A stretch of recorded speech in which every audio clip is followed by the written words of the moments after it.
Keynesian, neo-classical. Okay, it is a one good model. What we mean by one good is that same good is used for consumption as well as for investment. Okay, so even though we are analyzing capitalist economy, okay, advanced capitalist economy, we are considering a one good model. You can take a wheat production. Okay, so farmer gives some wheat in order for investment, but when they use wheat for consumption also. Okay, so our model is very simplified. Whether you take Keynesian one, classical one, and we use only one good in order to look at our consumption expenditure as well as that same thing is used for whatever is same used for investment expenditure. Okay. So no differences in the one that we are considering. In the two good model, work has been done by Robinson, okay, and that kind of model needs into several kind of problems. So for basic understanding, so whatever model we have, it is a one good model. So one of the assumptions in the neo-classical growth theory or Solow growth theory is that it is a one good model. Okay, even in the Harrod model, you can say it is a one good model. No issue with that. So neo-classical growth theory is also called Solow model. Okay. So first we will be looking at what is homogeneous function, like we have done already. Okay. So these are on the basic that we require. Homogeneous function. Okay. So output is a function of capital and labor. This kind of production function every one of you have done. Output is a function of capital and labor. Okay. So this you have done in microeconomics. This is called neo-classical production function. Okay. So this is a form of neo-classical production function, and in the neo-classical growth theory, this production function is used to show relationship between growth in capital and stock, growth in labor force. There is a technology term that I am going to use later on.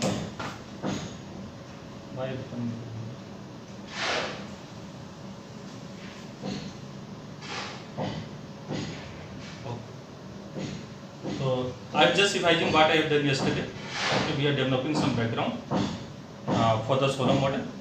So once background is clear, it will be easier to understand the model, what we are doing and how we are proceeding. Okay. So first, what we are doing is homogeneous function. What we mean by homogeneous function, and what kind of homogeneous function we are considering in neo-classical growth theory. Okay. So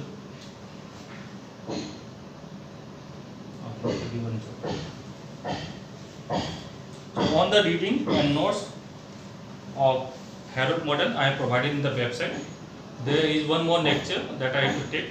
Okay. Once I finish the Solow model or part of it, in between I will do the concluding part. Okay. How Solow has solved the instability problem in the Harrod model. Okay. So once we finish some part of the Solow model, the last portion I will need to do at that time. I will do that at that time. Okay. Then you will understand the essence of this Solow model. Okay. And second thing is that policy implication I have provided in the notes. I have talked briefly in the class. Okay. You can go through it. It is simple. Okay. That will be easier to understand.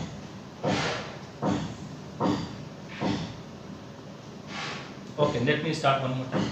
So we are doing neo-classical growth theory. It is given by Solow and Swan, and they have developed this model in 1956. And Solow have won Nobel Prize for his work also. Okay, that means it is one of the essential contribution in the economic literature. Okay. So first we are looking at homogeneous function. So what is homogeneous function? That is what we are going to define. And what kind of homogeneous function we are going to use in our neo-classical growth theory. Okay. So this function, this is what production function. And what is production function? It is a technical relationship between input and output. And this technical relationship is given by this app. Okay. So depending upon the method of production, you will be having different kind of app. Here capital and labor is my independent variable. Okay. And output is your dependent variable. So it is a quantity of capital and labor that is determining my output. So that is why output is your dependent variable. Okay. Simply you can remember like this. So when we talk about homogeneous function, okay, if we increase the input by lambda,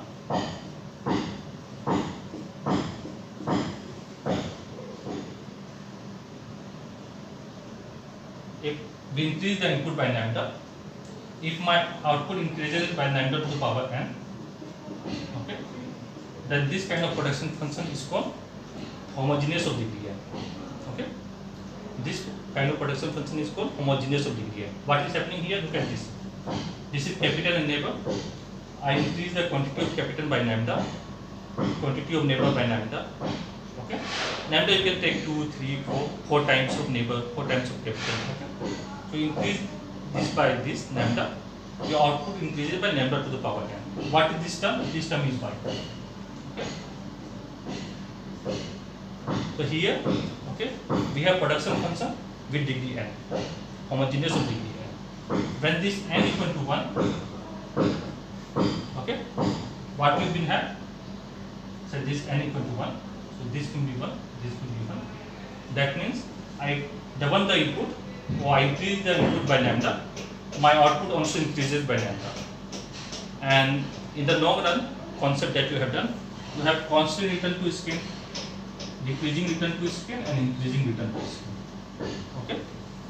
So when you percentage change in input equal to percentage change in output, we get constant return to scale. Okay. So here what we are doing, we are increasing the input by lambda, my output also increases by lambda. Okay. So I am changing my input by lambda, my output also changes by lambda. What we are getting? We are getting constant return to scale. Okay. If my lambda has power 1, that means I am getting constant return to scale. So when your production function is homogeneous of degree 1, okay, homogeneous of degree 1, it is called linear homogeneous production function. Okay, and we will be getting constant return to scale. In the classical model, or you can say neo-classical growth theory, okay, we are considering constant return to scale, and production function is homogeneous of degree 1, or we are considering linear homogeneous production function of degree 1. Is it clear to everyone? This part? Yes, no? Okay.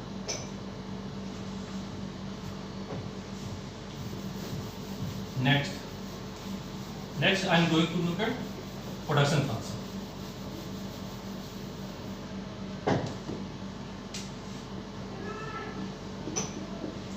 So as I talked that what is production function, everybody knows this thing.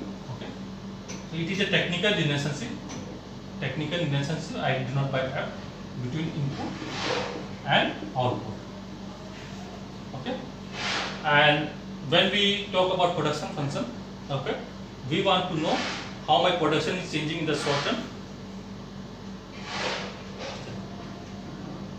how my production is changing in the short term, and how my production is changing in the long run. Okay. Right now I am interested in the short term function. Okay, because I want to draw the graph how my production function will look like. Okay. Remember we are doing neo-classical growth theory, so we have to focus on the supply side. Okay, that is what we are doing. In the Hadron model and Domo model, we focus on the demand side because output is demand equivalent. Yes? No. They have permission to do the class. Okay. Okay. So we are doing production function. Okay. So remember what is production function? Is show the technical relationship between input and output. Okay. In the short term, some factor are fixed. Okay. We take capital to be fixed and never variable.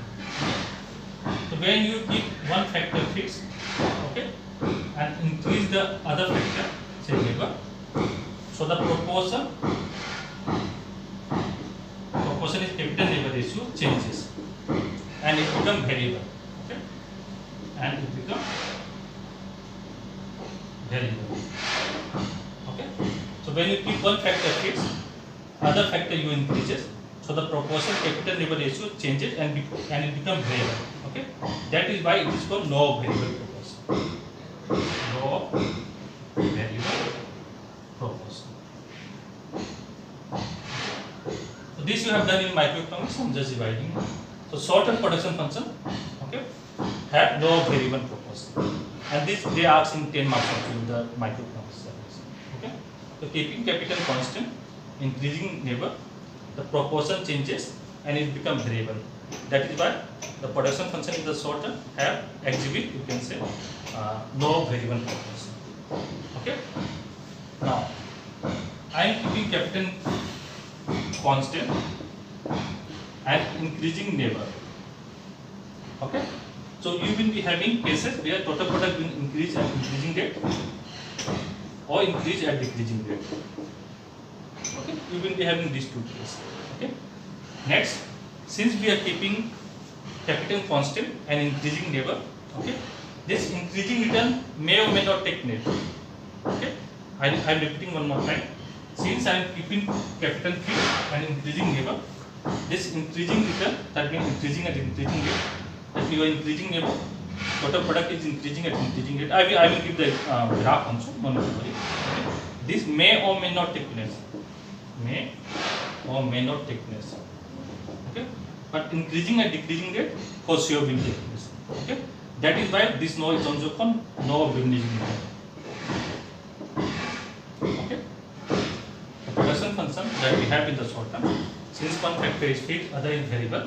Okay, increasing return may or may not take place, but decreasing return for sure will take place. That is why it is also called no of diminishing return. Okay, this is what we are going to use in our development of production function, that we will be doing in the next lecture. Now, the short-term concept is very much clear, I hope so. Okay, if people are drawing graph like this, you remember total product of increasing at increasing rate, then you have a point of inflection, that increasing and decreasing rate. Okay, I am going to draw this graph. Okay? Here you take labor, here you take total product. Now, in the long run, all factors are variable. Okay. Both capital and labor are variable, and they will increase in the same proportion. So, if you have 100 unit of capital and 200 unit of labor, so I increase my capital to say 1000 unit, I will increase my labor to 2000 units. So that proportion remain 1/2. Okay. Here I am looking at scale of production. So I am looking at return to scale. Here I am just talking about diminishing return. Okay, diminishing return. I just idea. Okay, diminishing return, increasing return. Only I am talking that. I am not talking about scale. Okay, whenever I am talking about return to scale, it means that if I change the scale of production, if I increase my production capacity, okay, what will be the effect on output? Okay, so that is why it is called return to scale. So you have three return to scale: increasing return to scale, constant return to scale, and decreasing return to scale. And there is one graphical representation, maybe we can do later on. Okay, this diminishing return that I have just shown you, that keeping capital fixed, increasing neighbor. Okay, increasing return may or may not take place, but diminishing return for sure will take place. Okay, this diminishing return is consistent with your increasing return to scale in the long run, constant return to scale in the long run, and diminishing return to scale in the long run. Okay, so when we are doing this theory, okay, it does not mean that you cannot have any of the three possibilities. Okay, it's consistent with on the three aspects. But what we are considering the Solow model, we are taking constant return to scale. Like we have taken our production function is homogeneous of degree 1, percentage change in input equal to percentage change in output. Okay, constant return to means percentage change in input equal to percentage change in output. Okay, and in case of increasing return to scale, percentage change of output will be more than percentage change in input. In case of decreasing return to scale, percentage change in output will be less than percentage change in input. Okay, we have to only focus on here, increasing constant return to scale. And remember, when you have constant return to scale, size of the firm does not matter. Okay, so we are in a very simplified body where we are considering constant return to scale. Okay, so firm can have any size or can have only one large firm. That will be clear later. Okay. So before I draw this graph, let me talk about what we mean by economic growth. Anyone remember the definition of economic growth? This is point number 2 to remember. Okay. Economic growth.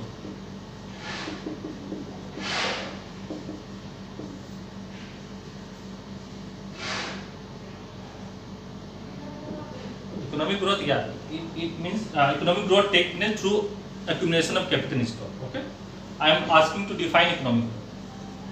Economic growth takes place through accumulation of capital stock. In the Harrod model and Solow model, we will show this. Harrod model I have shown that. In the Solow model, I will show this thing. But how we define economic growth? In the growth theory, sustain. Yeah, is it first? Yeah, it refers to the increase in output, not gradual. Okay, it refers to the increase in real output over a period of time. Okay. So in the growth theory, sustained and continuous increase in real output over a period of time. Okay. Sustained and continuous increase in output over a period of time. Or you can write over time. Okay. That is how we define economic growth. Just go back to the first notes, okay, and look at the concluding part. It will be the same. Okay. But the term output expansion, yeah, output growth, real output growth, okay, increasing your real output, okay, is ambiguous. Why it is ambiguous? We mean ambiguous that there is more than one interpretation. Okay. So the term output expansion is ambiguous. Why? Because there is more than one interpretation. First interpretation is that whether it means increase in total output or does it means increase in per capita output. That means output per person. Output divided by population is a per capita output. And remember the Harrod model and Solow model that we are doing right now. Okay, on the population is employed. Okay, so on the people are working. Okay, it is not that some fraction of the people are not working. On the people are working. So I can write this as output per worker. Okay. So when I write output divided by population, output or national income, right? National income divided by neighbor. Okay, it means the same thing. Okay, this is per capita output. Productivity term, you know, I am not going to that. Okay. So output expansion, either you can define in terms of increase in total output or in terms of per capita output.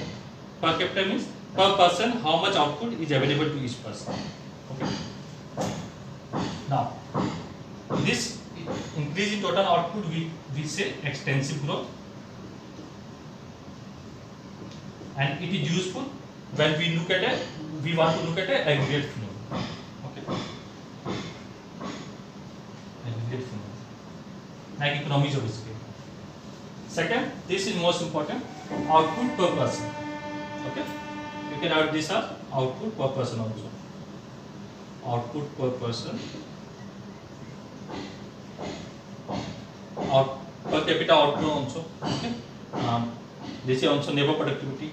Okay, given our definition, the population on the population is employed. This represents my intensive growth.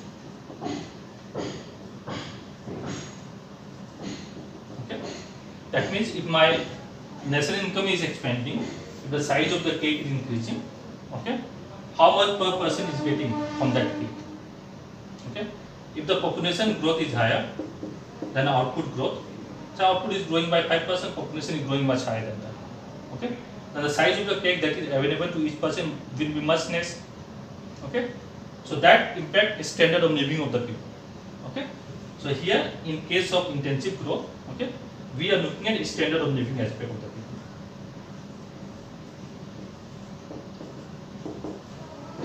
Okay, so again I am repeating the same thing or revising it. Okay, so economic growth means sustained increase in output, better say real output over a longer period of time. Okay, so output expansion, the term output, real output expansion is ambiguous because it can mean either increase in total output or per capita output. Okay, when we talk about increase in total output, we talk about extensive growth. Here we talk about aggregate phenomena. And when we talk in terms of per capita output, that means output per person. Okay, it means intensive growth. And here we measure the standard of living. If output per person is increasing, okay, that means every one of us are able to consume more over a longer period of time. Okay, that means our standard of living is improving. Look at 20 years back. Okay, your parents. Okay, the commodity that they consume and the commodity that we consume, okay, differs or not. Okay, and we have more commodity than what they consume. So we can see that there is an improvement in the standard of living of the people. Okay, you can ask your panel also to verify this. So next, okay. I have to draw the graph, okay, of the production function. So I am drawing both graph, increasing rate with increasing and decreasing rate graph. So remember these two graphs that we have done. We have one this kind of function and one this kind. Okay. So this is non-linear function. Okay, non-linear function. So in case of non-linear function, if we want to take out a slope, okay, we have to take a slope at a point. Okay. If you remember, we have done slope is easy to remember. There are three possibilities only. Let me rub this one. So whenever you are taking out slope, okay, the general definition is that you have y-axis here, x-axis here, delta y over delta x. Okay, this is a general definition of whatever theory you are doing. Okay, this is a general definition. Change in y over change in x is your slope. Okay, and there will be only three possibilities. Greater than equal to less than 0. Okay, this I am talking about linear graph that we are doing, and this I can apply here also. I am telling you how we can apply. So in case of linear graph, slope will not change. Okay, remember, in case of linear graph, slope will not change. But in non-linear graph, slope will change at every point that you are considering. Okay. Now you have three possibilities. Either slope can be positive. Okay, you are coming up a stair. So there can be two ways. Okay, you are coming up a stair. It can be flatter or steeper. Okay. Similarly, you are going down a stair. Negative slope. It can be flatter or steeper. Or there is no slope. You are moving from your home to college. Okay, in a straight line, horizontal line. So there is no slope. And this we have done yesterday also. Here you have y, here you have x. Okay. So you increase the x, y will remain the same. y1, y2 remain the same. Okay. So delta y will be 0 and delta x will be x2 minus x1. It is 0. Okay. And one is infinity, that is basically we talk to infinity, but there is not such thing. Okay. Infinity is nothing. Okay. There are three possibilities, so we are going to use that. Remember that you have this mountain and this mountain. This is steeper mountain. So this is positive slope but steeper. This is flatter but positive slope. Okay. Only we have to use that. Okay. What is second order derivative? It is the slope of the slope. Okay. Now look at it. Slope is negative but steeper. This is number system 0, plus 1, plus 2, plus 3. This is minus 1, minus 2, minus 3. Okay. So slope is suppose minus 3. Steeper. Still look at this point. Slope is negative, but it is less than this steeper one. So minus 1. Okay. This is my second point. Now for this tangency point, I have this one. Say this one, second one. This is for graph. Okay. At this point, my y value will not change. y1 will be equal to y2. Okay. I can increase the x from x1 to x2. Okay. What is changing y over change in x? y2 minus y1, x2 minus x1. y2 equal to y1. Okay. This term will be 0 over x2 minus x1. Slope here is 0. Then it becomes positive. Okay, and it becomes steeper here. Positive say plus 1, then steeper say plus 3. So slope is getting steeper. So here slope is increasing at increasing rate. Okay, I am increasing the x, y is also increasing but increasing rate. That means I increase say x from x1, say this is 5 to 6. Okay, it first increases to say by 2 units. Then from 6 to 7, then it increases by 4 units. Okay, It is called increasing at increasing rate. Now look at this graph. Here I have x-axis, here I have y-axis. My slope is getting flatter. Okay, both x are increasing. See, x increasing, y also increasing. So this is y1, x1. I increase x also, y also increases. But slope is decreasing. It is called increasing and decreasing rate. Okay, so I will use this graph, this part of the graph, and this part of the graph. Okay, to construct my total product. Actually, this is it will take 2.5-3 hours to develop this model, this course. So I have done it. So you just have a look at in your previous notes or some video that is available in YouTube or in Google. Oh. Yes.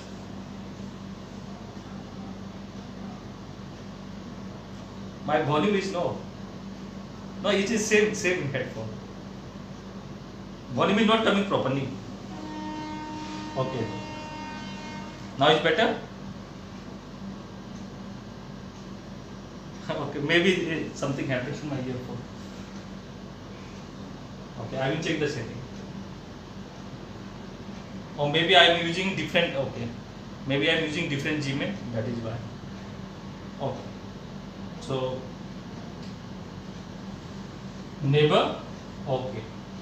So neighbor I write 1, 2, 3, 4, 5, 6. Okay. Now marginal product. Remember how we take out the marginal. Okay. So when you want to take out the marginal product of neighbor, okay. Again I am defining how you will remember the definition. Okay. Marginal like delta plus. Okay. Product means output. Okay. Just write output. I write with Q. Okay. Neighbor. And in your microeconomics you write total product. Okay. So this is what your marginal product.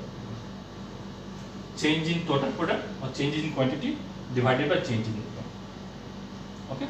So remember this part. So marginal product of neighbor is nothing but slope of your total product. Okay. It is a slope of your total product. This by definition.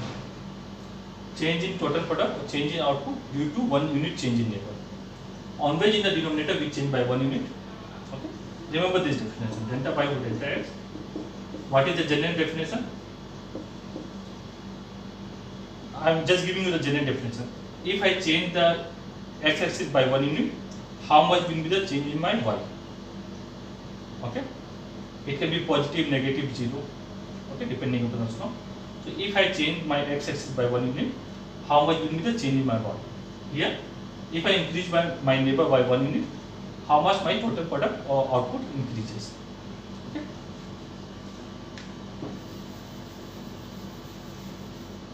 So I am just writing total product term, then it will be clear. Okay.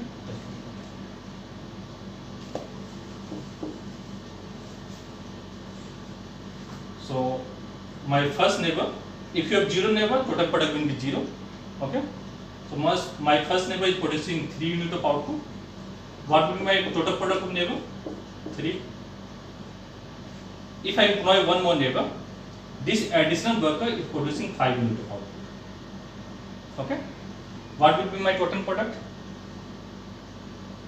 8. Very good. Again, I employ one more worker. He is producing 7 extra units of output. What will be my total product? 15. Okay.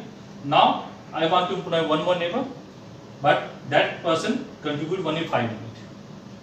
What will be my total output? 20. Okay. Again I add one more worker, is contribute only 3 units. My output will be 23. Now again I employ one worker. This last worker that I am going to employ, only add 1 unit. My total product will be 24. Okay. And you can check with this one also. You can just put 0 and check it that the marginal product is going to come out this. Okay. Now, what I mean by total product? Increasing at increasing rate. So when I am increasing the neighbor, okay, my output is increases by here from 0 to 3. Okay, just write it. When I increase neighbor by 1 unit, output increases by 3. I add one more neighbor, output increases by, okay, increasing means addition to output, increases by 5. For third unit of neighbor, one additional unit of neighbor, my output increases by 7. Okay. When I am increasing my neighbor, my total product increasing at increasing rate. Okay. Up to here, I am increasing neighbor, total product also increasing at increasing rate. But after 3 unit of neighbor, my total product is increasing. There is a positive addition to the total product, but it is increasing at decreasing rate, right? The rate is decreasing. 5, 3, 1. Is it clear? Okay. What is marginal? It is giving the rate also. Rate, additional. They have 8 to 10 different interpretations. Okay. The rate is increasing. Okay. Rate of addition to my total product is increasing. Then rate of addition to my total product decreasing. Okay. So up to here, 3 unit of neighbor, total product is increasing at increasing rate. After that, my total product increases. It is increasing, right? But at decreasing rate. Okay. So we draw the graph of this one. This is what we have done in your microeconomics. So I have a limitation. So when you take a distance of 5, 5, 5 here, okay, make it a proper distance. Okay, 5, 10, 15, 20, 25. 1, 2, 3, 4, 5, 6. Okay. So when you have 1 unit of neighbor, it produces. Here you write total product. Here you write neighbor. Okay. Here this is 3. 2 unit of neighbor produce how many output? 8 unit. 3 unit of neighbor produce 7 unit. No, 15 unit. Okay. And after this, graph will change. This is called point of inflection. Okay. Remember, when the curvature of the graph changes, okay, that point from where the curvature of the graph changes, we call point of inflection. So this part of the graph, if you remember, belong to this part. Okay. After this, your curvature changes to this one. Okay. This is a graph of increasing and decreasing rate. Okay. That means total product is increasing and decreasing rate. This part. This part. Now, for 4 unit of neighbor, you are producing 20. 20 here. And for 5 unit of neighbor, you are producing 23. And 6 unit of neighbor, you are producing 24. Okay. This is the graph. Okay. Here I have shown this portion to be a little larger. Okay. And I am going to give explanation for this part also. Why this is happening, that this part will not take place. Okay. So what we are saying that increasing return, this portion may or may not take place, but for sure this portion will take place. Okay. So this graph is clear to everyone?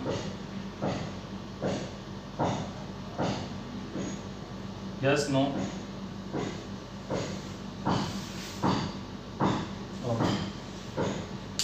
Before I draw the decreasing return part, okay, increasing and decreasing rate. See, all these are not important. Okay. Only when I am going to draw the graph, okay, I am going to draw like this. You have to remember only this. Okay. This was diminishing return. Okay. Now diminishing return.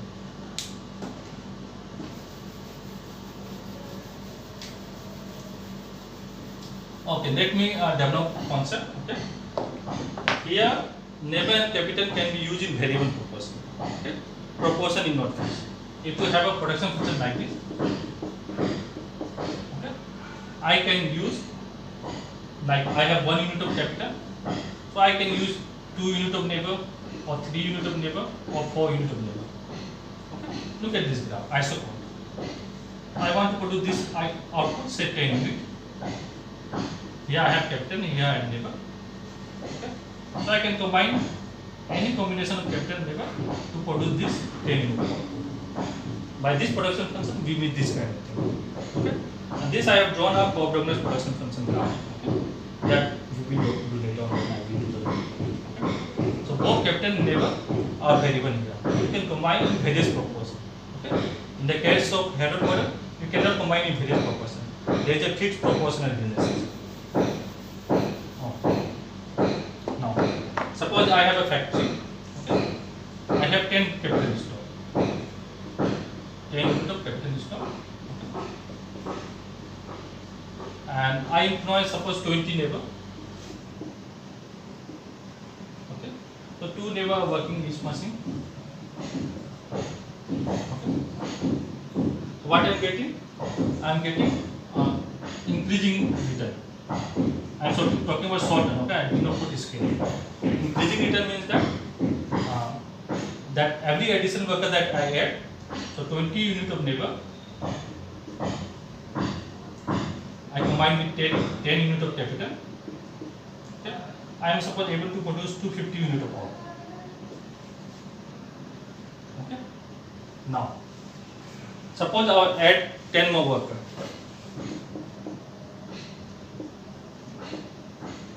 Okay, and my output increases, say by unit of labor. So I have now 30 unit of labor for the same capital stock. I am not changing my capital stock. My output increases to say 400. Okay.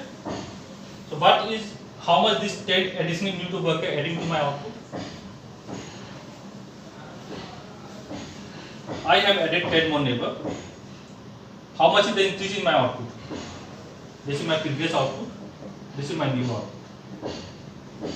How much is the addition? 150. Yes or no? So 150 is my change in output. So when I add 10 more worker, my output increases to 150. And suppose I distribute that every worker is contributing 50. Yeah. Every worker is contributing 50. Okay. So every worker marginal product is 50. Okay. Now before that, I have 20 worker. How much they are working? 20 worker for the same capital stock. 20 labor is producing how much output? 250. Okay.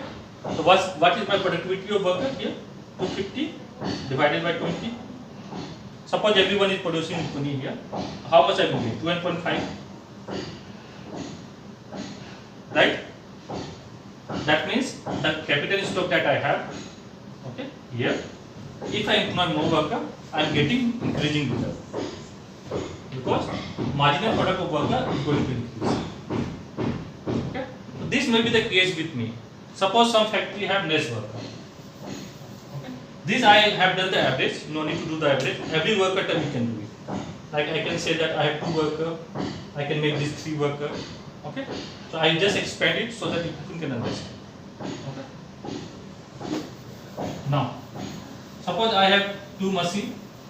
In an economy, people can have different kind of capital, right? And I employ 2 labor. And suppose I want to add 10 more labor. Okay? So I have 2 capital and 4 labor. Suppose I am producing 20 unit of output. Okay? So what is the productivity you can have? On an average, we just take on an average to understand. Okay? 20 divided by 4, 5. Okay? 20 is your output labor, divided by labor is 5. Okay? On an average, each worker is producing 5. I want to employ 10 more worker with this machine, and my output just increases to 30. Suppose. Okay? So what is my change in output? Is 30, and change in labor is how much? From 4, I increase to 10. Okay? Then I employ 10 more worker, 10. 30 minus 20, I add 10 more labor, so 14 minus 4. It will be 10 divided by 10. So productivity of each additional worker is 1. What happened? My total product has increased from 20 unit to 30 unit, okay? But it increased at decreasing rate, right? Agree everyone? Okay. So this I have done, I am doing on average, okay? But when you are doing a theory, you have to take per worker term, okay? What I mean by per worker term, let's do one example. Okay. So write labor here. Say 1, 2, 3, 4, 5. Marginal product labor. So first labor is producing 6 units. Okay. Now I employ second worker. So I have to make a graph where total product is increasing at decreasing rate from the beginning. Okay. So second worker must be producing less than first worker, say 5. Okay. So my first worker is producing 6. When I add the second worker, it is producing only 5 units. Third worker, when I add up, it only produces 3 units. Fourth worker is producing 1 unit. Suppose I add one more, it is producing 0 unit. Okay. What will be my total product? 6, 11, 14, 15, 0. Or it can be, sorry, 15 per 0 is 15. Okay. Clear? So my total product is increasing at decreasing rate. It's increasing from 6 to 11, okay, by 5 units, then by 3 units, then by 2 units, then by 0 units. So it is increasing at every step, but at decreasing rate. Okay, that is what we mean by increasing at decreasing rate. Okay, and you know that graph will be like this. Let's draw this graph to understand it.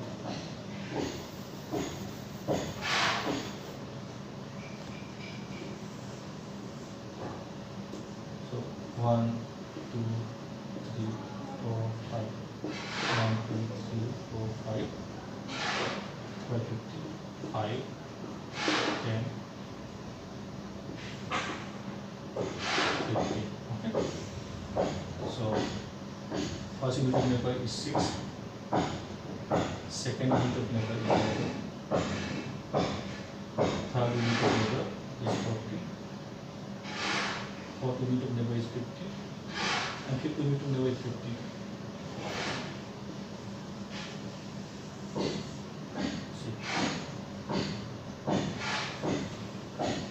What this graph represent? Total product increasing and decreasing. Okay. This is the graph that we have to draw. Okay. And the reason being, okay, that here concerning shorten output is a function of capital and labor. Given the capital stock, okay, when you increase labor, this ratio become variable. Okay. And for the economy as a whole, okay, we can say that for sure that total product will increase but at decreasing rate. Okay, we cannot be sure that for individual firm it can be the case increasing at increasing rate can take place, but for the economy as a whole, okay, this condition will prevail. The total product will increase at decreasing rate. Okay, it does not mean that your output is not growing. It means that your output will grow, but at a slower pace. Every time you add one labor input, given the capital stock, output will increase, or subsequent increase in output will be much less. Okay? Can you everyone? Okay. So only we require for this graph, other things just forget. Okay, just practice for your MA entrance. That is why I do it. Most of the students have problem here. So for entrance it will be useful. Okay, but for our purpose, just remember that our total product is increasing and decreasing. Why? Because we are keeping one factor fixed, another variable. And here one important thing, remember, we are keeping capital fixed and we are increasing in labor. Okay, that means we can make production by varying input. In the hierarchy model, you use in fixed proportion. Here we can use in variable proportion. Okay. Now, the most important part that they can ask in the examination also. Okay, this is the most important. Properties of Neo-Keynesian production function. Okay, in Neo-Keynesian production function,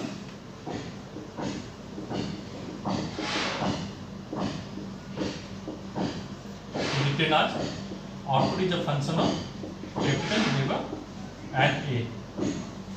A is your technological progress. Okay, and this is called total factor productivity. I am explaining this now. Okay, first side of this. Output is a function of capital, labor, and your technical progress or total factor productivity. Total factor capital, labor, and A is your total factor productivity.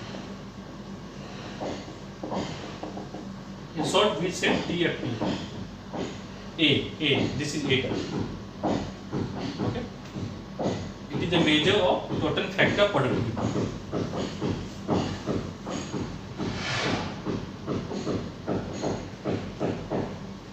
Okay, let me define first A, okay, otherwise thing will be more confusing, okay. So for the same amount of capital and labor that you are using, okay, suppose you are producing certain amount of output by time. Okay.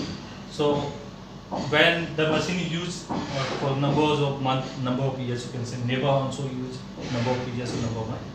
So for the same amount of capital and labor, same amount of labor and capital, you are able to produce more. Okay, when you are using the same amount of capital and labor, okay, for the same time period that you are employing them, okay, if the output production is more, okay, that we attribute to total factor productivity. Okay, clear? Okay, now I give you one simple example. Now I am teaching you people growth theory. Okay, this in the first year I taught. Okay, it took me say 25 to 30 hours to cover the course. With you people, maybe I will take 23, 24 hours. Okay, with next batch, maybe I take 20 hours. So it means improvement in my productivity. Okay, so we will be doing in AK model when we make the endogenous growth theory. So here, write down total factor productivity is the productivity of all inputs taken together. Okay. Total factor productivity is the productivity of all inputs taken together. Okay. And this is also called Solow residual. Solow residual. If you have done econometrics, okay. So when you will be doing a sampling, okay. So the error term, the population error term, okay, that you are taking, okay. When you will take out, who is showing now? So when you take a sample version of that one, you will get a residual. So here, A also represents residual, and we call that Solow residual. I will do the derivation part of this one, okay. On the growth equation, this part I will do the derivation later, okay. So first thing, this A term represents total factor productivity, okay. It represents productivity of all inputs. You have two inputs only taken together, okay. Either it can be improvement in capital or labor, or improvement in growth, okay. There are three kind of technical progress, okay. Let me put it, okay. One is labor augmenting, second is capital augmenting, and third is neutral technical progress, okay. Neutral technical progress, by this we means that, okay, for the same amount of capital and labor, if we are able to produce more output, okay, and it can neither be attributed to capital nor it can be attributed to labor, okay, we say that technical progress is neutral. Is it clear? Okay, this is important in the examination webinar. What is Solow residual? For 2 marks for sure. Okay, what is total factor productivity? They will ask. Okay, this is the question that they ask. Okay, what is Solow residual? Okay, so Solow residual is what we have total factor productivity, where we consider productivity of all input taken together. Okay, and this is also called neutral technical progress. We will be developing this many times, just for the time in this.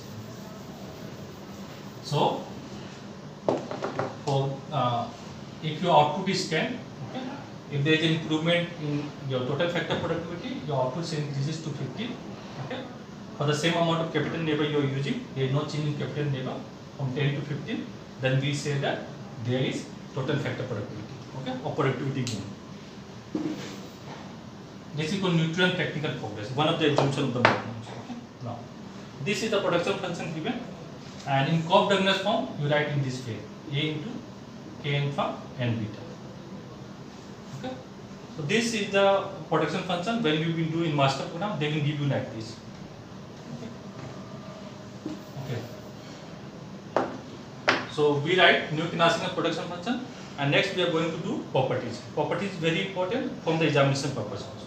On neoclassical growth theory, okay, it designed to show how growth in capital is stopped, growth in labor force,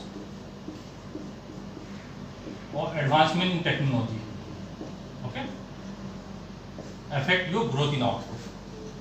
Okay, growth in output, when I am saying, so if you remember, we define economic growth in terms of expansion of output. Okay, and I talk about two ways. We define output expansion in two ways. One is in extensive form, where your total output is increasing. Second is in intensive form, okay, where you take per capita output.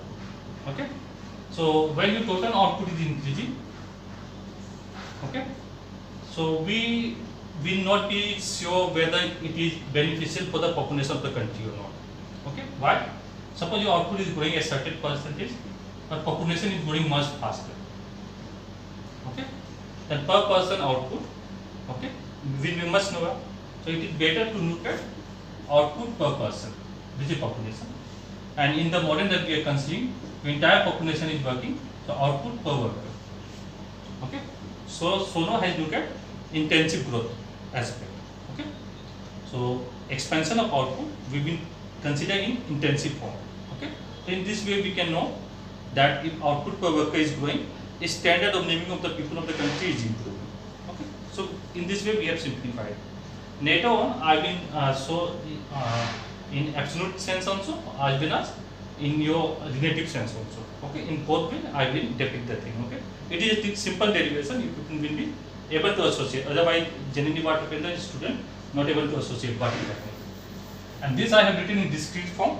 Okay, it should be dk by dt into 1 by k. Similarly for neighbor and capital. Okay, so growth theory we will look in continuous time. Okay, so sometimes they ask in the examination also.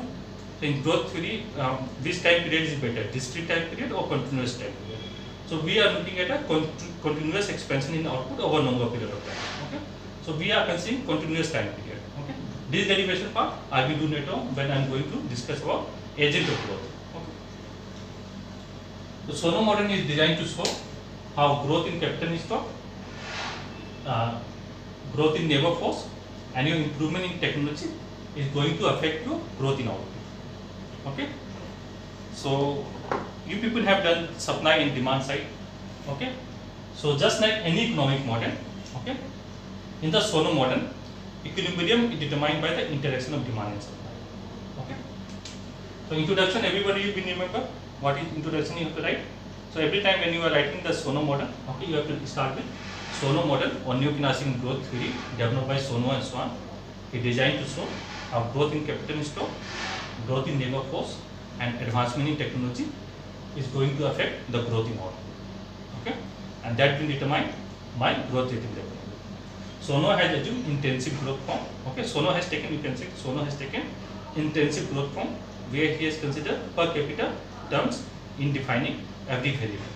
Okay, that will be your starting point.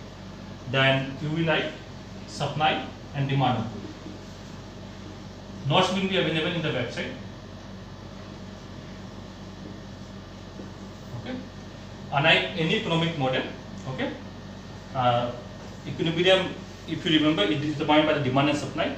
So in the Solow model, equilibrium will be determined by the equality of demand and supply. Okay, so first I will look at the supply of goods and production function. So supply of goods is determined by the production function. If you remember, we have done the production function in the previous lecture. So first I will look at the supply side. Supply of goods is determined by production function.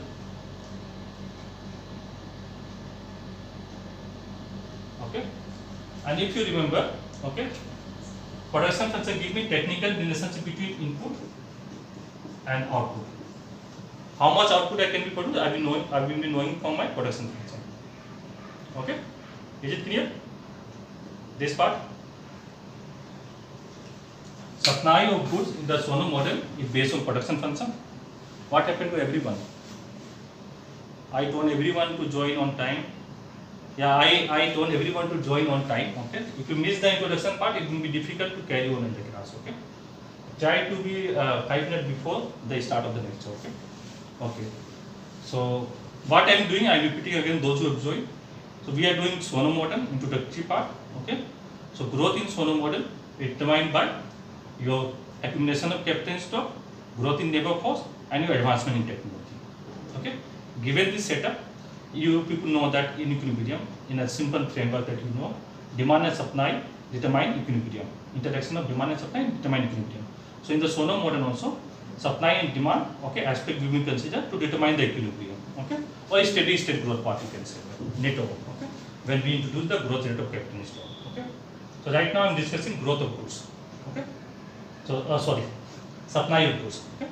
The supply of goods is based upon production function, and production function is a function of capital and labor, okay, where Y is your total output, okay, K is your capital stock, and N is your labor cost, okay. So now assume that production function is homogeneous of degree 1. This production function is homogeneous of degree 1, right in full, homogeneous of degree 1. That means this production function exhibit constant return to scale, right? Yesterday we have done homogeneous of degree 1. So now assume that production function is homogeneous of degree 1, okay. That means the production function exhibits constant. Don't know what to do. See, I am repeating one more time, okay. You people have started to join, everyone, most of you, okay, late, okay. So every time if you join late, it is no use of doing the lecture, okay. You will miss the important part, then it will be difficult to understand the thing, okay. So remember what we are doing. 12 PM your class start. You should be available by 11:55 AM, okay. So this is a production function, okay. So now assume that production function is homogeneous of degree 1, okay. So this function exhibits constant return to scale, and by definition what constant return to scale means? If you double the input, output also double, right? So I double the input by lambda, output will double, right? I double the input by lambda, my output increases by lambda. What is this term? This term is y, okay. So I can write a lambda y,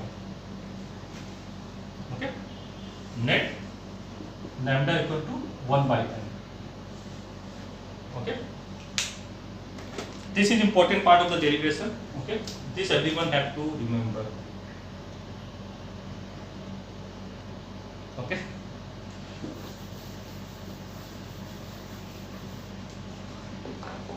Okay.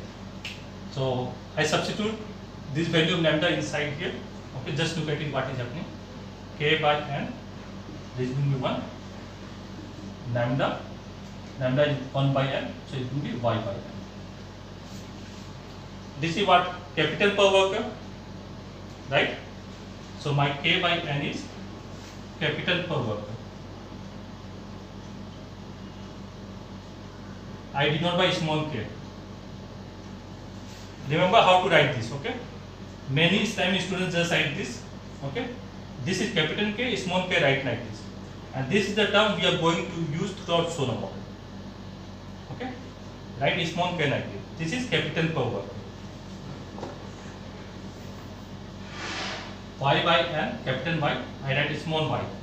Make it write like this, okay? This is my output per worker.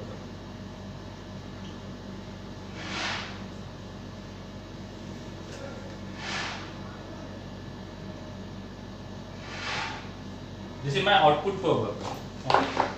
So I writing my production function in terms of per worker term, okay? If you remember, what is this? This is showing you a standard of living also, productivity of labor also, okay? Same thing. So I am writing this in small f to denote that we are taking per worker term, okay?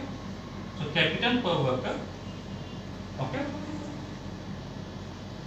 equal to your output per worker. So I have written the production function, okay, in terms of capital per worker terms, or you can write in this way.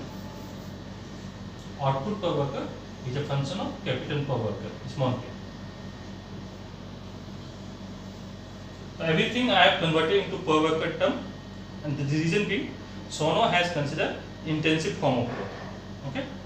It is a better way to understand whether the country is progressing or not, or whether there is an improvement in standard of living or not, okay. This part is clear?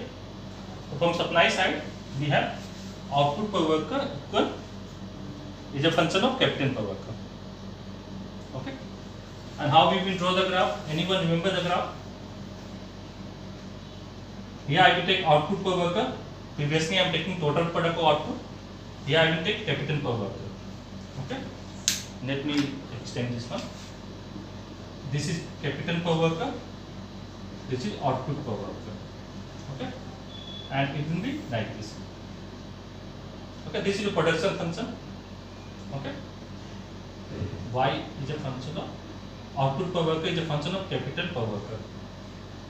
Okay. What will be F prime K? What will be this term?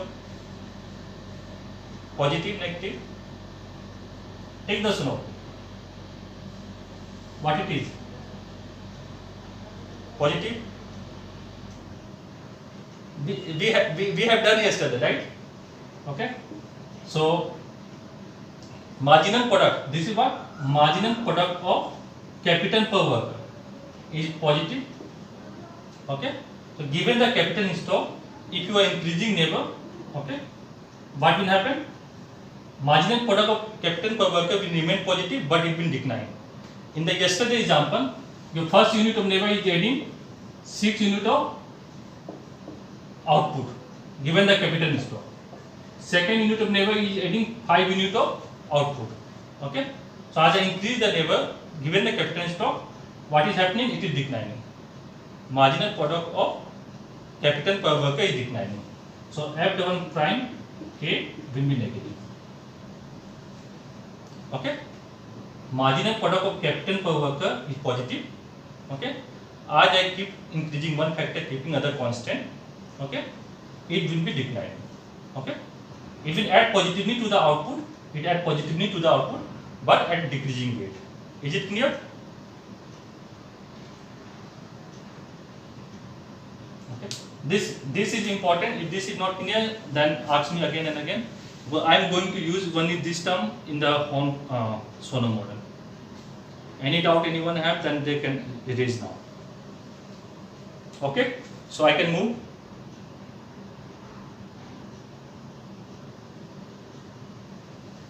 This part is clear, right? Okay. Okay. So here on the side you write it out. Okay. F prime K is positive. In the examination, okay, when they ask you to discuss something, you write this thing. Okay. So you will be getting full marks. F double prime K is less than 0. And many times we forget the interpretation. Okay. This is marginal product of capital per worker. Write it out. Marginal product of capital per worker is positive. As you keep increasing one factor, okay, keeping other constant, so each additional unit of worker is adding less output. Okay, it means that is why Solow is declining, but it is positive. Okay. Yesterday we have done it. I hope that you remember. Okay. So this is the derivation from supply side. Remember this equation. Okay.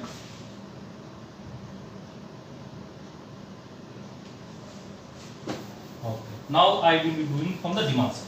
Remember this equation. Okay. Let me write on top.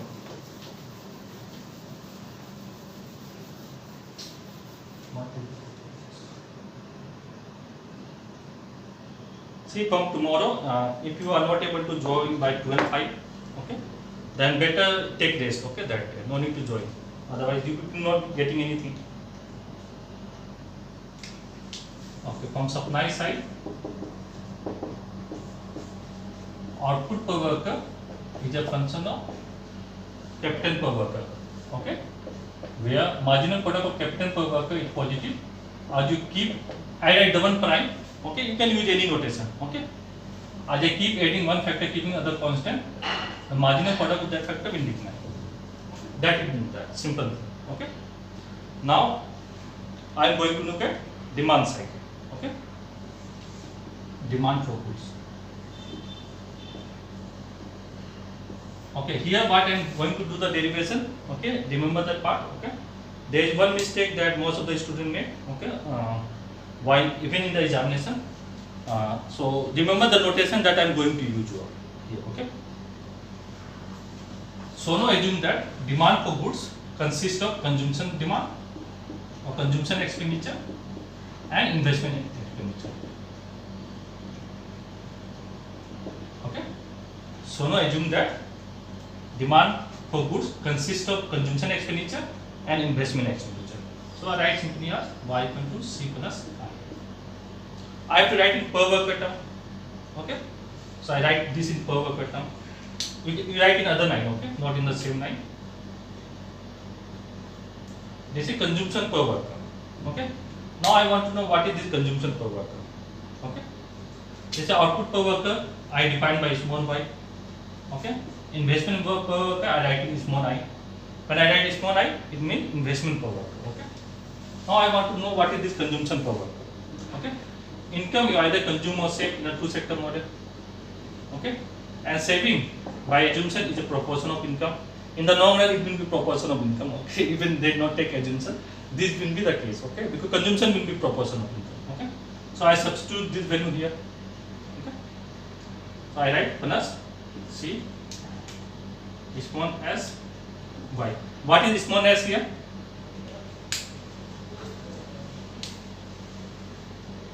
Yeah, marginal propensity to save. Okay, remember this part. Only this part I want you to do. Okay, small s is your marginal propensity to save. Okay, don't confuse with this small term. Okay, so your income is this term. Okay, I take this that side. So y will be common. 1 minus s equal to c. Okay, so I divide both sides by n. So consumption per worker is equal to this term. Consumption per worker I can write this. So I substitute here. Okay. This is consumption per worker I denote by small c. Okay, remember this. Consumption per worker I denote by small c. Don't confuse with MPC. Okay. This is consumption per worker. I denote by small c. I write here 1 minus s. S is your propensity to save, marginal propensity to save y. Okay, I take on this term this side, so you will be getting s phi equal to y from demand side. Okay, now what is this term? Can anyone tell me? This you know, everyone knows. This is investment per worker. What is this term?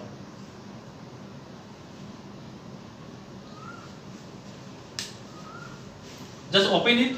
Okay, I give plus 1. If anybody can tell me what is this term, I will add plus 1 to their interval. What is this term?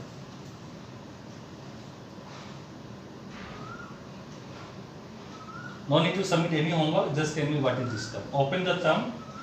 Okay, just see what is small s, you will be knowing it. Okay, let me do. So saving is some proportion of income. Okay. So MPS is what? S by y is your S. Okay, let me make it simplified. Saving is some proportion of income. I divided by neighbor. Okay. So this is what? Saving per worker, right? Saving per worker is how much? Propensity to save time output per worker. What is this term? Saving per worker, right? Yes or no?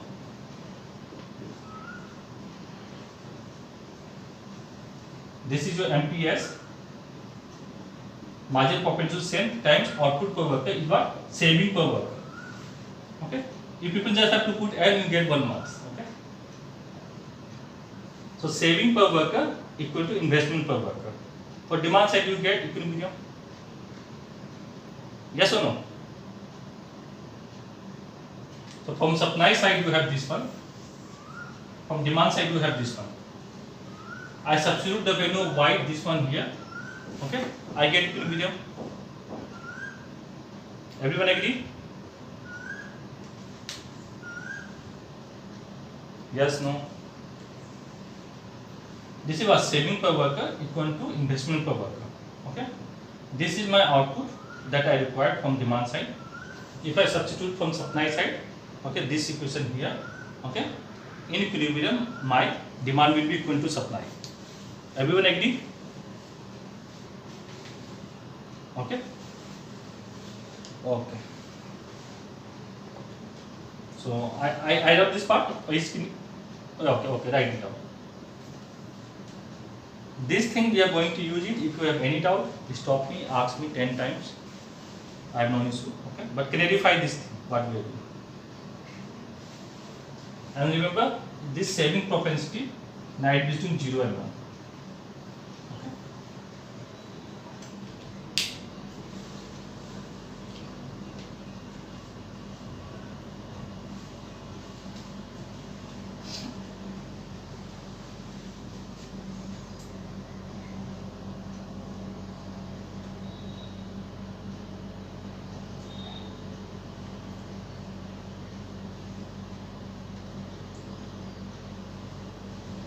So there are two reading, okay, from Manq Macroeconomics. If you have book, then it's okay. I will place it in the website. Okay. Password will be small as Sasi1234. Then you will be having option 1.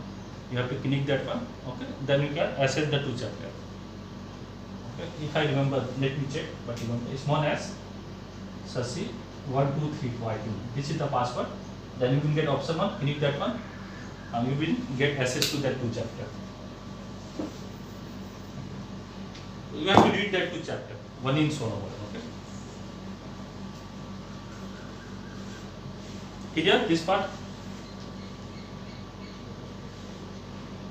Okay. Now, how we will draw the graph of this one? Okay. Let me first put it. So in equilibrium, I can write S of Fk equal I. Okay. This thing I can write it out. Okay. Now, this S is a margin perpendicular set that lies between 0 and 1. Okay. So, if you remember the graph, you have to draw a graph properly in a bigger space. Okay. So, this is your production function. This is output per worker is a function of capital per worker. Every time when you write, okay, talk to your son. Here you have output per worker. Here you have capital per worker. Okay, in the beginning you can write this output by labor. Here you can write capital per worker, capital by labor. Okay, so you are writing the same function, but it will be lower because saving will be set 30%, 0.3. So it will be below this curve. Okay, so this will be S of F. Okay, so what is this distance? This total distance is your output per worker. Okay, this is what saving per worker, right? Yes or no? Saving per worker or investment per worker? This distance is saving per worker or investment per worker. I can make it more lower, better. Let me make it lower because saving must be 30% or 40%, not more than that. So let me make it much lower. Okay, this is as I put here. Okay. So this is my output level. Okay, this distance, any distance you can take it. Okay, this is my investment per worker or saving per worker corresponding to this capital per worker. Okay, and this is my consumption per worker. Okay, if my total output is this much, output per worker is this much. This is my consumption per worker. Okay, and this is my saving per worker or investment per worker. Clear everyone?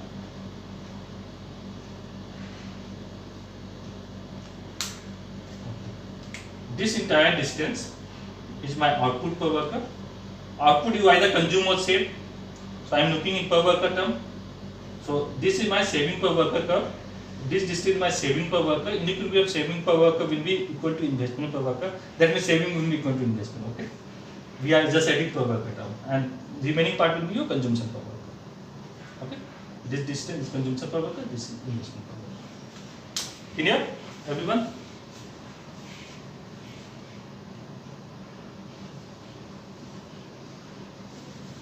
Okay. Now we are going to look at growth in the capital stock in the Harrod model and Domo model. Okay. Okay. Let me summarize this part. Then I will look at growth.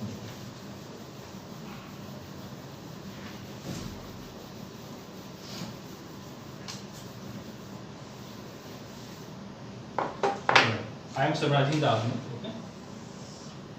So Sona has looked at demand and supply side. Okay. For supply side, he has considered the production function. Output is a supply side. Okay. Function of capital and labor. Okay. He has considered production function of homogeneous degree 1, homogeneous of degree 1. Okay. That exhibits constant return to scale. Okay. So if I multiply my input by lambda, my output will increase by lambda. Okay. So remember this. Output will increase by lambda. So in place of this, I directly write y. Okay. Take lambda equal to 1 by n. So I can write my production function in per worker term. So this will be output per worker. I take this one. Output per worker, I write this one is a function of capital per worker. Okay. And given the assumption, okay, if one factor is fixed, okay, marginal product of capital per worker will be positive. Okay. As we keep adding one factor, keeping other constant, okay, each worker will be adding next to output. It will add positively, but next to output. Okay. So it is declining. Okay. And you are having production function of this kind. Y is a function of output per worker, is a function of capital per worker. This is capital per worker, this is output per worker. In short, you can remember in this way. Okay. Yes. Because we want to analyze in per worker term. Okay. If you remember, economic growth we define in two ways. One in extensive growth, second is intensive growth. Okay. Lambda we can take anything. Lambda is a term, we increase the input by lambda. Lambda could be anything. Right? So we have just taking the thing in per worker term. You can take anything. I am converting into per worker term. Okay. Okay. So from demand side, okay, Sona has considered consumption expenditure demand and investment expenditure demand. Okay. That means he is also considering capital needs economy. Okay. So your income is what? Consumption plus investment. So everything he has considered in per worker term. Okay. And consumption per worker, okay, we just derive is 1 minus S Y. Okay. So output per worker is equal to 1 minus S Y minus investment per worker. Okay. So I take this side, so I will get this term. What is this? This will be my saving per worker. Why? Because saving is a proportion of income. So saving per worker will be equal to S saving propensity time output per worker. Okay. So this term is what? My saving per worker. Okay. Saving per worker. This represents my saving per worker. Saving per worker or per labor, whatever you want to write, equal to investment per worker. Okay. In equilibrium, this must be equal to this. Okay. So I can substitute this in equilibrium right down here. In equilibrium. Okay. I am just writing this. Okay. Write it properly. Okay. In equilibrium, this term will be equal to this is saving per worker in equilibrium equal to investment per worker. Okay. Now we have this graph.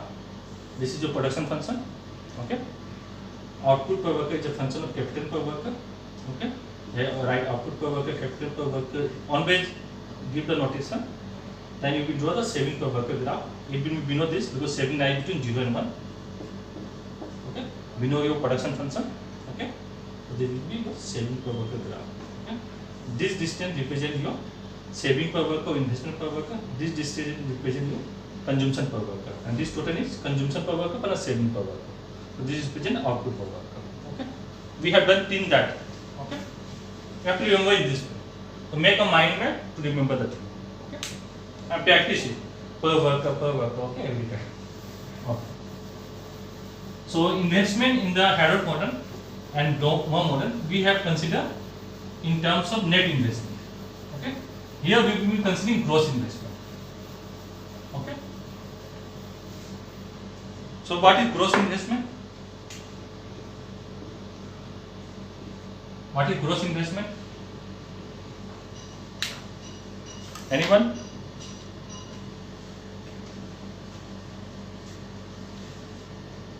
What is gross investment? Okay, what is investment?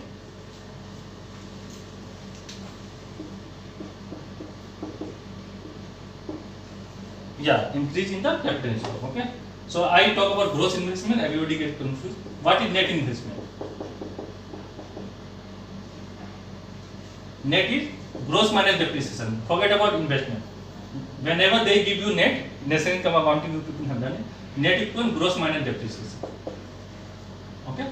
So here whatever we are considering, we are taking gross investment. Okay. Then we will be looking at what is happening. Okay. So we will be having a component of depreciation.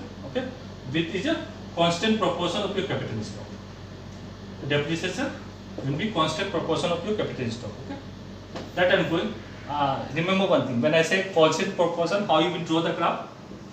Depreciation is constant proportion of your capital stock. This is D term.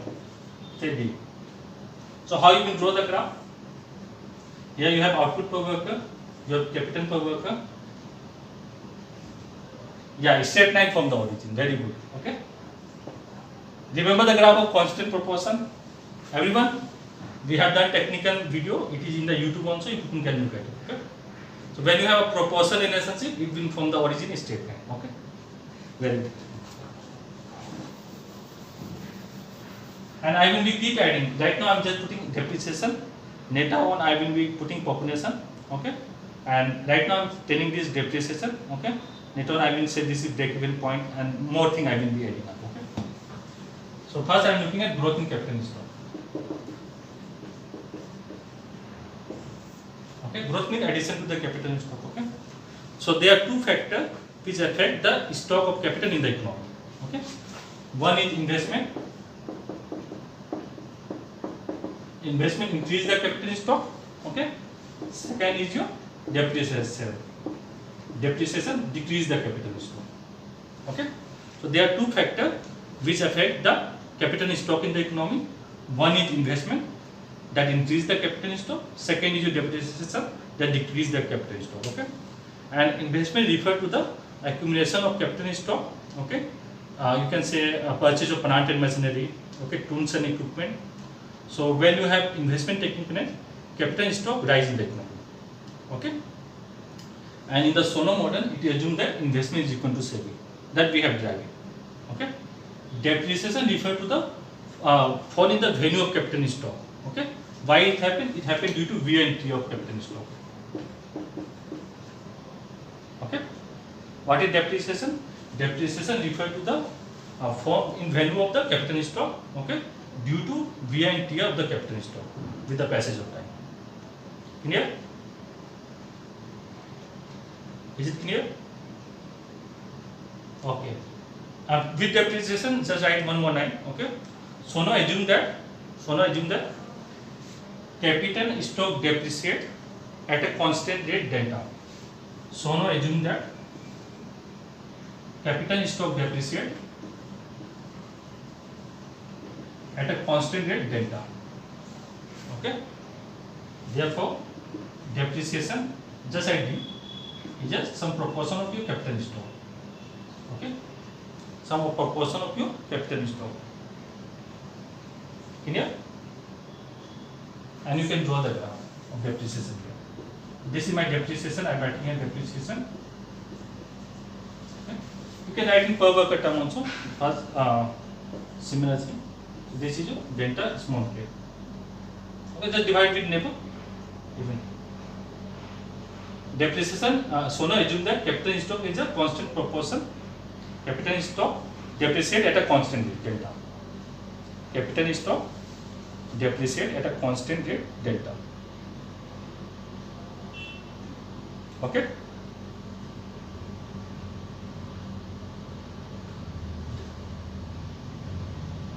I said that delta is my depreciation of the capital stock. And my capital stock depreciate at a constant rate delta. Capital stock, whatever capital stock I have, it will depreciate at a constant rate delta. Okay, let me give you example. So delta is 0.1, 10%. Okay, so if economy has capital stock of 120, if depreciation rate is 10%, 0.1, then how much capital stock will depreciate? 0.1 into 1 crore. That means 12 unit of capital stock will depreciate every year. Okay. Okay. So my capital stock will depreciate at a constant rate delta. That is what it is. So we write depreciation here, and here write capital per worker. So delta capital per worker. Okay. Clear everyone? Okay. So depreciation is just constant proportion of capital stock. So remember this part. Now you have to look at this term. So what is my gross investment?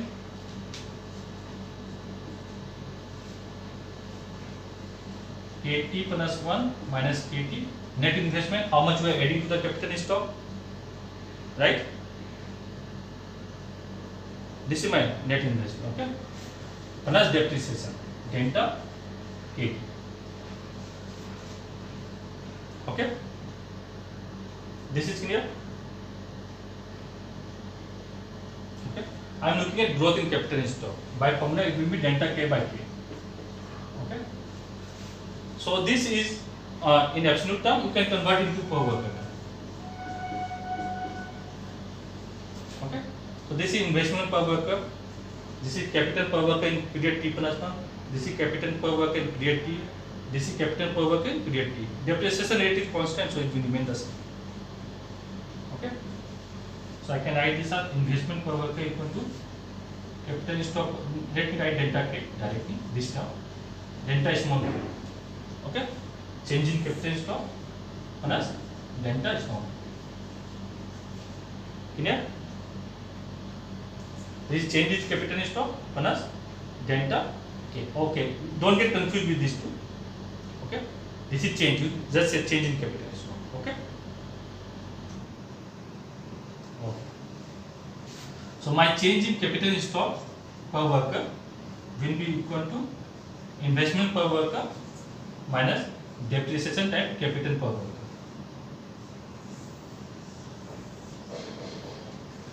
Okay? Change in capital stock per worker equal to investment per worker minus depreciation times capital stock per worker. Is it clear? So what investment does? Investment increase the capital stock, right? And depreciation reduce the capital stock. Okay? So one is increasing the capital stock and other is reducing the capital stock. That will give me my change in capital stock. Okay? Clear?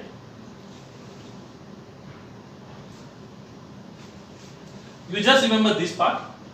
Okay? I have written gross investment equal to your net investment addition to capital stock plus depreciation.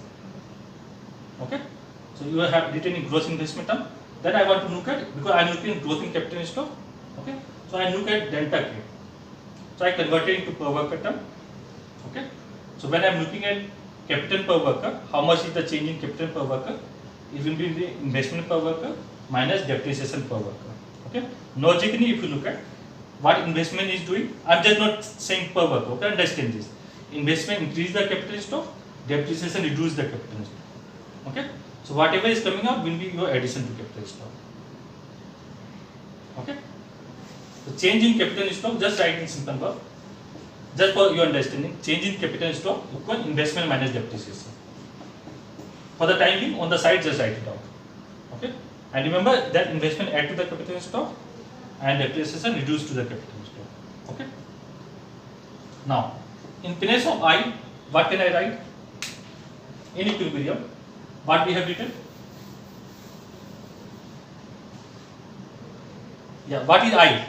Investment per worker must be equal to saving per worker, right? Therefore, change in capital stock will be equal to saving per worker. I write like this. In equilibrium, I will write like this, right? This represents my saving per worker in equilibrium. Clear?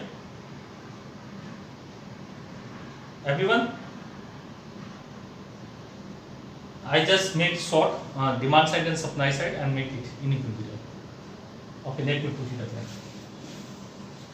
So from supply side, you have equation. Output is a function of output per worker is a function of capital per worker. Demand side. Remember the equation, okay, that we have derived. Okay, what we have derived? Saving per worker equal to investment per worker. In this place, I have substituted this term in equilibrium. So in equilibrium, as f of k, this is saving per worker in equilibrium must be equal to investment per worker, right?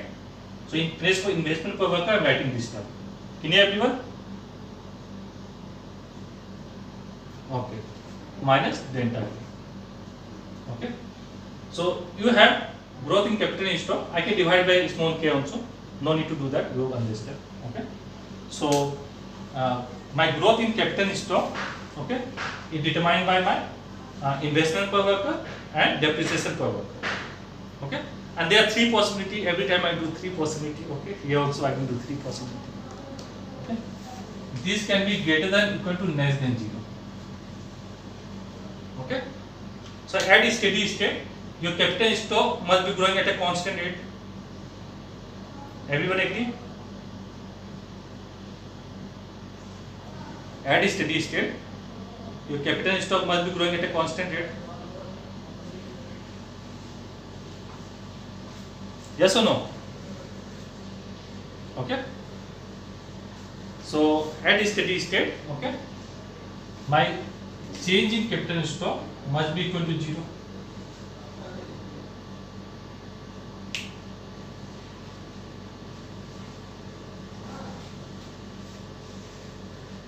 Right? Producer is in equilibrium when at steady state capital stock is not changing. Right?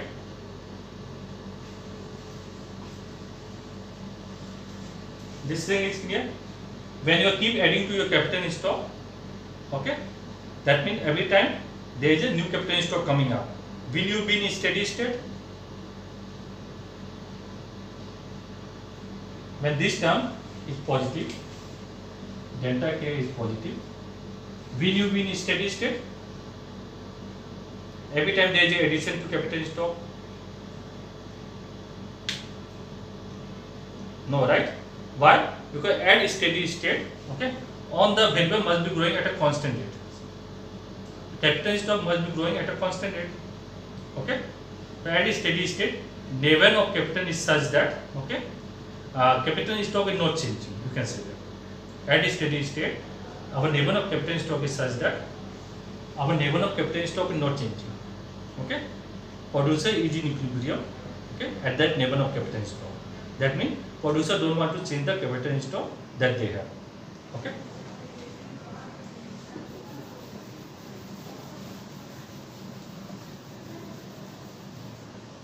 So, is it clear or no? What happened to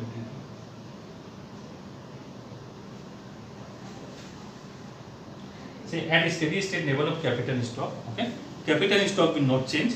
Okay, producer is in equilibrium. That means that level of capital stock, producer are happy with that level of capital stock. Okay, economy is at a constant rate. Yeah, at a constant rate. Okay, yeah, but if capital stock is keep growing, can we achieve steady state? What by steady?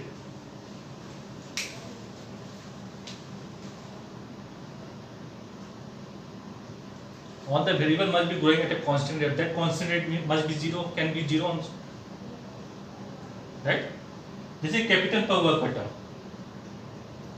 This is growth rate in capital per worker is 0. That means capital per worker is growing at a constant rate. That means my population is growing, capital is also growing at the same rate. Okay, and so there is nothing net. Okay, producer is content with what they are doing.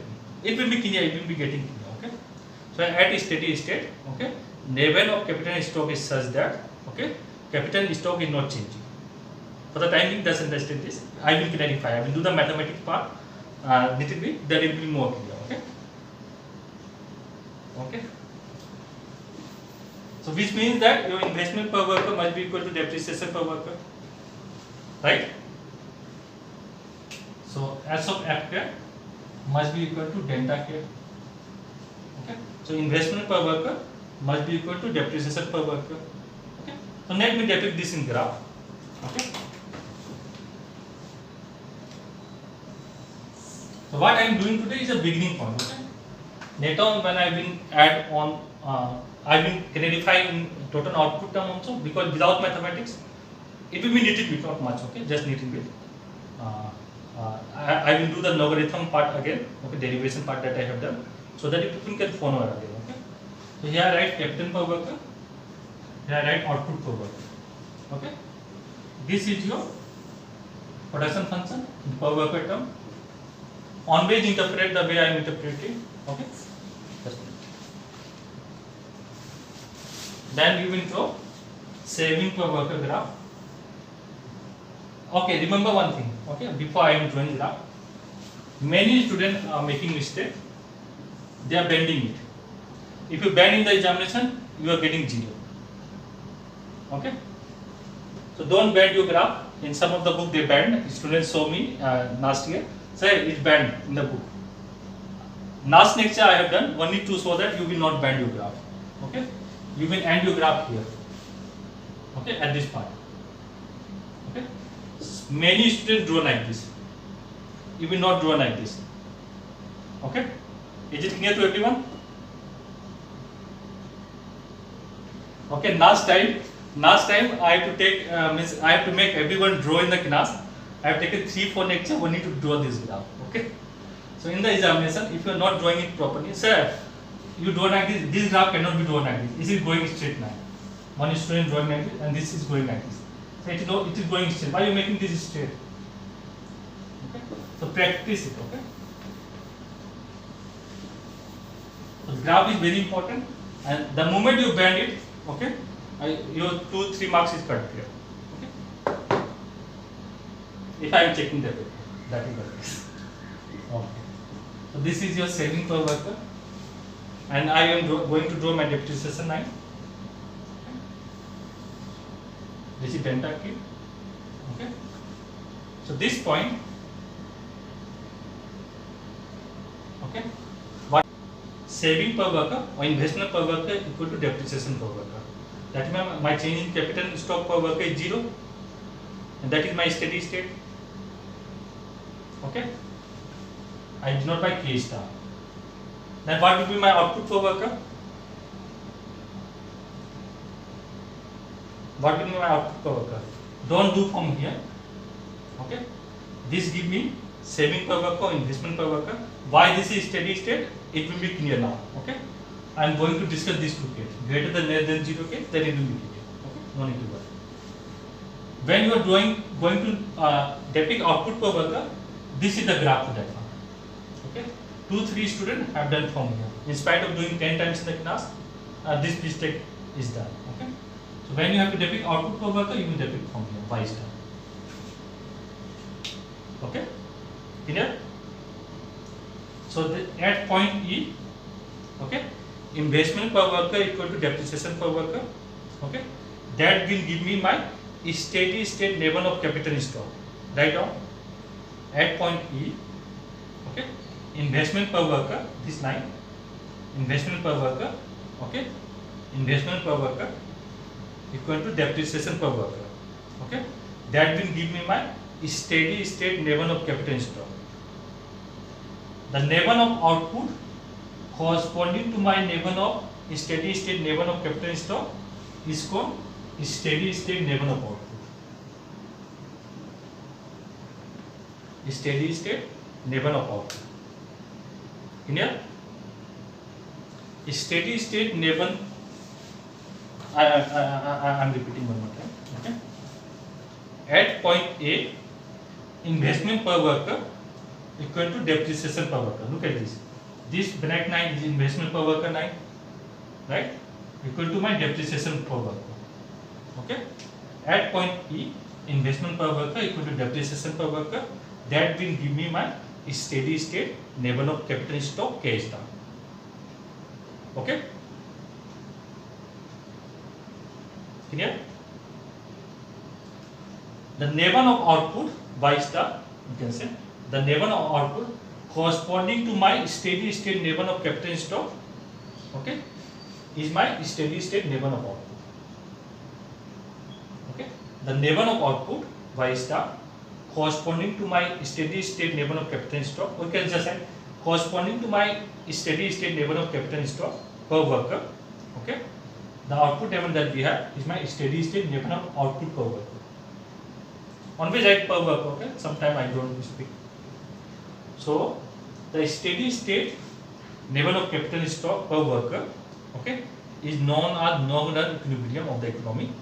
Okay, why it is long run equilibrium of the economy? Because if I have this sign, okay, let me put it here. This term I put equal to 0, I get this. Okay, if I have this possibility, any of these two possibility greater than equal to 0, okay, economy will have tendency to move toward K star. That is why it is called a steady state level of capital stock. Okay, so that is what I am going to show now. Okay, why K star is my steady state level of capital stock. Okay, and why change in capital stock, okay, equal to 0, I am considering there are three possibilities. Okay, steady state level of capital stock is that capital stock where your capital stock is not changing. Okay, that means producer don't have incentive to change the capital stock. Okay, let's look at this point. Say K1. Okay, at K1, what you have? Just look at the graph.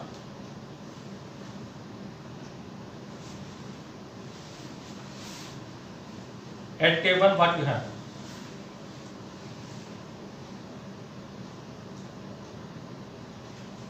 Yeah.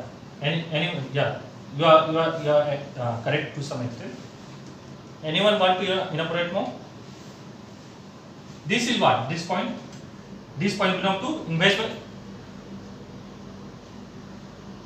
Yeah. Good. Look at this graph. Yeah. Look at this graph. Yeah. Asset K 9. This is this point corresponds to my asset K 9. Investment per worker 9. This is my depreciation per worker 9. Right. So I am looking at a case where this condition holds. Okay. Let me write it properly. So growth in capital stock I am looking at.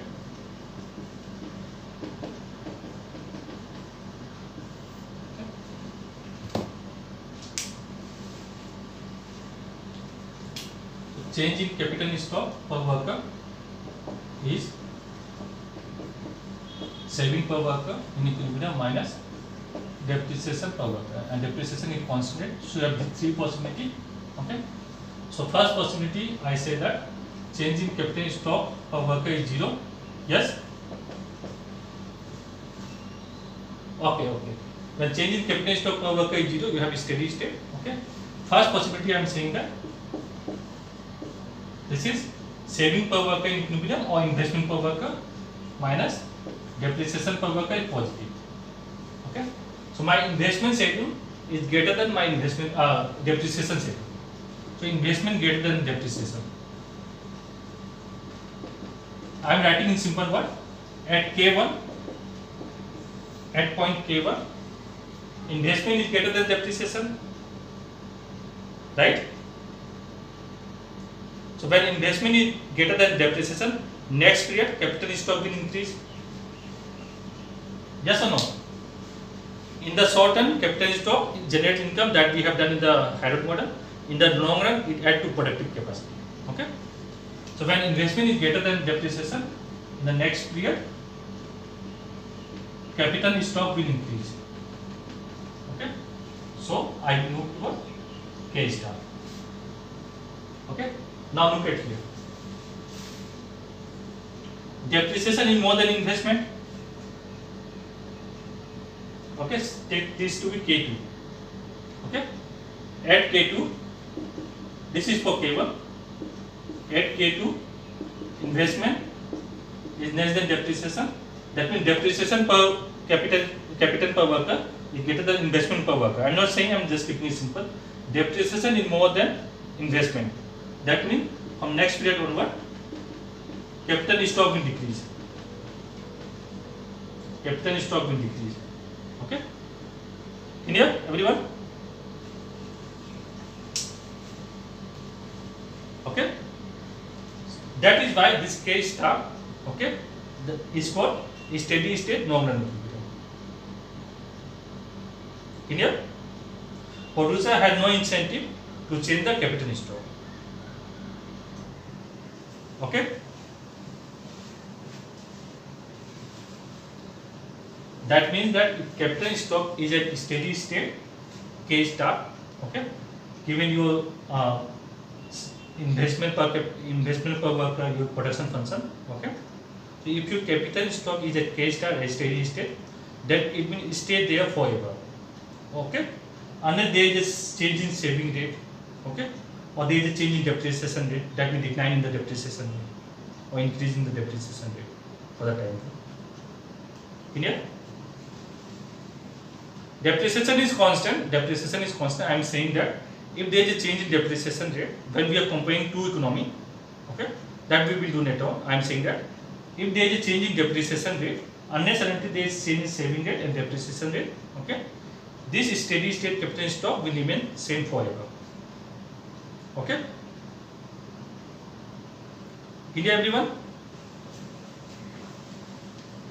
Okay. So here, what we have looked at? We have looked at impact of saving at steady state, keeping population constant. Population constant. We have not introduced population. Okay, and technological progress given.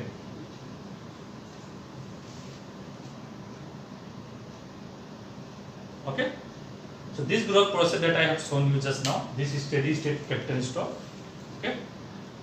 This I just look at the impact of saving at steady state, keeping population constant. That means its growth rate I taken to be 0 and technical progress to be given. Okay. Clear, everyone? Okay.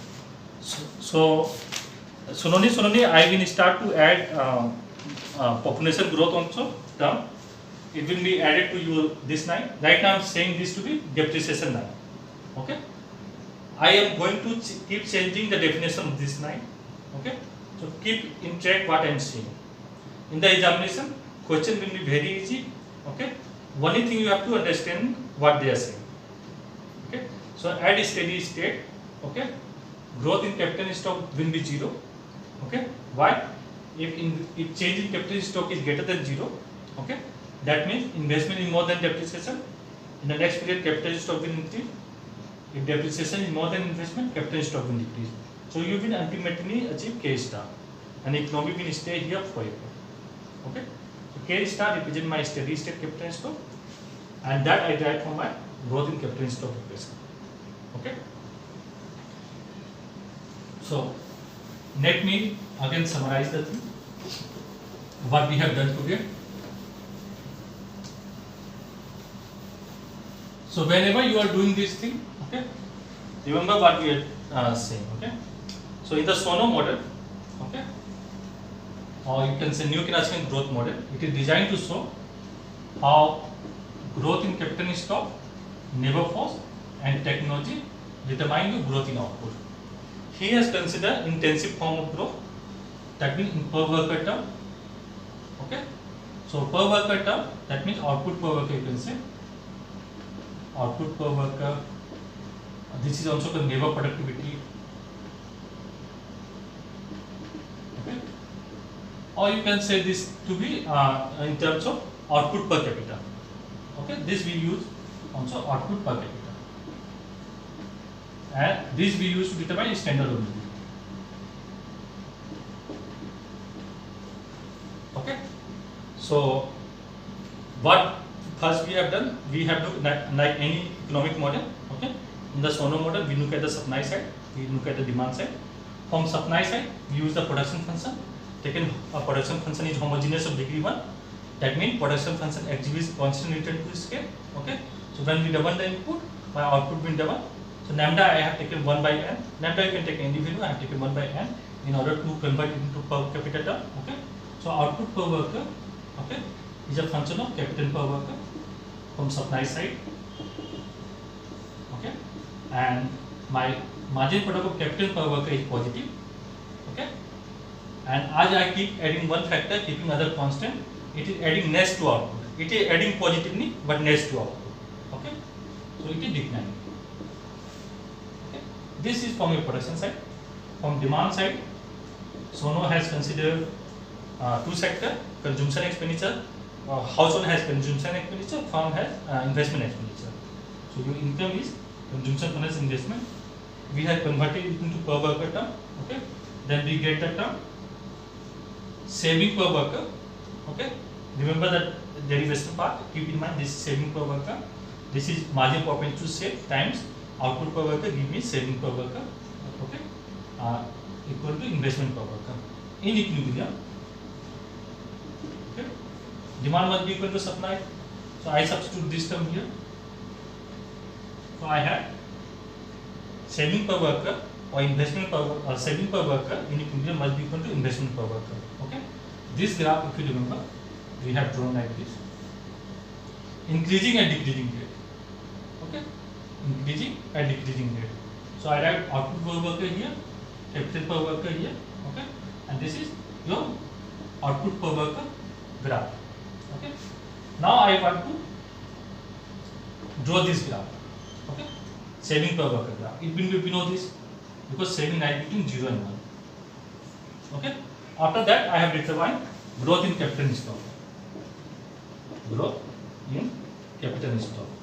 Okay, I have done in discrete form because this is undergraduate course. Okay, and mathematically we can do it also, but just keep things simple, then you people can check it out. Delta k by k give me growth in capital stock in discrete form. Okay, so I am just using delta k for the time being. So we have determined my growth in capital stock per worker. Okay, always write in small term. Okay, remember this part. Capital stock per worker equal to saving per worker in equilibrium, which is equal to investment per worker. Look at this one. Okay, minus depreciation per worker. Okay, this is constant and depreciation rate also right between 0 and 1. Okay, so this is what my investment increases the capital stock, depreciation reduces the capital stock. That will give me my change in capital stock per worker. Okay, simple thing. Investment increases the capital stock, depreciation, let me write depreciation. Depreciation reduces the capital stock. So this two thing will give me change in capital stock per worker. Okay, I always say that there are three possibilities: greater than equal to less than 0. Okay, so I say that at a steady state, okay, producer will be content with what they are producing when they change in capital stock is 0. Okay, change in capital stock per worker is 0. This I have shown with the graph. Okay, this is output per worker. I am drawing output per worker graph because I want to show at a steady state what will be my output level. Okay, that is the reason why I am drawing. If in the examination they don't ask you to show that thing, no need to draw this graph. Okay, this is, see how I am drawing the graph. Okay, don't bend it, don't make it rising. Okay, I have spent almost 1.5 lecture in this one. Okay, so this is output per worker graph. This is your saving or investment per, making it in down because it will be 30 or 40% of your. Okay, this is your saving per worker graph. Okay, and I am drawing my depreciation, which is a constant proportion with the capital stock graph. Okay, so here I write output per worker, here I write capital per worker. Okay, this term here will be K star.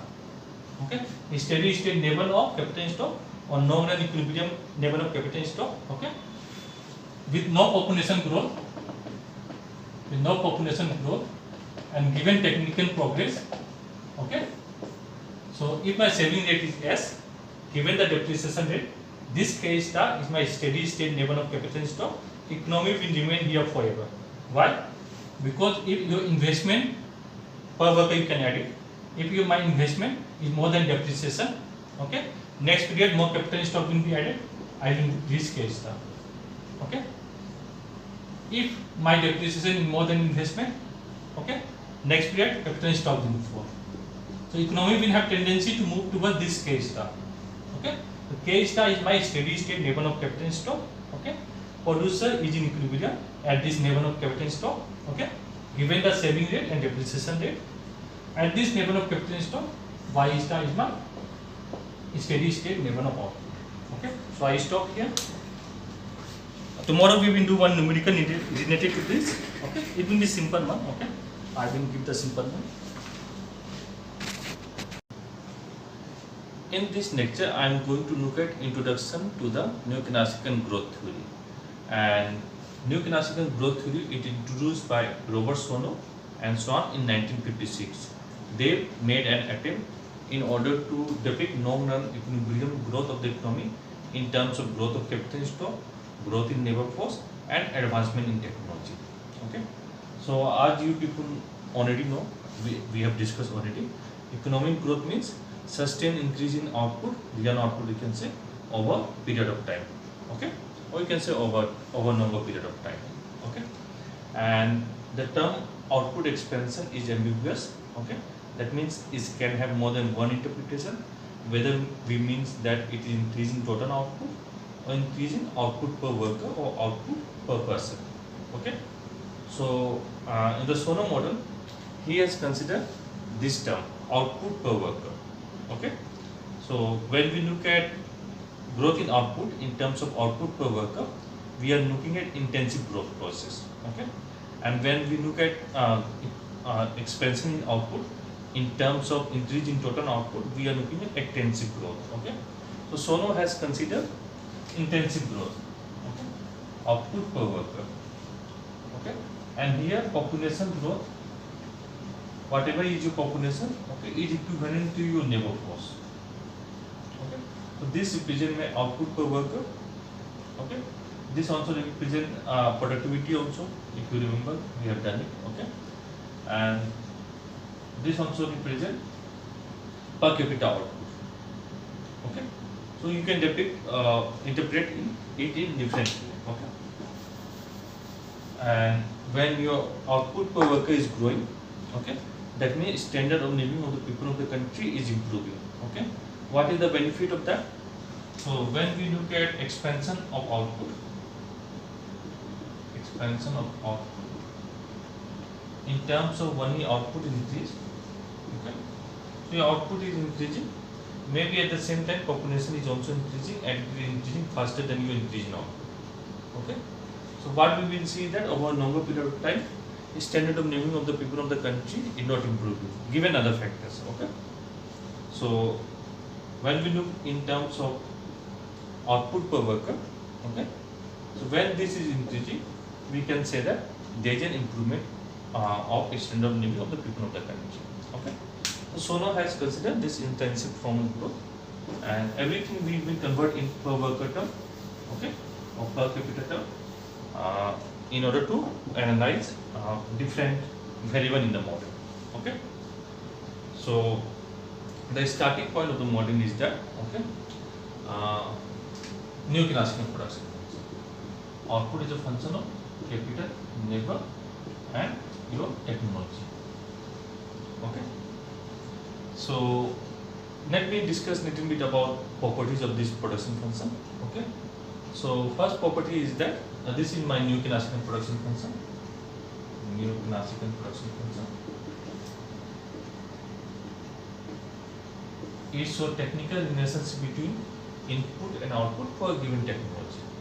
Okay, this I will talk later on. Okay, and first property is that it exhibits constant return to scale. Okay, production function is considered to be homogeneous of degree 1. Okay, by homogeneous of degree 1 we mean that when I multiply the input by lambda given my technology parameter, okay, if I multiply the input by lambda, okay, my output will also increase by lambda. Okay, and this lambda has power 1. That means my production function is homogeneous of degree 1. Okay, and when you increase the input by lambda, output increases by lambda. So percentage change in output is equal to percentage change in input. So you are having constant return to scale. Second assumption is that positive and diminishing return to input.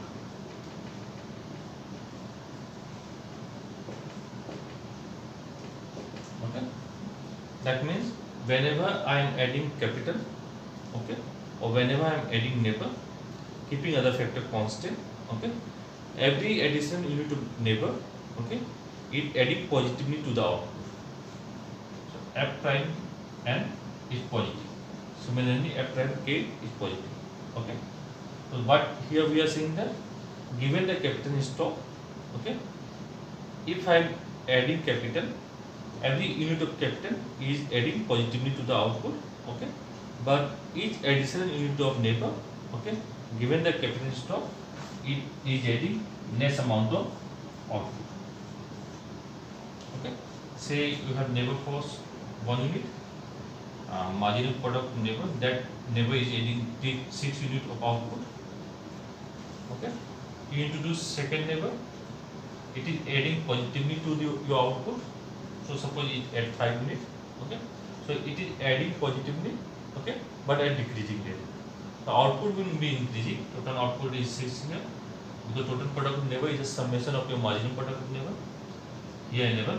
So your output is increasing and decreasing rate. So third unit of neighbor add only 3 units, so you have 14. Fourth unit of neighbor only add 1, so you have 15. And fifth unit of neighbor add 0, okay, you have 15 continuing. Okay. We have considered the case where marginal product of input is positive, given other factor. Here capital stock is given, so we will consider up to this point. Okay. So each input is adding positively given the capital stock, but I will keep increasing that input, say neighbor, keeping other input constant, say neighbor or capital. Okay. So each additional unit of my neighbor is adding less amount of output, but it is adding positively. Okay. So my total product is increasing at decreasing rate. Okay. So shape will be like this. Okay. This is my second properties, that marginal product of input is positive. Okay. And as we keep adding that input given the other input, like I keep adding capital stock given the neighbor cost, okay, each addition or subsequent unit of my capital stock is adding next to output. Okay. Now third is your inner condition.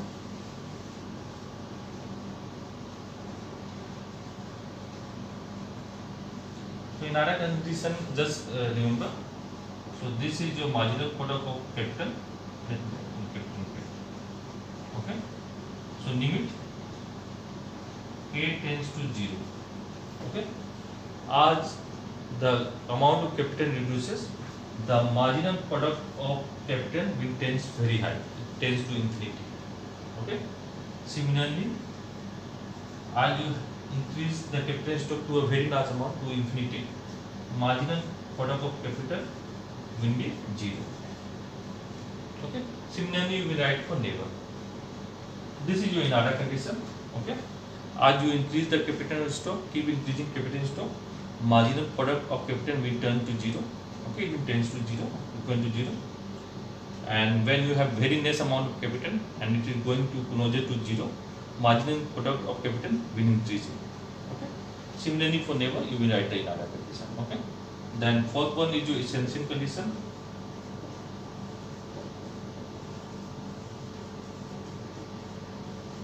Okay. So here f of 0, n. Right now I am not using technology. Okay, just writing simply. F of k, 0 equal 0. So both input are essential to produce output. Okay. In the absence of one input, we cannot produce the output. Okay. So these are the properties of neoclassical production function that we are going to use. Okay. After this, there are certain assumptions that we have to look at. So let's look at the assumption in the Solow model. Okay.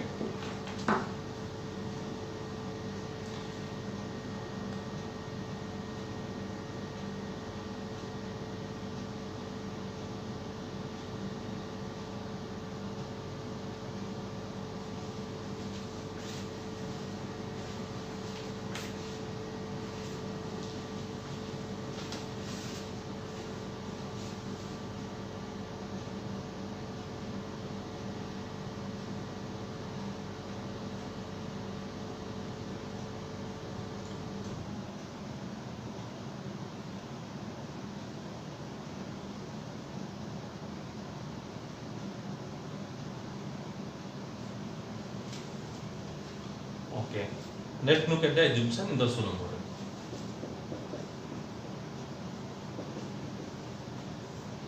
So first assumption is that like you have done classical and Keynesian, okay. So we are considering one good model, okay. So one commodity is produced and same commodity is used for consumption as well as for investment, okay. Second is your labor and capital are substitute, okay. We can substitute labor for capital and capital for labor. Take this example, I am just doing a simple isochrone. Okay. Here you have capital, you have labor. So you can use say 5 units of capital and 2 units of labor, or 3 units of capital and 5 units of labor to produce same output. Okay. In the Herod model, you have to use in fixed proportion, but here you can substitute labor for capital and capital for labor. Third is that since it is an extension of the classical model, so here wages and prices are flexible. Okay. Then you have we have done already production function is a new classical production function,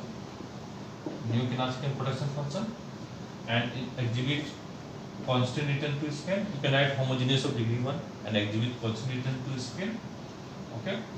And your inputs, okay, depict positive and diminishing return,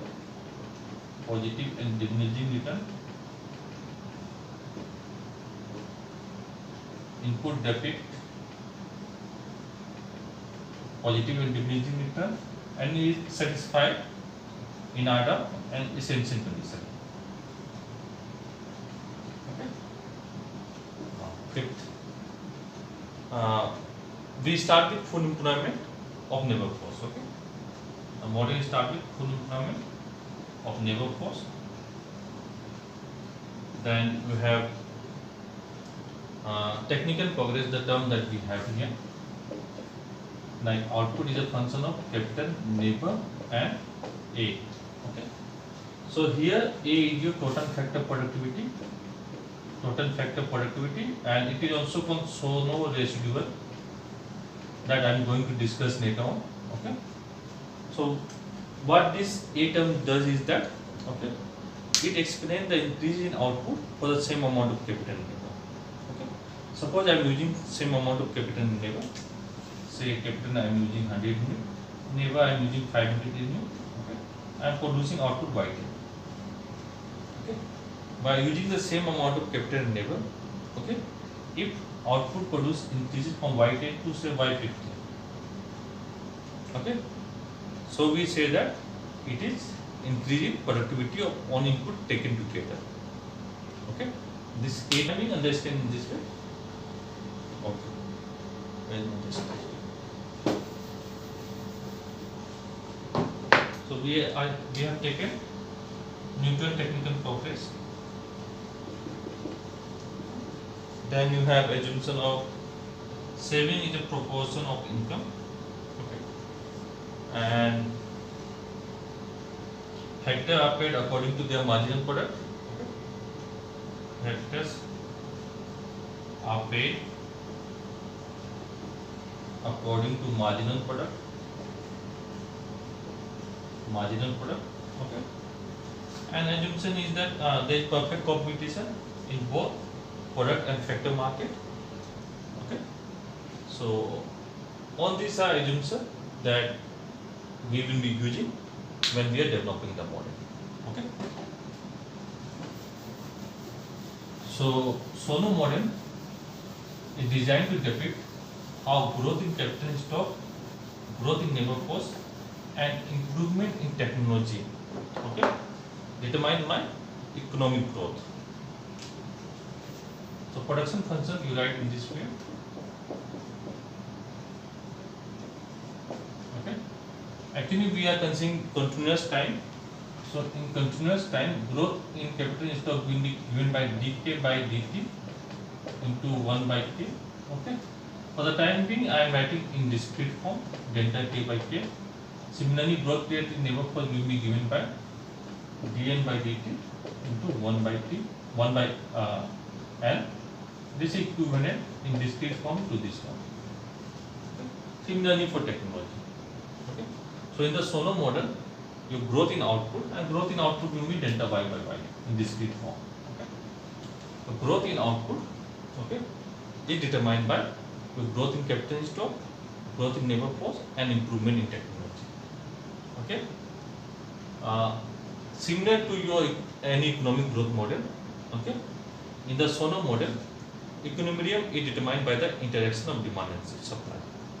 Okay, and our purpose is that what is the requirement of economy, okay, in equilibrium when the economy is growing. That is what we want to look at. That means we want to find out a steady state, okay, where all the variables are growing at a constant rate, okay, constant or exponential rate. Okay, that is what we want to get. So that economy will be having steady state growth over a longer period of time. So we have to look at supply and demand of goods. Okay. So supply of goods is determined by production function. That we people know. So output is a function of capital, labor, and technology. Right. Okay, let me check the recording on that. Okay. So output is a function of capital, labor, and your technology. Okay. And this production function exhibits constant return to scale. Okay. It is a homogeneous of degree 1. So it exhibits constant return to scale. So if I multiply the input by lambda, okay, let me write this. Okay. My output will increase by lambda. Okay. For the time being, for the initial development, just take rate of growth of population to be constant. That means this term is constant, and rate of technological progress to be 0 or constant. Okay.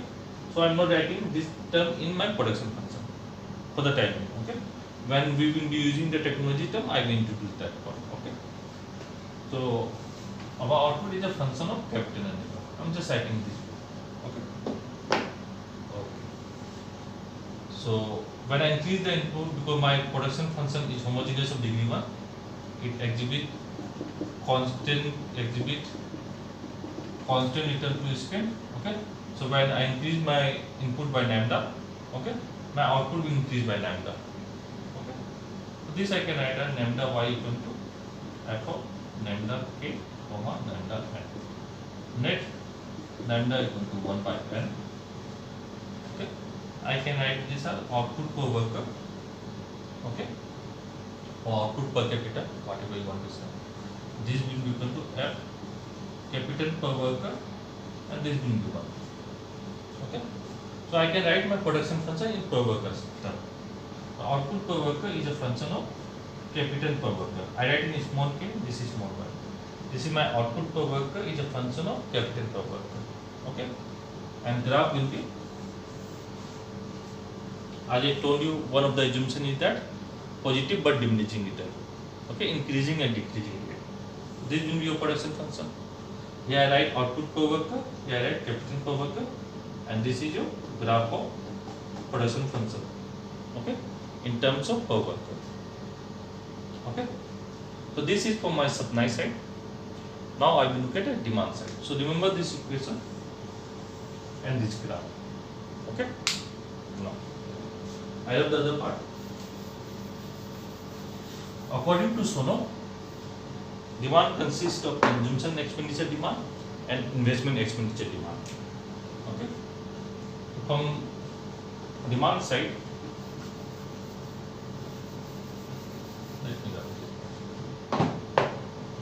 from demand side, income is what? Consumption plus investment. Okay. We have to look in terms of per worker term. Okay. Because Solow focus on intensive growth. Okay, so we have to look everything in terms of per worker. Now we have converted our production function in per worker term, so we will convert our aggregate demand in per worker term. Okay, so output per worker equal to consumption per worker plus investment per worker, just divided by n. Now what is this term that we have to know? Okay, consumption per worker. So income, we know we consume or save. Okay, in a two sector model, there is no government sector, and saving is a proportion of income. So in place of S, I can write this. Okay.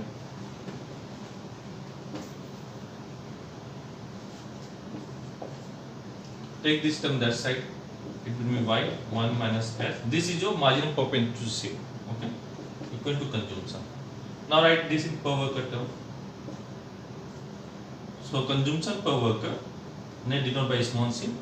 Here I am denoting small c as consumption per worker. Okay, is equal to 1 minus s output per worker. So I substitute this consumption per worker, this term, in place of this one. Okay, let's write it out here. This is my output per worker, I write small y. This is my investment per worker, I write small I. And this term I can write as 1 minus s y. Take this term that side. Okay, you will get s y equal to I. S is your margin profit to save, y is your output per worker, I is your investment per worker. This is my investment per worker. Okay, now look at this term. Saving is proportion to income. Okay, so saving per worker will be equal to this term, marginal profit to save times output per worker. Okay, so this is saving per worker will be equal to S1. So this term is same as this term. This term represents my marginal profit to save times your output per worker is nothing but saving per worker. Saving per worker. Okay, so in equilibrium, saving per worker equal to investment per worker from demand side. Okay, from demand and supply we will be having equilibrium when this output is equivalent to this much. Okay, so in equilibrium, okay, S of Fk, saving per worker in equilibrium must be equal to investment per worker. Okay, and saving are between 0 and 1. So we have drawn a graph of this one. Okay, now I want to draw a graph of saving per worker in equilibrium. Okay, so saving lies between 0 and 1, graph must lie between this, and saving is around 30%, 40%. In some cases, developed country it is 50%. So we have to draw here. This is my saving per worker graph. Okay, saving per worker graph is like this. So S line between 0 and 1. Okay, now look at this one, distance. This distance represents my saving per worker or investment per worker. Okay, so output per worker is what? Consumption per worker plus saving per worker. Okay, the remaining part is your consumption per worker, and this is your output per worker. Okay, this sum you can take it from here. Okay, so this is what we have from demand side and supply side. Okay, next I am going to look at growth in capital stock equation.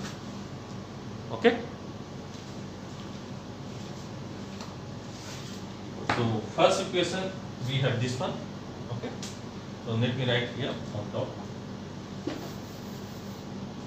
So from supply side we have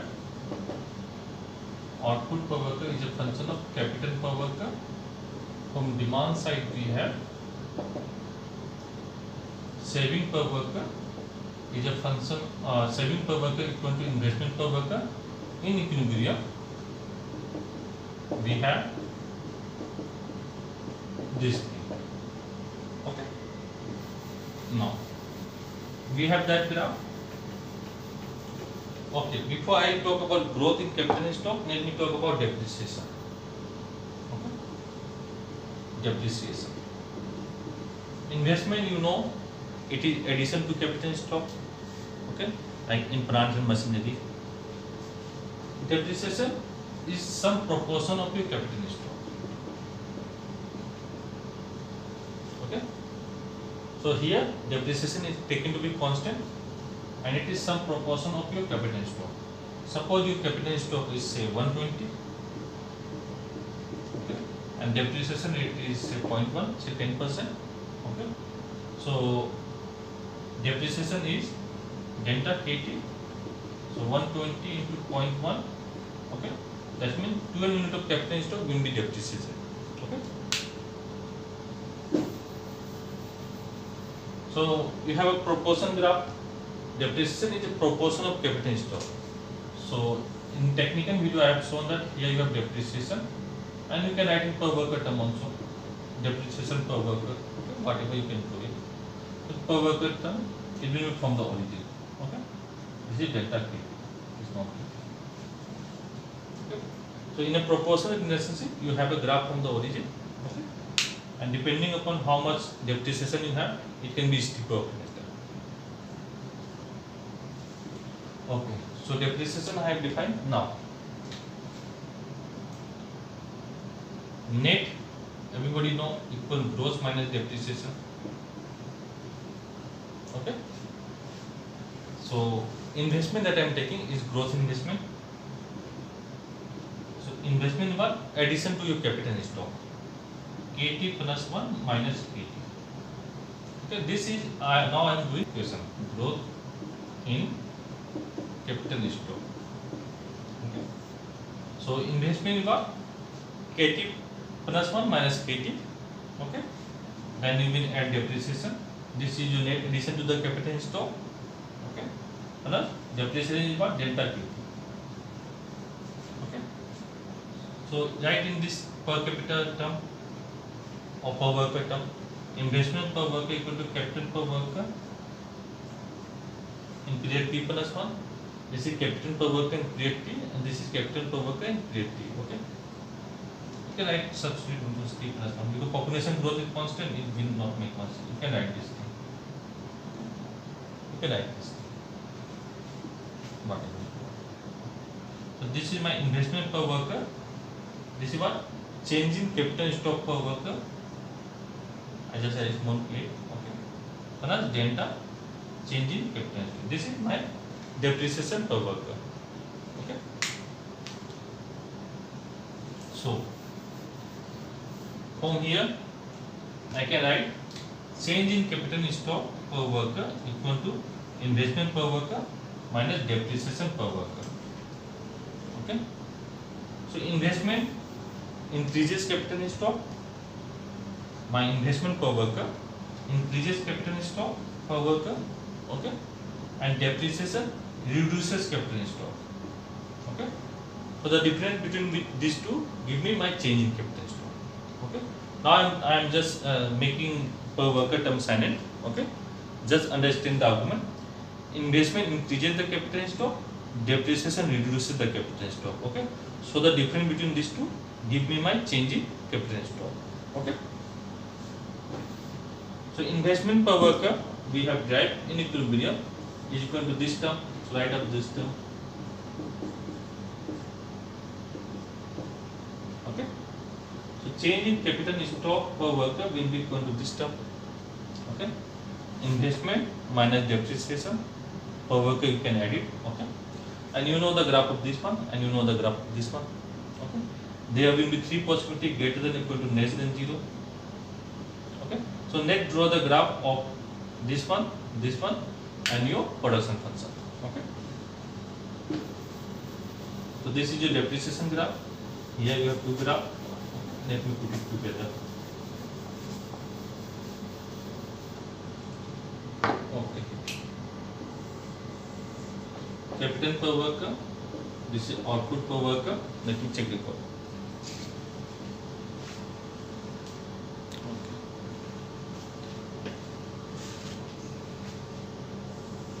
This is production function, increasing and decreasing rate. Okay. Output per worker is a function of capital per worker. This is a saving per worker graph. Okay. Investment per worker graph. And this is a depreciation graph. Okay. So first I want to look at this case, greater than 0. Okay. So this is investment per worker. Okay, you can look at it here. Investment per worker in equilibrium. Okay. Here we have derived from here. So investment per worker is greater than depreciation per worker. So let me write in this way. Investment greater than depreciation. Okay. So when investment greater than depreciation, what is by definition? What by definition we mean investment addition to the capital stock. Okay. So investment per worker is more than depreciation per worker. So in the next period, okay, next period there will be addition to capital stock.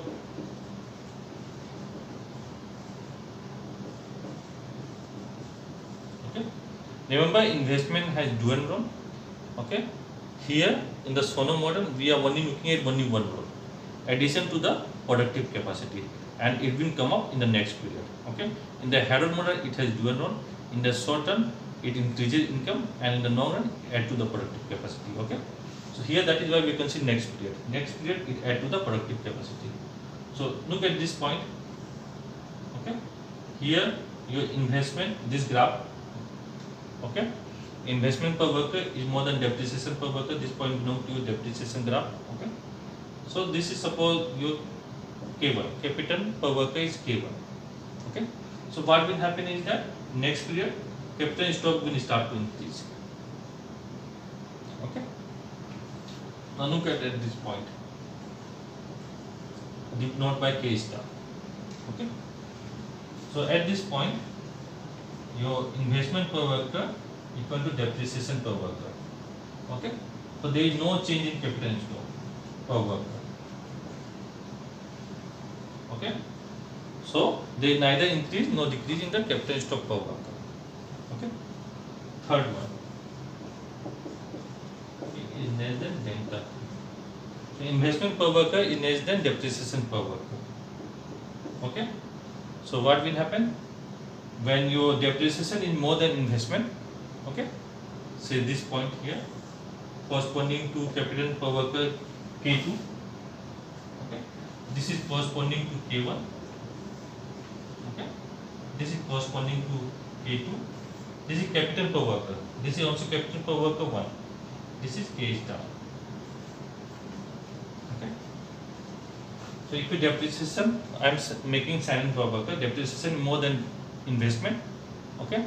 So every year we are out capital stock is more than what we are adding to the capital stock.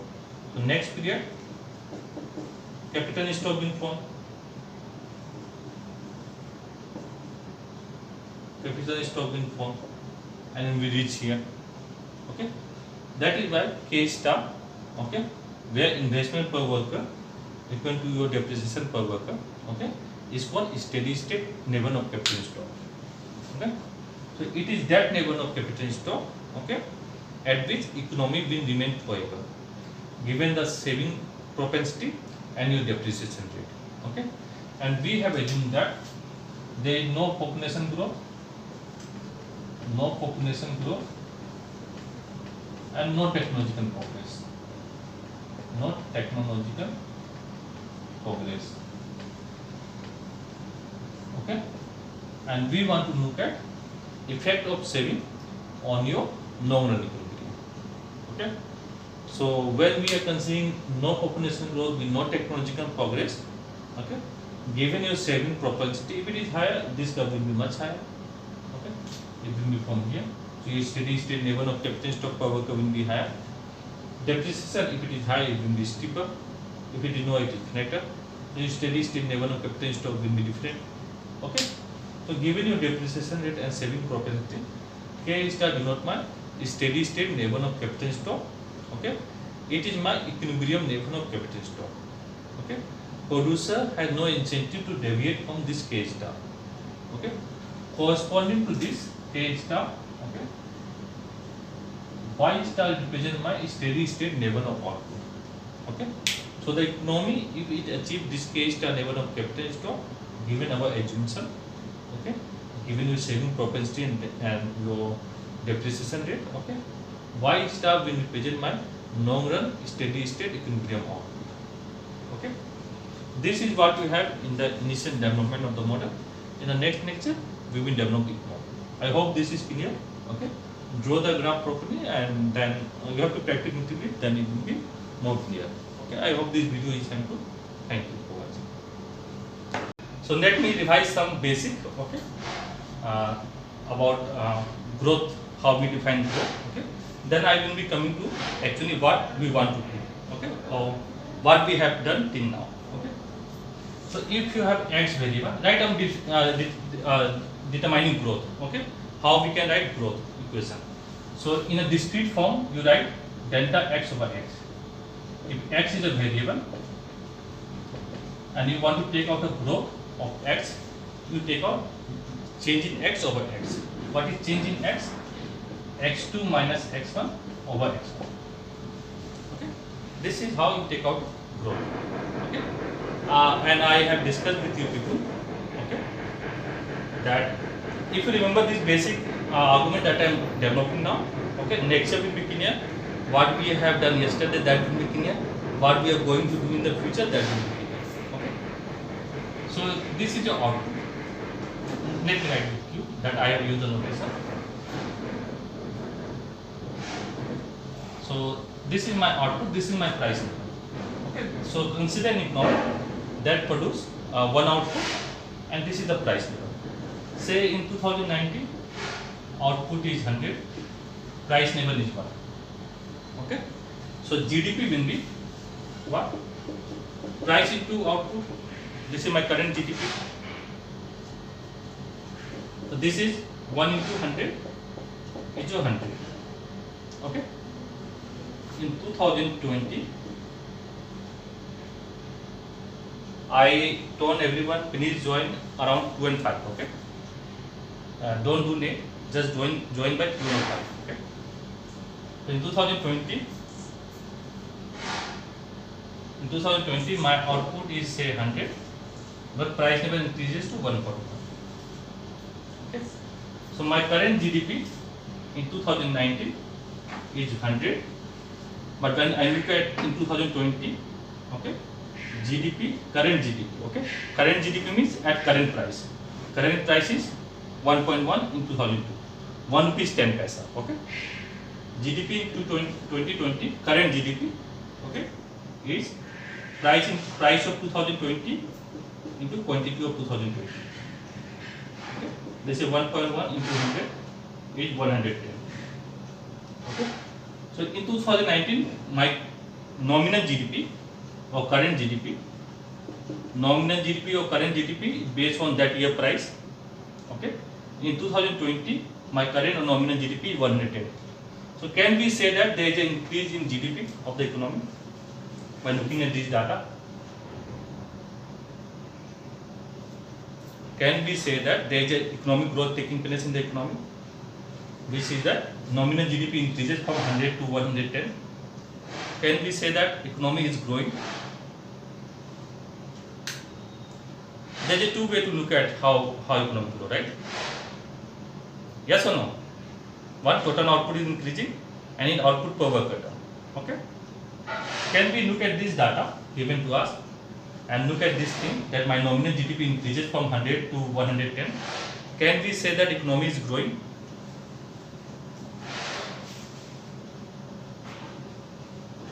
No. We cannot say that economy is growing. Why? Because your output, real output remains the same. Right? Your real output remains the same. Yes or no? Okay. So this I am repeating again and again. I have done in the beginning. Please revise what we are doing. Okay. What is real output? How much command over real commodity you have. Okay. Suppose this is the pen. Suppose this is the only consumption good available on earth. Okay. And say price level of this pen is 5. Okay. And my income is 100. So how much command over this commodity I have? How many of this commodity I can buy for consumption? 20 unit? Yes or no? Price into this commodity X, this is the only consumption good I have, equal to your money income. Okay, so X will be income divided by price level. So real command of a commodity I have 20. Okay, now if price level increases to 10, how much real command of a commodity I have? This commodity 10. So my command of a commodity is 1. Okay, so when price level increases, actual command of a commodity is 1. Okay, so here when we look at this data, or you can say purchasing power, okay, of that individual that having constant income is 1. Okay, so when we look at here, your real GDP is not changing, only your price level is increasing. Okay, so there is no growth in output. Output growth is not taking place. That means real output is not growing. Actual command of a commodity of the people of the country is not changing. It is remaining 100. Okay, there may be the case that inflation is taking place, that means price level is increasing. Okay, maybe there will be impact on distribution of income. We are not going into that aspect. Okay, we are only saying that for the time being. Okay, that real command of a commodity of the people of the country is not changing. Okay, my real GDP is not changing. Okay, real command of our output is not changing. So there is no economic growth taking place. Okay, but if we want to look at a growth rate of GDP in nominal term, okay, so what I have to do? Y2, this is what my nominal GDP in period 2019. So this is Y1. Okay, this is my nominal GDP in period 2. This is Y2. Okay, so what is growth rate? I told you this is the definition. So growth rate in GDP, change in Y over Y. So it is what? Y2 minus Y1 over Y1. You will multiply with 100, you will get the percentage. Okay. So Y2 is how much? 110. Okay. New GDP is Y2, current year. Y1 is previous period, 100 divided by 100. Okay. So you will get 10 by 100. Okay. And when you multiply with 100, you will get the percentage. Okay. So multiply with 100, I will get 10% growth in nominal GDP. Okay. So my nominal GDP increases by 10%. Does it mean that my real GDP increases? Real command of a commodity increases? No. Everyone getting my point? Yes, no? Oh. Now, next is my real GDP. How we calculate real GDP? Based on my base year price. Okay. So I consider a particular base year. Suppose India want to calculate real GDP. India consider 2013 as base year. Okay. And based on that, every year price they have calculated. Okay. So they will keep this price and output of the next period. Okay. Like suppose I have taken 2019 as my base period. Base year. Okay. Now, since I have considered 2019 as my base year, okay, so this is my nominal GDP as well as real GDP. Okay, if I consider 2013 as base year, so if I want to take out real GDP in 2019, okay, 2019, I will write the price of 2013. Okay, since I am only considering 2 period, I write 2019 price here. Okay, so my real and nominal GDP, if I consider that particular year to be my base year, in that year my nominal and real GDP will be same. Okay, now look at next period. Okay, real GDP in period 2020. How much real command over commodity I have? I have shown you that price level increases. Okay, in my example, real command over commodity fall. Okay, so real GDP of 2020, price of 2019. Okay, because that is my base year, into quantity of output in 2020. Okay, whatever base year you will take the price of that year and commodity of this year. So price of base year is 1, output of this year is 100. So your real GDP remains the same. There is no change in real GDP. Okay, this is your Y. This is your real output. Put it star. Okay. So if I want to look at how much real command of a commodity is changing over time, I will do delta y over y. This in real term. Okay.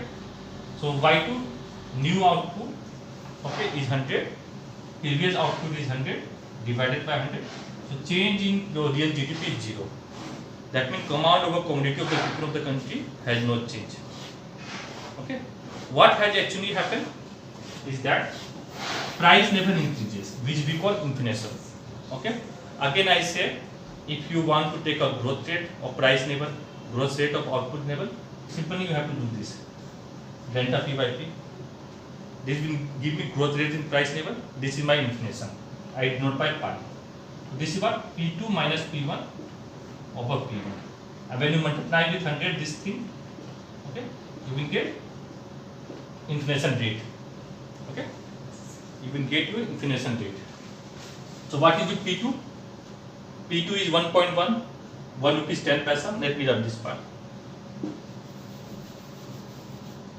1.1. P1 is 1 rupee divided by 1 rupee into 100. Okay, so this will be 0.1. 0.1 into 100. 0.1 will be 1 by 10. So your price level increases by 10%. Okay, so actually what is happening? Economy, when it moved from 2019 to 2020, price level increases by 10%. Okay, so there is an inflation in the economy 10%. Actual output had not changed. Okay, now take another example. Suppose in 2020 my output increases to 120, price level also increases. Okay, so my nominal GDP in 2019, what it will be? Nominal GDP. What will be my nominal GDP? Nominal GDP means current year quantity and current year price. Okay, so GDP or output in period 1. Okay, I have taken 2 period. I write nominal GDP. In year 2019 is price of 2019 into output of 2019. Same period. Okay, so this is how much? 100 into 1. It will remain 100. Okay. Now I want to look at nominal GDP in period 2020 by 2. Nominal GDP in period 2020. Okay. So price, I am talking about nominal GDP, current year. So I will take price of 2020 into output of 2020. Okay. This is how much? 1.1 into 120. So how much you will get? 1.1 into 120. How much? This will be how much? 132. Is this correct? And even into 120. Then you will put point, because you have point here. So you will get 132. Okay? Everyone got it?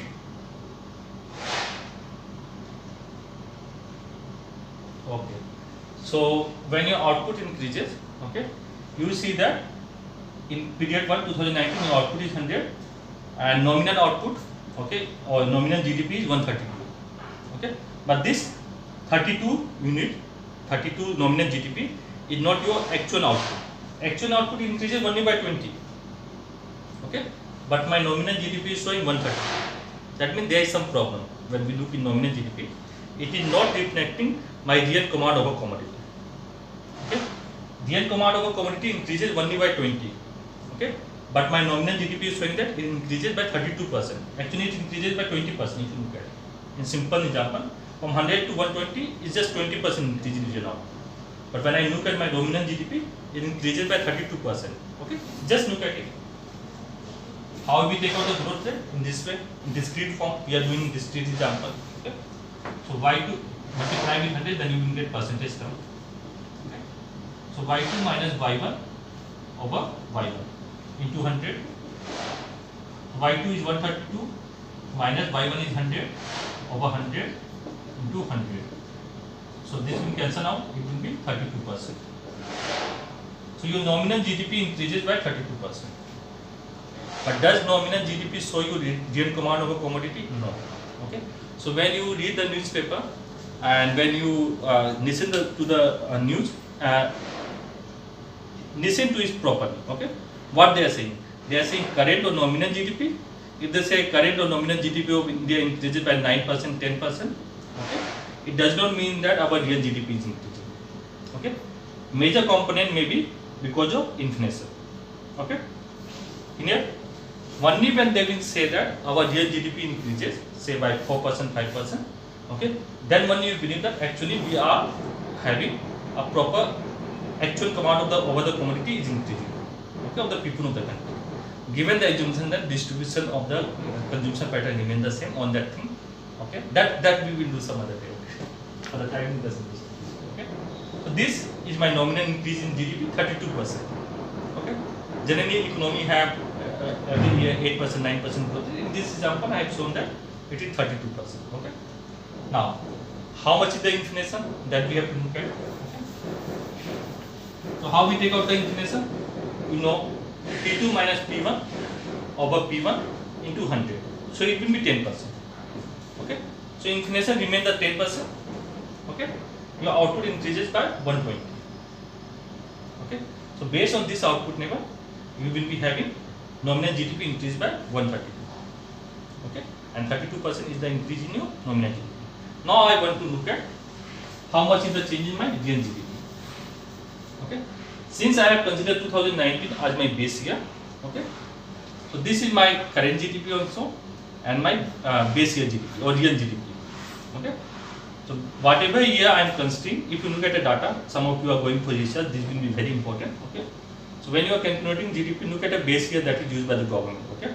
So sometimes what happens is that government change the base year. Okay. So when you move the base year, say from 2013 to 2018. Okay. So next period you will see that there is an increase in output, growth in output taking place. Okay. It will show higher growth in real output. Okay. But some of the economists contest that you have changed the base year. That is why you are showing higher growth rate. Okay, so government also, the government agency also do this kind of thing. Okay, when economy is facing problem and they have to show data, so sometimes they change the base year, they move the base year to show higher growth rate. Even real high growth rate we can show by changing the base year. Okay, so this type of thing happen also. Okay, in the policy documents also. Okay, so this is common. Okay, now coming to real GDP. When I consider my base year to be 2019, current and real GDP will be same, so this will remain 100. So real GDP of 2020, say Y2 star. Okay, but price of my base year, price of base year is how much? 1, 2019 into output of 2020. So this will be 1 into 120. This is 120. Okay, so real GDP in 2020 I have is 120. So how much is the increase in GDP? Same formula will be used, delta Y over Y, real GDP into 100. Always remember, real GDP means real command over commodity. How much command over commodity I have? Okay, when economy is growing. If command over commodity not increasing, real GDP not increasing, economic growth will not increase. Okay, so in the definition I have finished real output growth. Okay. Okay. So this will be Y2 minus Y1 star, you can put it over Y1 star, that means real. Okay, into 100. So Y2 is 120 minus 100 over 100 into 100. So this will cancel out. 120 minus 100 is 20%. So real GDP increases by 20%. Real command over commodity of the people of the country increases by 20%. Okay, this is what we mean by real GDP. So whenever you have to take out a growth rate in discrete form, you write then if X is a variable, okay, X can be anything. Your output, capital stock, labor force, consumption, investment. Okay. If I ask you to take out growth in output, just write change in Y over Y. I have shown you. Okay. You can multiply with it, that will give in percentage term. Okay, we no need to do it. This simply means Y2 minus Y1 over X2 minus X. Oh, sorry. Y2 minus Y1 over Y1. Okay. Similarly, when I say growth rate in capital stock in discrete form, this will be delta K over K. Okay, if we write K2 minus K1 over K. Similarly, growth rate in labor force, change in N over N, it will be N2 minus N1 over N1. Okay. Similarly for consumption and investment. Okay. In continuous time, okay, whatever variable you have, you take log of that one. I am taking natural log. Okay, it is easier to work with natural log when we are doing growth. Okay, so you have capital stock. Okay, I want to look at the growth rate in continuous time. I am going to drag that one later on because that is important part. Okay, we have to drag Solow residual and all these things, so I have to drag that equation. For the time, let's understand this way. Okay, one minute. Okay. So I am taking natural log. Okay. When you take natural log, take derivative with respect to time. Okay. So this one I have done the derivation. Okay, we have done in the class. This will be what? dk by k. Derivative of log of k is dk by k into 1 over dt. Okay. So dk in discrete time you can write dk by k, change k by k. Okay. So you can associate this change in time. Always remember 1 over change in time you have written. D means change. Okay. Is 1 over t2 minus t1. Okay. So you can take out the time period also. Whatever time period you have, since we are considering here one time period, so t 2020 minus t 2019. So 1 divided by 1 it will be 2020 minus 2019 is 1. Okay. So in discrete time, if we are considering one time period, denominator will be 1. Okay. So this term is represented by this one. Okay. So no need to get panic when you look at this equation. Okay. This you simply write as in discrete time delta k by k into 1 over change in t. Okay. For only one period change, this change in t will be 1 because 2020 minus 2019, okay, is 1. So this term will vanish. So this term will be equivalent to this one. Okay. But if we are considering longer period of time, say 20 year, 30 year, if I am comparing say 2000 with 2020. Okay. So if I am looking at a longer time period, then this t term will be important. Okay. So this term that I am writing here, this dk by k, I denote by k dot. Okay. Sorry, 1 minute, one correction. This is dk by k into 1 by t. Okay, 1 by dt. So this term. Okay, let me arrange it. dk by dt into 1 by k. Okay. So this dk by dt. Okay, I denote by k dot, and k I simply k. Okay. So growth in capital stock over time, I denote by k dot. Okay, and in the denominator you will be having growth capital stock in that. Okay. So this represents my growth in capital stock in continuous time. Growth in capital stock. Okay, in discrete time you just write delta k by k. Understanding this way. In continuous time we write k dot by k. K dot is what? Growth in capital stock over time. Okay. In discrete time you can write delta k by k. Okay. Notation is clear to everyone? Yes, no.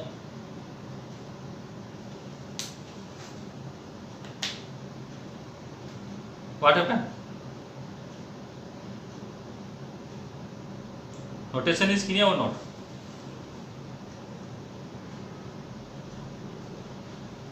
If not, then say no, I can do it, okay? This notation is clear to everyone?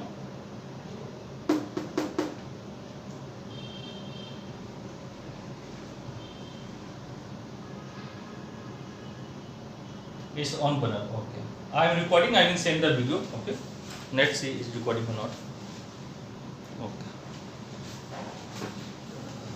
So I will send the video because if you are not able to do this part, okay, Solow model will not be, you people will not be able to understand. Okay, you can memorize, and for sure you will make mistake in the examination. Take my word. Okay, question will be very easy from the Solow model. We will do on the iteration. If you understand the question, it will just take 3 to 4 minutes to write in the examination. Okay, I have sent one internal examination question paper. Okay, so that is an open book examination. So from 10 a.m. the student can write anytime, 4 p.m., 5 p.m., 6 p.m. Okay, so they are saying that they understand the question. Okay, they know what they have to write in the examination, but they are not able to do it. Okay, so in the final examination you will not get paper like this. It will be simple.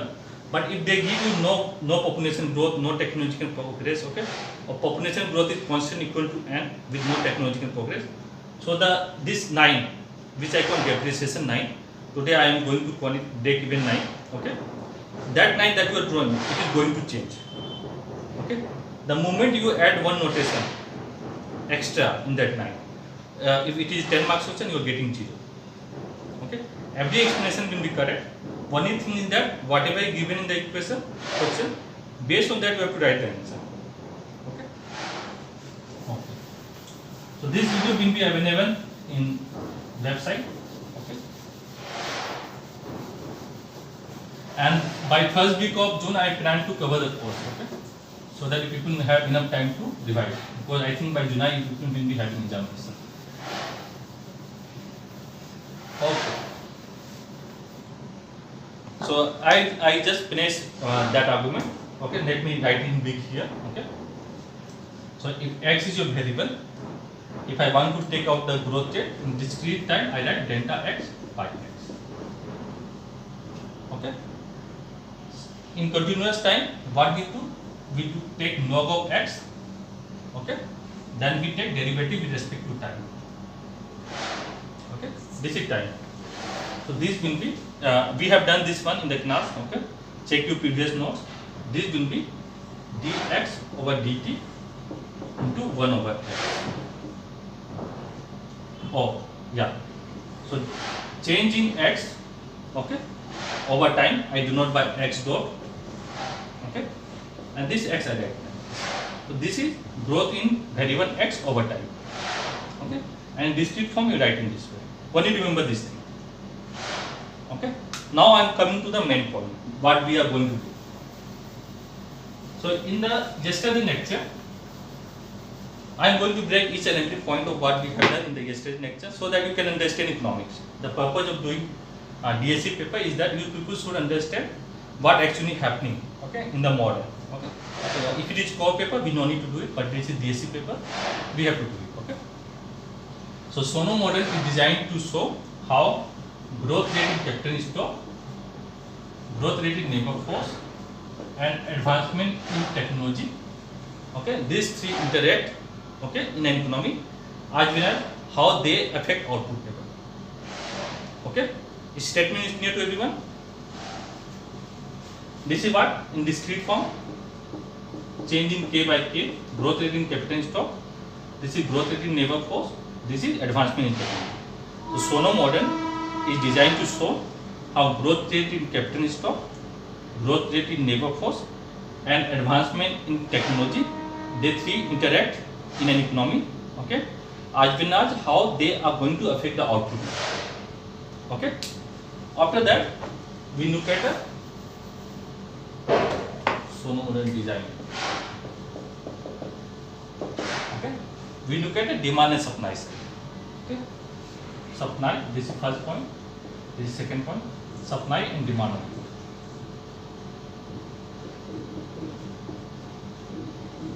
Okay.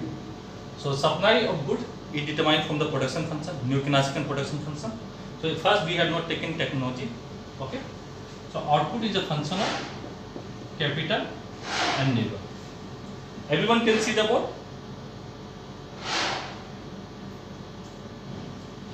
Okay. 1 minute.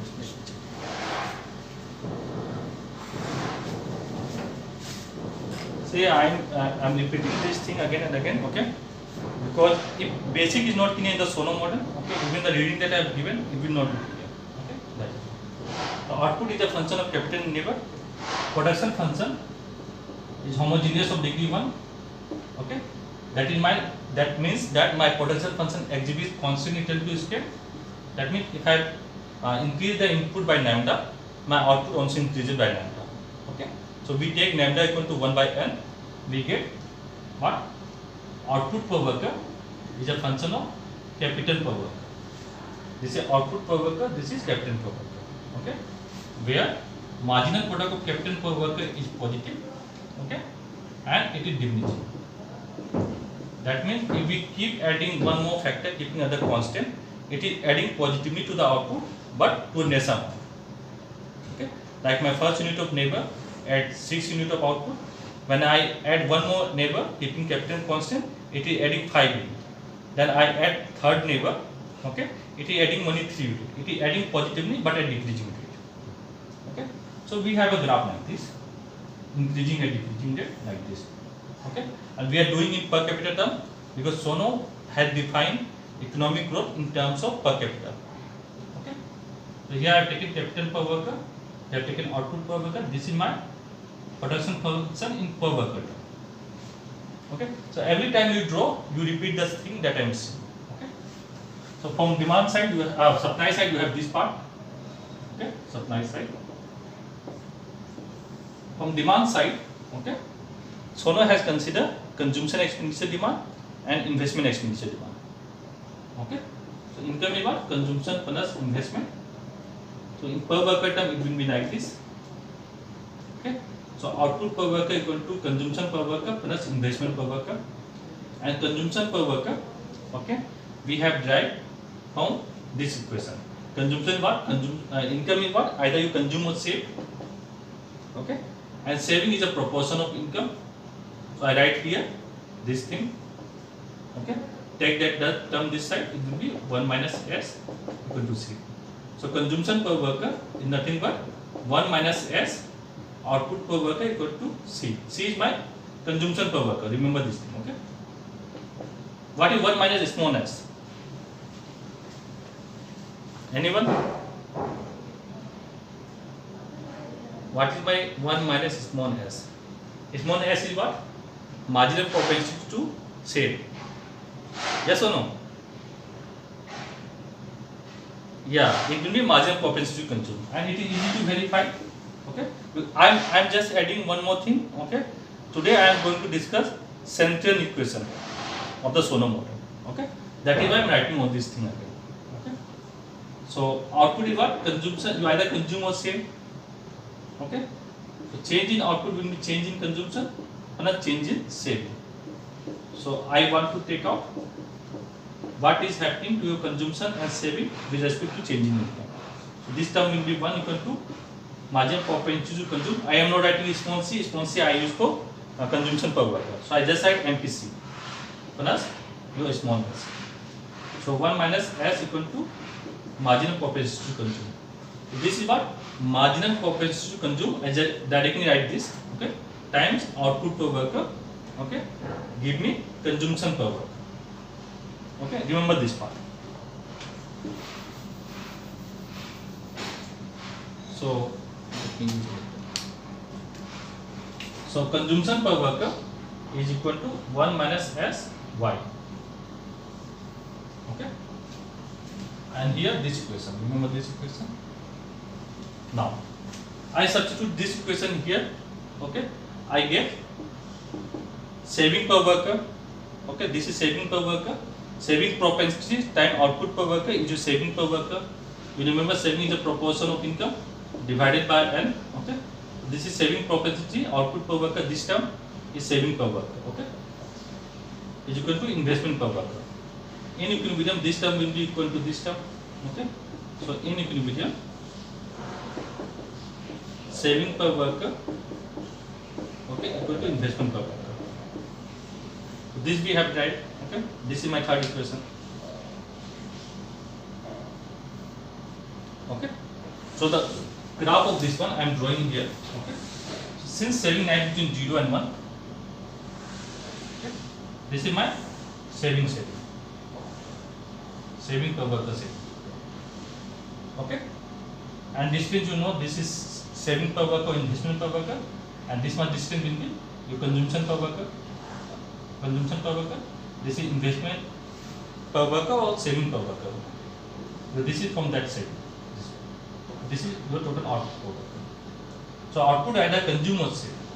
Okay? That is what we have. This we have done yesterday, and we have talked about depreciation. Just 1 minute. Okay.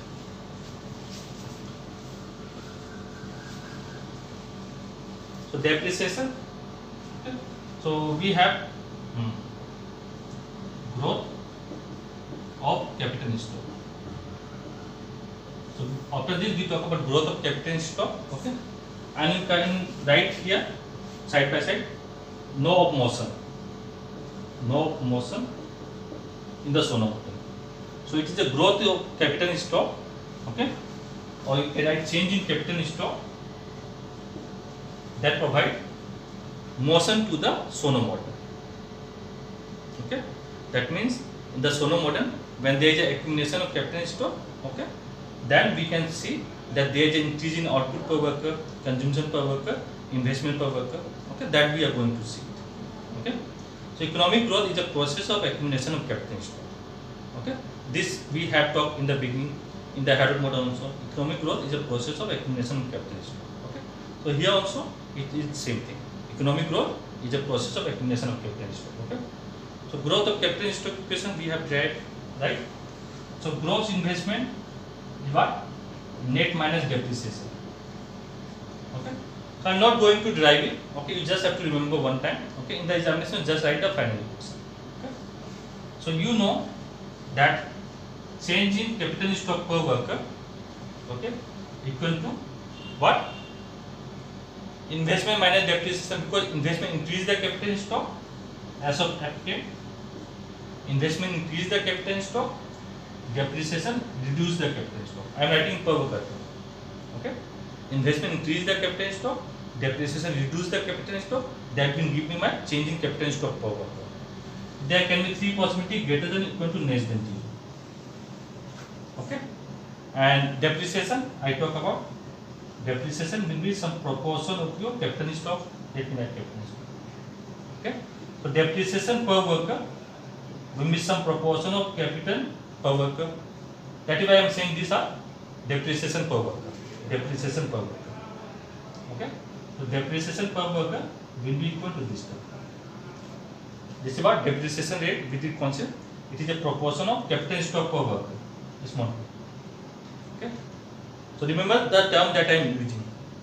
Okay, this term I am saying investment per worker. You can look at from here. Investment per worker. This is depreciation per worker. Depreciation per worker. You draw graph like this because there is a proportional relationship between capital in stock depreciate by delta. Okay, so we have a proportional relationship. Okay, so here I write depreciation. Here I write capital in stock per worker. Okay, this is the depreciation line, delta. Okay, so we have this setup. Okay, so given this, we have drawn our depreciation line. Okay, this is my saving per worker line.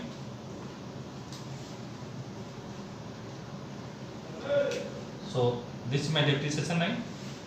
Okay, don't make it up and touch your production function. Don't make that mistake. Okay, so I am getting 1 point here. I said this is your steady state level of capital stock. Why? Look at net of it here.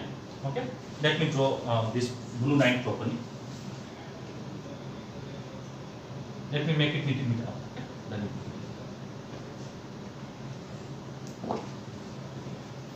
this graph everyone can see, or I make it big?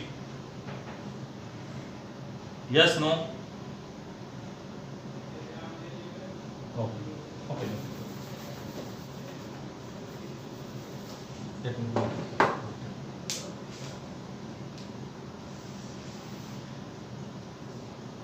This is the production function per worker term.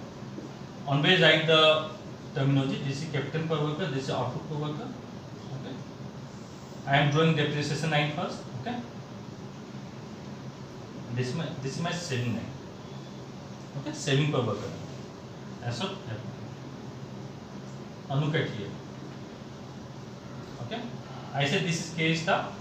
Okay, where investment per worker equal to depreciation per worker. Okay, to the net of it, okay, say K1, my investment is more than depreciation.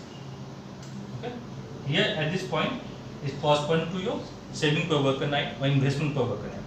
If investment is more than depreciation, that means as of FK, that is investment per worker is greater than depreciation per worker. Okay, next period there will be addition to capital stock. Capital stock increases per worker. Capital stock per worker increases. Okay, it means this case now. When you have depreciation per worker more than your investment per worker. When depreciation is more than investment, capital stock will decrease, and it means this K star. Okay, that is why K star is for your steady state level of capital stock. Okay, clear? Okay, so when we are talking about steady state level of capital stock, there is a term used in the Solow model, break-even investment. Okay, so I am using this term. Break-even investment is that level of investment at which capital stock remain constant. Okay, that means investment equal to depreciation. Can you everyone? This 9 depreciation 9 that I have drawn. Okay, give me break-even investment at this point. Say E. Okay, so at this point my investment per worker equal to depreciation per worker. Okay, so at break-even point. If you cannot hear me, adjust your earphone little bit. So I have this graph. Okay, now what I am going to do is very important. Okay, understand this. It's just required common sense. Okay, nothing else. Okay, it is just saying that 2 plus 2 equal 4. Okay, one is that thing. So we talk about growth of capital stock, or what provide motion to the system or motion to the model. It is change in capital stock. Okay, that I am going to do. So we have 3 central equations in the Solow model. Okay, from production side we have this one. Okay, output per worker is a function of capital per worker. From demand side we have 2 equations. One is consumption per worker, second is investment per worker. Can you everyone? There are 3 central equations in the Solow model. So let me modify this one. This is consumption per worker equal to, this is a marginal propensity to consume times output per worker. I write in this way. Okay. Can you everyone? I just substitute this value here. Okay. Because we are looking at equilibrium condition. Clear? Yes, no? Okay. So write the heading central equation in the Solow model.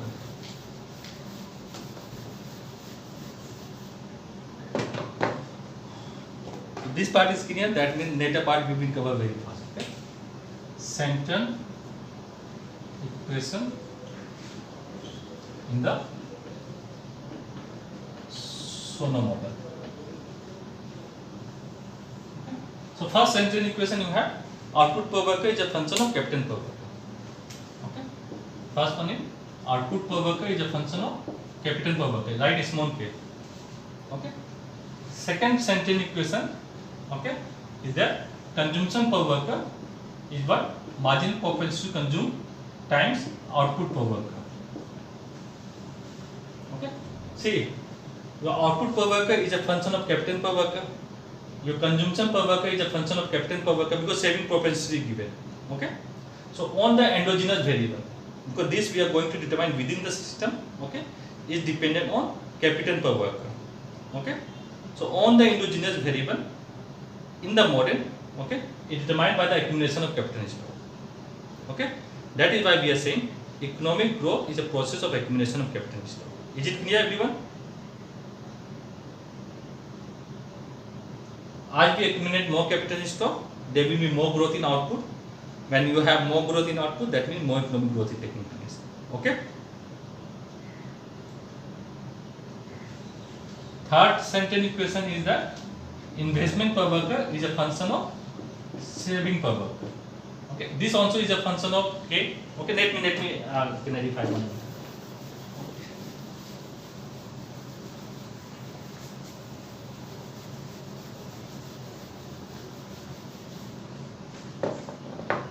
So Y, C and I is dependent variable. Saving propensity is constant. Okay. Independent variable is what? Capital neighbor ratio. This is your independent variable. Okay. So this accumulation of capital stock, okay, determining your investment, consumption and income. Everyone is dependent on your accumulation of capital stock. Okay. That is why economic growth is a process of accumulation of capital stock. Okay.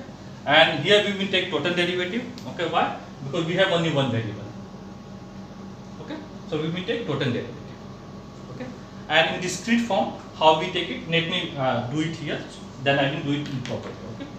So what we do is that these three sentence equation we have.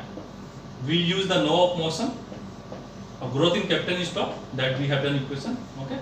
So in the law of motion that we have done, or the growth of capital stock, we achieve steady state where change in capital stock per worker equal to 0.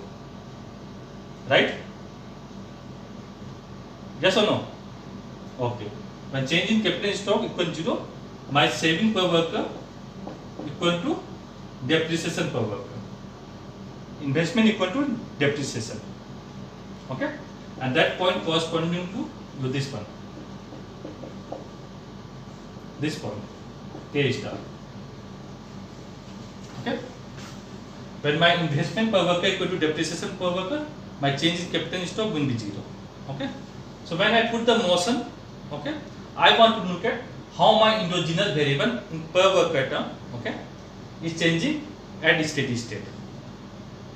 Okay? Again I am repeating. I want to look at how my output per worker is growing at a steady state, how my consumption per worker is growing at a steady state, how my investment per worker is growing at a steady state, given the assumption that growth in labor force is 0, improvement in technology is 0. That means there is no growth in labor force, no growth in technology. Okay. At the end of the lecture, I will more clarify. Okay, more break it out. Okay, first do it. The recording is now. So how we take the derivative? You people know it. I write in simple way first. Change in y over change in small y. Okay. Change in output per worker divided by change in capital per worker. Okay. Equal to f prime k. This is what? Marginal product of capital per worker. Okay. Generally we write d for total derivative, dy by dk, small y. Okay. Derivative of output per worker with respect to capital per worker. Okay. So we write f prime k.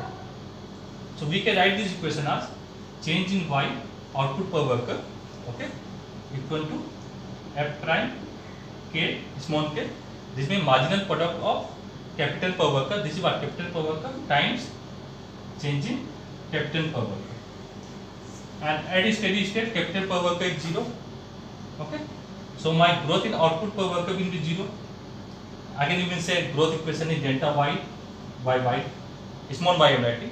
So divide by y, it will not change anything. Okay. What is your delta change in capital stock at steady state? 0. So growth in output per worker, I just write delta y. You can write this thing also. Is 0 at steady state. So when you are at steady state, capital stock per worker is not changing. Output per worker is also 0. Okay. Output growth in output per worker is also 0. Clear? Yes or no? Okay. So given these three sentence equation that we have, okay, let's put motion to this sentence equation. Okay, putting motion to the sentence equation. So I use d term or delta term. Which one you are comfortable? I use the proper derivative term d or delta. What do you people want me to use? D. Okay.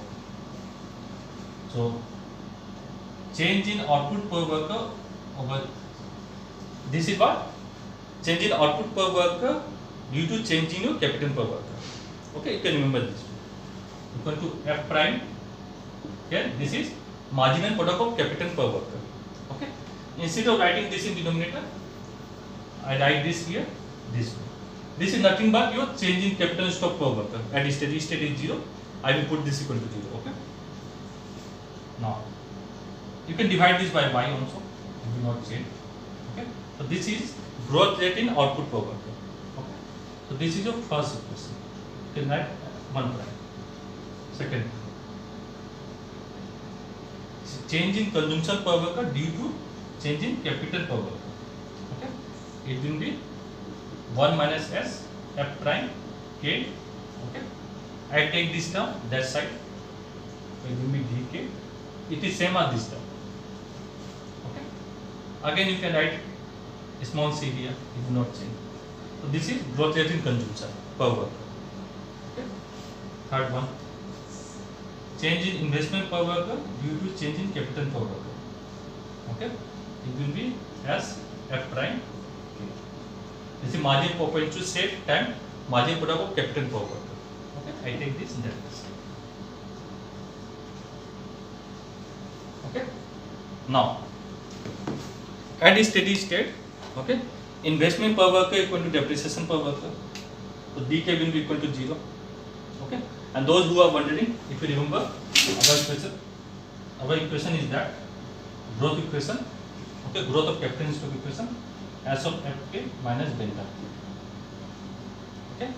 So when my investment per worker is greater than depreciation per worker, next period there will be addition to capital stock. Okay. Capital stock increases, say point k1. From k1 we move to k star. Okay. When your investment per worker is less than delta k, depreciation per worker is more than investment per worker, depreciation is more than investment. So next period capital stock will decrease, capital stock per worker will decrease. So you move from k2 to k star. From left hand side you will move it. Okay. And when investment equal to depreciation, investment per worker, okay, equal to depreciation per worker, that means change in capital stock equal to 0, and you will be having k star, steady state level of capital stock. Okay. So I am taking this term to be 0, this term to be 0, this term to be 0. Okay. So this term multiplied by 0, I will get 0. This is also 0, this is also 0. Okay. If your capital stock per worker, I divided by k, it means the same thing. Okay. If capital stock per worker, you can divide by k also. If capital stock per worker at a steady state is growing at 0 rate or not at all growing, given that labor force is not growing. Okay. So growth in output per worker will be 0, growth in consumption per worker will be 0, growth in investment per worker will be 0. Okay. Divide by r. Okay. Clear everyone? This statement is clear. When at a steady state, if growth in capital per worker is 0, okay, then your growth in output per worker will be 0, growth in consumption per worker will be 0, growth in investment per worker will be 0. Okay? Yes or no? Okay. So in the Solow model, when there is no technological progress, okay, growth rate on the endogenous variable at a steady state will be 0. Okay. Again I am repeating the statement because when I introduce technological progress, economy will grow at a rate equivalent to your technological progress. Okay. So at a steady state, when there is no technological progress, okay, on the variable in the economy per worker term is not growing at a steady state. Okay.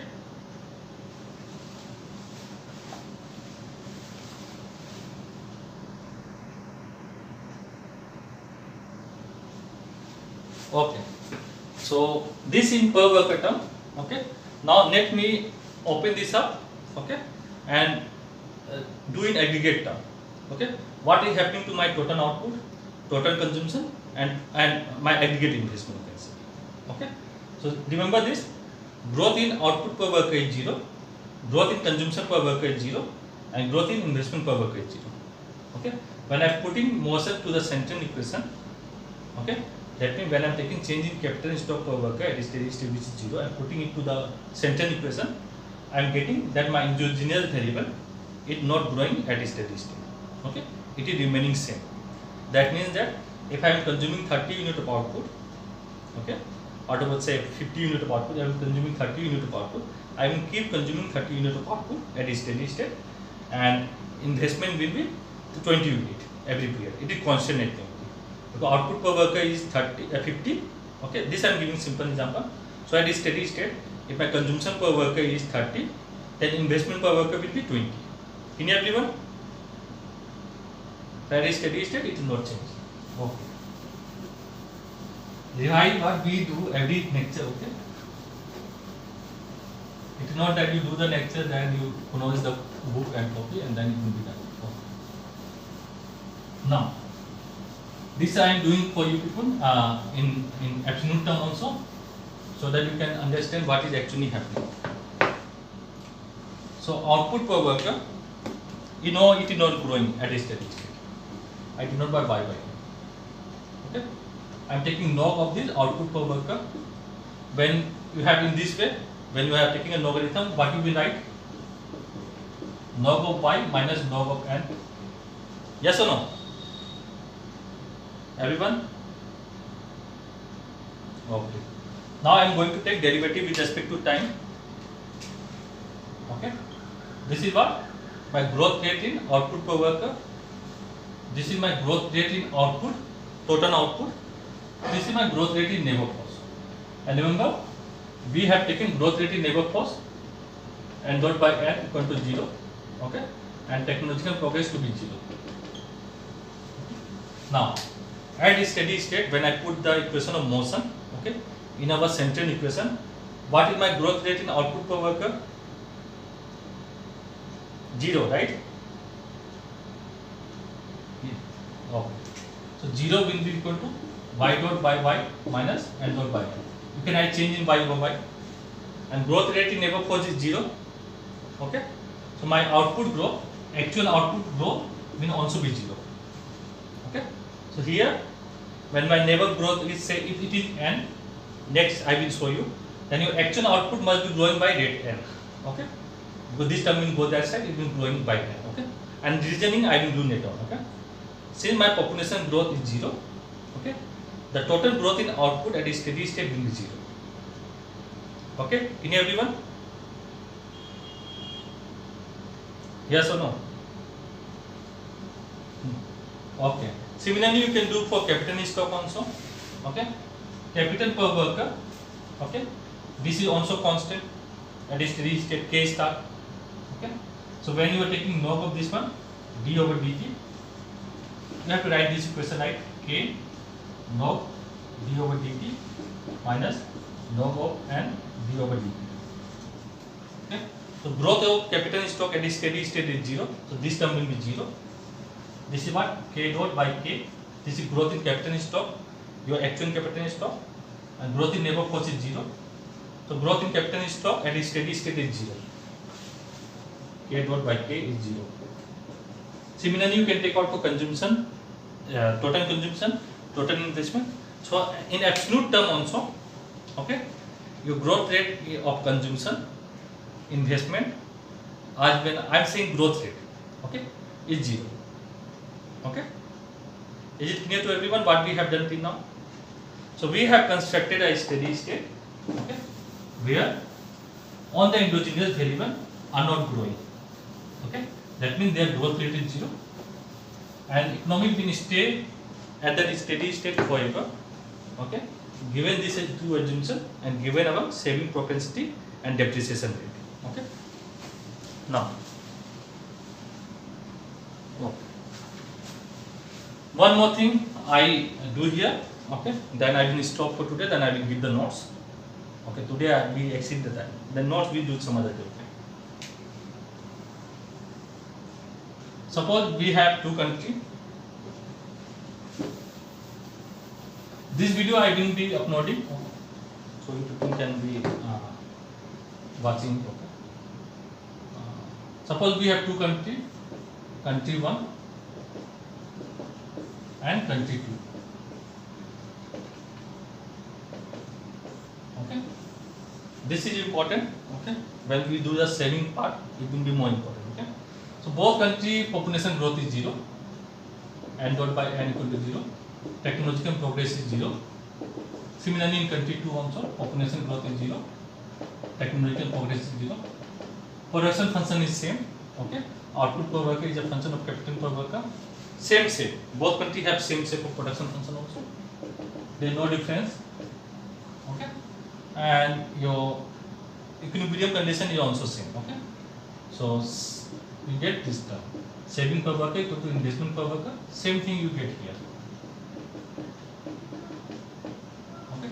So this is your production function. Same for country 1 and country 2. I am not making any difference. Okay. So same production function you have for country 1 also and country 2 also. This is production function in per worker term. Okay.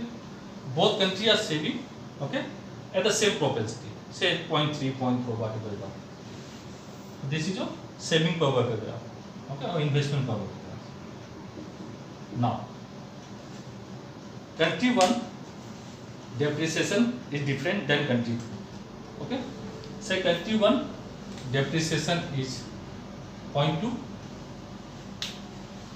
and country 2 depreciation is 0.1. Okay, then what differences we get in these two countries? Can anyone do it? If you have done proportional relationship class properly, you will be able to tell me.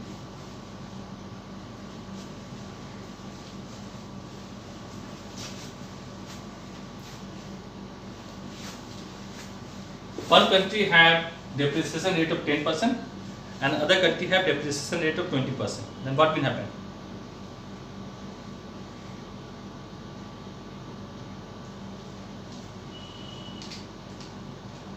So what we are saying is that we are considering two countries having same saving propensity, okay, saving rate, constant population growth which is 0, constant technological progress which is 0, okay, production function is same, everything is same, okay.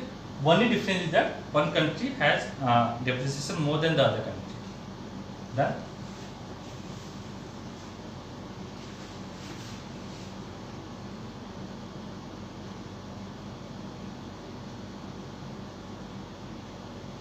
what? That country? Nice. How we can put it that in the graph? Yeah, you are correct. Yeah. So country that is having depreciation rate of 0.1, okay, depreciation line will be finite. If you remember the graph, okay, let me put it here. Okay, this one. Proportional relationship. This is available in the YouTube. Please have a look at it. Okay. So you have y-axis, x-axis, 45 degree line, divide both axis equally, okay. So if y value is 1, x value will be 1, oh here I take y, sorry, here I take x. So if x value is 1, y value will be 1, okay, x value is 2, y value will be 2. So this is 45 degree line, those who know mathematics. So here y equal to x, okay. So here you have slope of 1. Here you have slope of less than 1. Anything you have slope delta y by delta x is less than 1. Here delta y by delta x is equal to 1. And any line above this 45 degree line, delta y over delta x is greater than 1. Okay. So proportion relationship, because depreciation is a proportion of your capital stock. Okay. So if your depreciation is higher, okay, line will be steeper. Okay. That means more capital stock is depreciating every period. Okay. So when my depreciation rate is 0.2, my depreciation line will be steeper compared to this one. Okay. So for 0.2, I make this depreciation line, and my depreciation rate is 0.2. For country 1, I do draw with blue line. Okay. In country 2, depreciation rate is 0.1. That means each period my capital stock is depreciating less compared to country 1. So it will be flatter compared to country 1. Okay. Now, steady state level of capital stock is that level of capital stock at which your capital stock is not changing. Okay. That means investment per worker equal to depreciation per worker. So in country 2, okay, your steady state level of capital stock will be lower. I write 2 for country 2 compared to country. This is country 1, right? So in country 1, steady state level of capital stock will be lower. Why? because depreciation rate is higher compared to country 1. Okay. In country 1, steady state level of capital stock.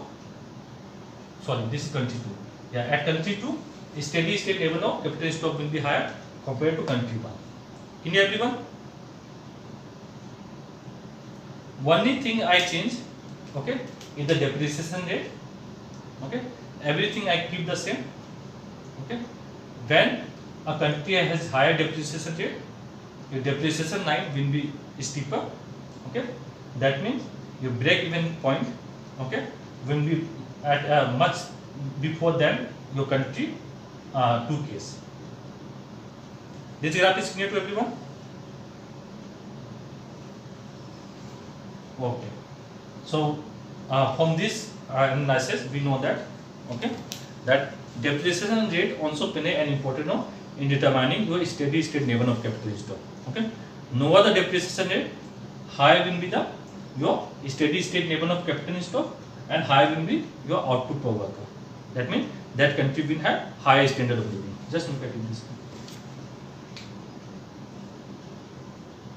So country 2, we are having higher standard of living, output per worker is higher, everything is same, only depreciation is different, and country 1 have lower output per worker, that means lower standard of living.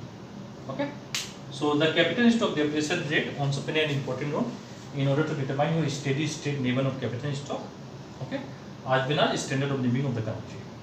Okay, okay, I stop here. So to do about effect of saving. Okay, so before that we have to know what is growth effect and Nevin effect.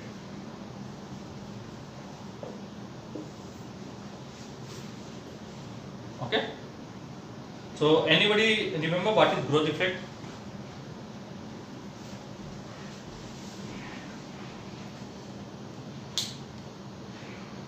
What do you mean by growth when we talk about growth?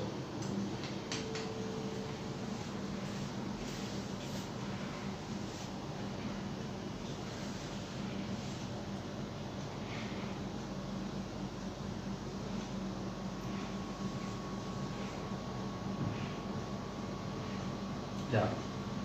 So growth means continuous increase in that particular, like when we say growth in output, it means continuous increase in output, real output over a period of time. Okay. So time period is important. When we are considering growth or level, time period is important. Okay. That is what we want. So any change in variable,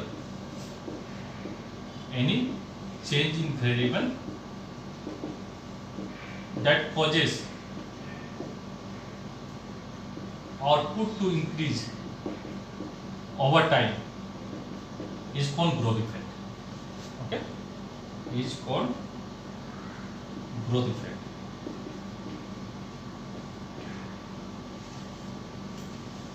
So here I have growth, here I have time. This is a growth effect. Say from E to F is a growth effect. Okay. So any change in variable, okay, that causes output to increase over time, okay, or continuous increase in output, you can say over time, is called growth effect. Okay. Now what is Nevin effect? Any change in variable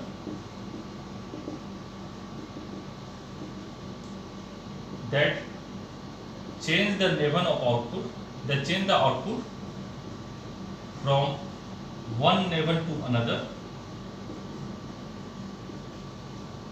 is called Nevin effect. Okay. Remember yesterday we have done depreciation graph. Okay. The countries that have higher depreciation, okay, what you see is that the level of steady state capital per worker is smaller, and the level of capital stock per worker for the country that have lower depreciation is higher. Right? So any change in variable, okay, does increase the level of output. Say this is A, B to C, D. there is an increase in the neighbor. If there is a change in the variable and that increases the neighbor of output from one neighbor to another, from AB to CD, we call that neighbor effect. Okay? These two effects is clear to everyone? Yes, no?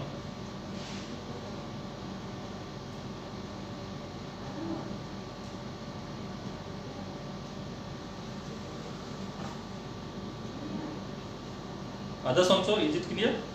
What I am saying here? Growth effect and neighbor effect. Let me take this.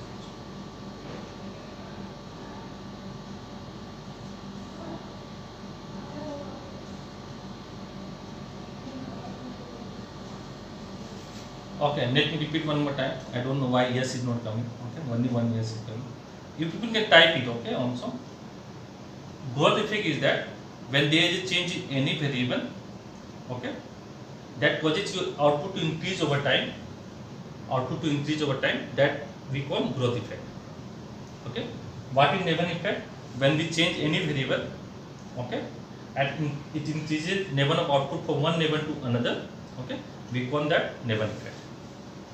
Okay. Now we are going to look at effect of saving. Remember these two effects. Okay.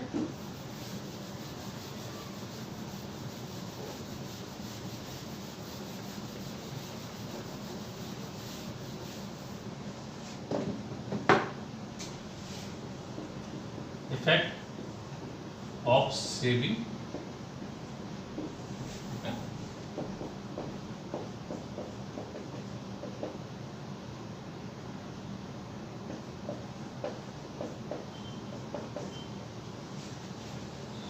Remember the condition. I am looking at effect of saving with no population growth and no technological progress. Okay. So when I am in the examination, they will give you constant population growth, constant technological progress. There will be iteration. I have sent class task 2. If you have look at the heading, you will be having like this. Okay. Okay.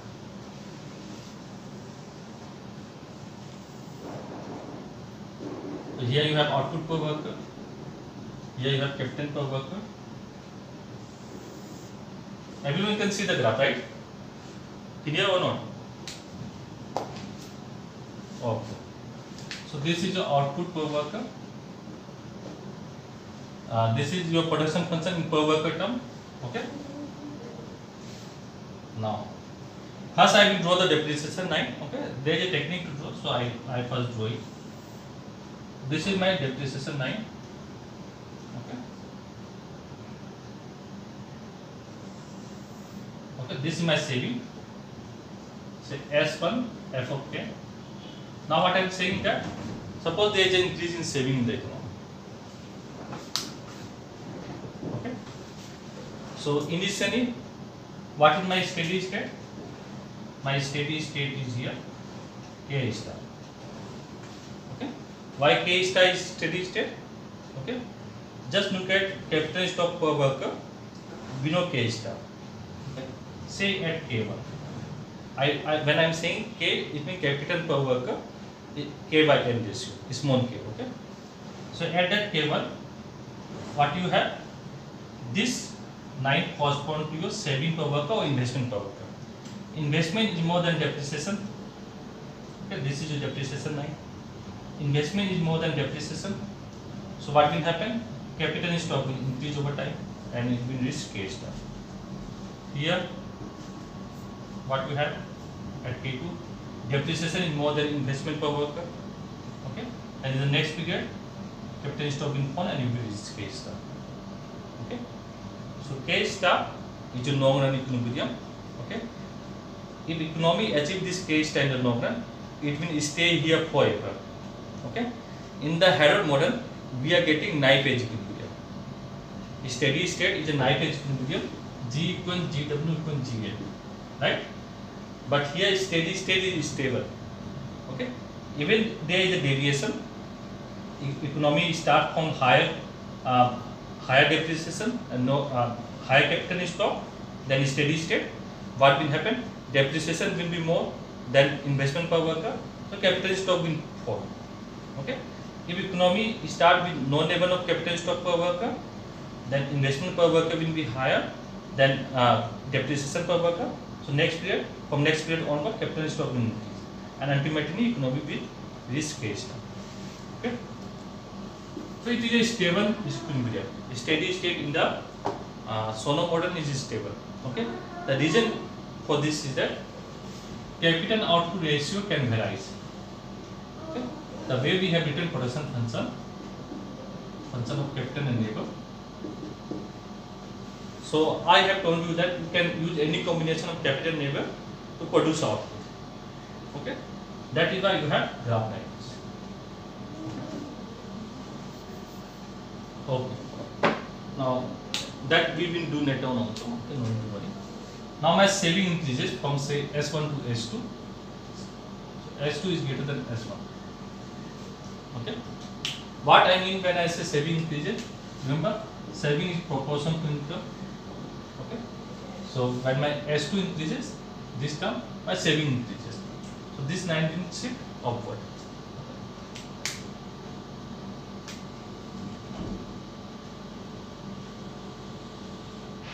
See the graph, okay? Don't bend it.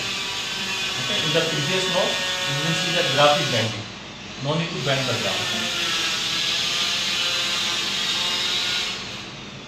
Now what happens is that, okay, I am coming to that point later on.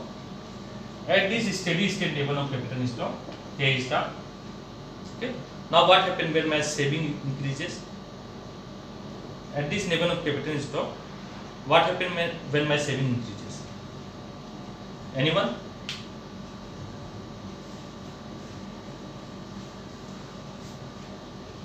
No one is revising. If your capital stock is this K star, when your saving increases, what happens? Saving per worker increases, so investment per worker increases. Right? Investment per worker is more than depreciation per worker. This 9 is for depreciation per worker. Okay? So investment per worker is more than depreciation per worker. So capital stock will increase.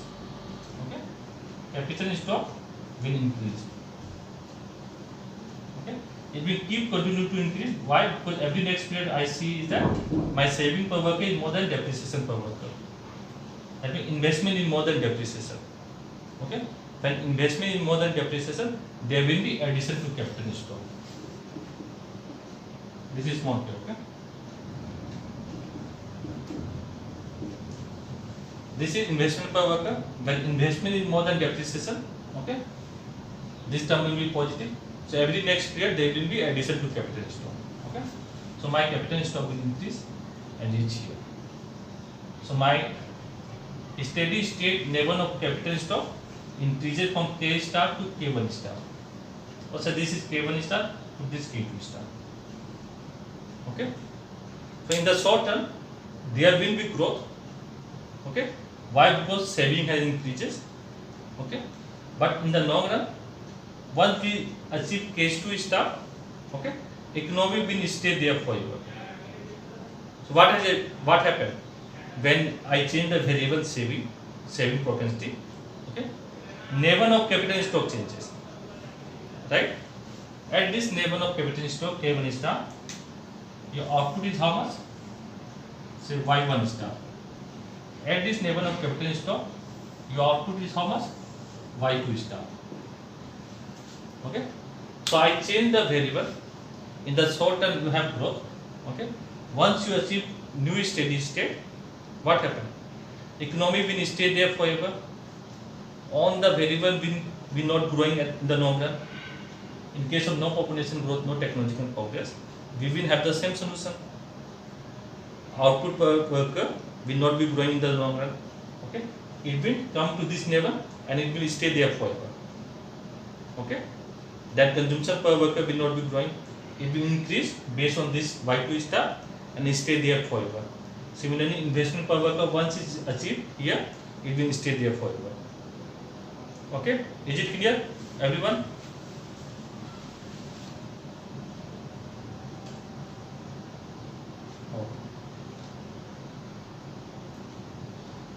If you have doubt, ask me, okay? Okay, Okay, let me put some more thing. Okay, then I am not getting it. Whether people are getting it or not, I am not able to understand. Okay, everyone. Okay. So what I am saying is that your steady state level of capital stock increases to this much. Okay. Once you achieve this point, there is no incentive to deviate. Okay.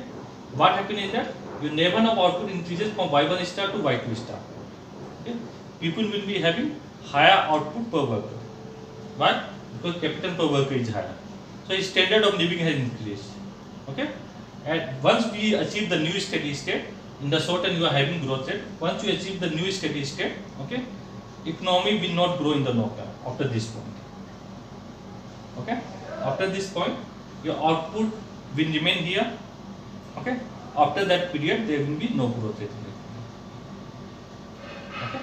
So when we have increase in saving, it will temporarily increase your growth rate. Okay. It will change the level of capital per worker and output per worker. Okay. When there is increase in saving, your standard of living increases from Y1 star to Y2 star. Okay. Why? Because worker has more capital stock to work with. Okay. Clear everyone? Okay. So let me repeat one more time. Okay. I will not take much time. So what we are looking at? We are looking at growth in capital stock. Okay. And it is given by the difference between your investment per worker and depreciation per worker. Investment add to the capital stock, depreciation reduce the capital stock. So the difference between these two give me my change in capital stock per worker. Okay. So there can be three possibilities. I can be adding positively to the capital stock, or there will be no change in capital stock per worker. Or what is happening over time? Your capital stock is decreasing. Okay. So we look at three possibilities. So first possibility, when you are adding positively to your capital stock per worker, that means that you are making more investment and depreciation is less than investment. Okay. Investment per worker is more than depreciation per worker. So every period you are adding to the capital stock. Okay. That is why your change in capital stock is positive. Okay. And when you change in capital stock is zero, that means you are not changing your capital stock. You are keeping the same capital stock every period. You are keeping the same capital stock every period. Okay. That means you are making investment equivalent to your depreciation. Okay. This is called break-even investment. Okay. In the Solow model, break-even investment is that level of investment at which your investment equal to depreciation and your capital stock is not changing. Okay. Third, we are saying is that when you are having quite a large capital stock in the economy and you are making investment and it falls short of what is required to maintain the capital stock, that means in the economy depreciation is more than your investment. Okay. That means whatever you are adding to the capital stock, it is not sufficient because of the large base of the capital stock. Depreciation is quite high in the economy. Okay. So what will happen? Every period there will be a decline in the capital stock. Okay. So these three possibilities we are going to depict in the graph. So first I have drawn your production function in per worker term. Okay. Then I have drawn the depreciation line. Okay, which is a proportion of your capital stock per worker. Then I have drawn my saving per worker line. Okay. I have told you read from the graph. Draw a vertical line, read from the graph, where that vertical line touches a particular point of that graph. Okay, we will only talk about that particular variable. Okay, so first I am talking about here, this line, blue line. Okay, so at this point, it is touching my saving per worker graph. Okay, so saving per worker or investment per worker graph. So investment, and this is my depreciation line. Okay, investment is more than depreciation. Okay. So when investment is more than depreciation, next period onwards you are adding to the capital stock. Okay. So this is suppose K1, small K1. Okay. So this is corresponding to my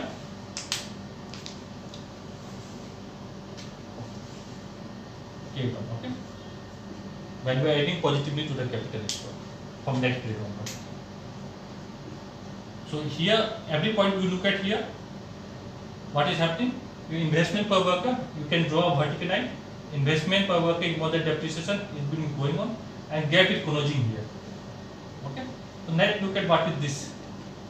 Here, both curve, your investment per worker and depreciation per worker is equal. Okay. This is my break-even investment. Okay. So what is happening here? My capital stock is not changing. Let's denote this by K star. Okay. So when I am in K1. Okay, what is happening? Investment will be more than depreciation. Every subsequent period I am adding to the capital stock and is K star. Okay. At K star, investment equal to depreciation. Okay. Suppose economy start with capital stock of small k to K2. Okay. Capital per worker is K2. Okay. So at this capital stock, draw a vertical line. What you have? The base of capital stock is quite high. Okay. So investment falls short of your depreciation. That means depreciation is quite high because base of capital stock is quite high. Okay. So what will happen when depreciation is more than investment? I am not able to add up enough capital to take care of depreciation. So my capital stock start to fall. Okay. My capital stock start to fall. So I will reach K star.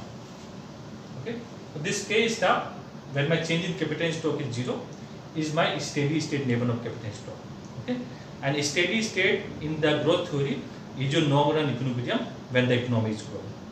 Okay. And here we have shown that economy has no incentive to deviate from this K star. Why? Because if the base of capital stock is high, depreciation will be high given your saving rate, saving propensity and depreciation rate.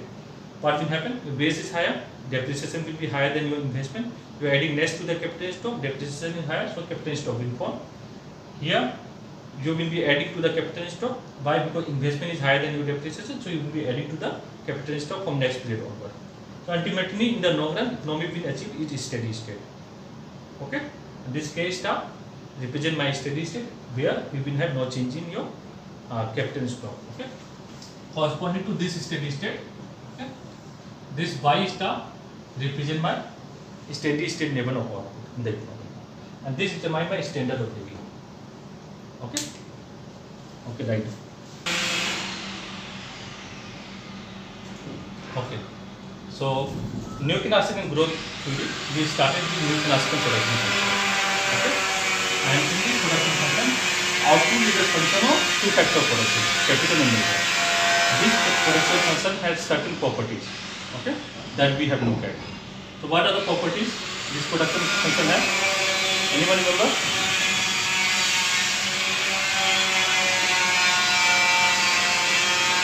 Yeah, it is homogeneous of degree 1, very good. So it exhibits constant return to state. So when I double the input, my output will double. Okay. Second exhibition or properties of new classical production function. Positive and diminishing return to input, right? Positive and diminishing. That means first derivative of the inputs. Whatever input you take, K, capital or neighbor. Okay, I write I for that one. Okay, positive and diminishing return. Okay, I is either K or L. Okay, so input will have positive return. So whenever I am going to add one input, keeping other constant, it will add positively to output, but at decreasing rate.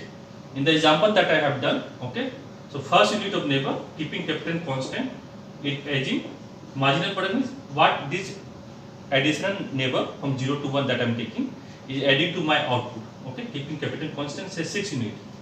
Okay. When I add one more neighbor, it is adding 5 unit. Okay, so it is adding positively. If I take neighbor here, it is adding positively, but at decreasing rate. Okay, so my total product of neighbor is 6 and 11. Total product is increasing, but at decreasing rate.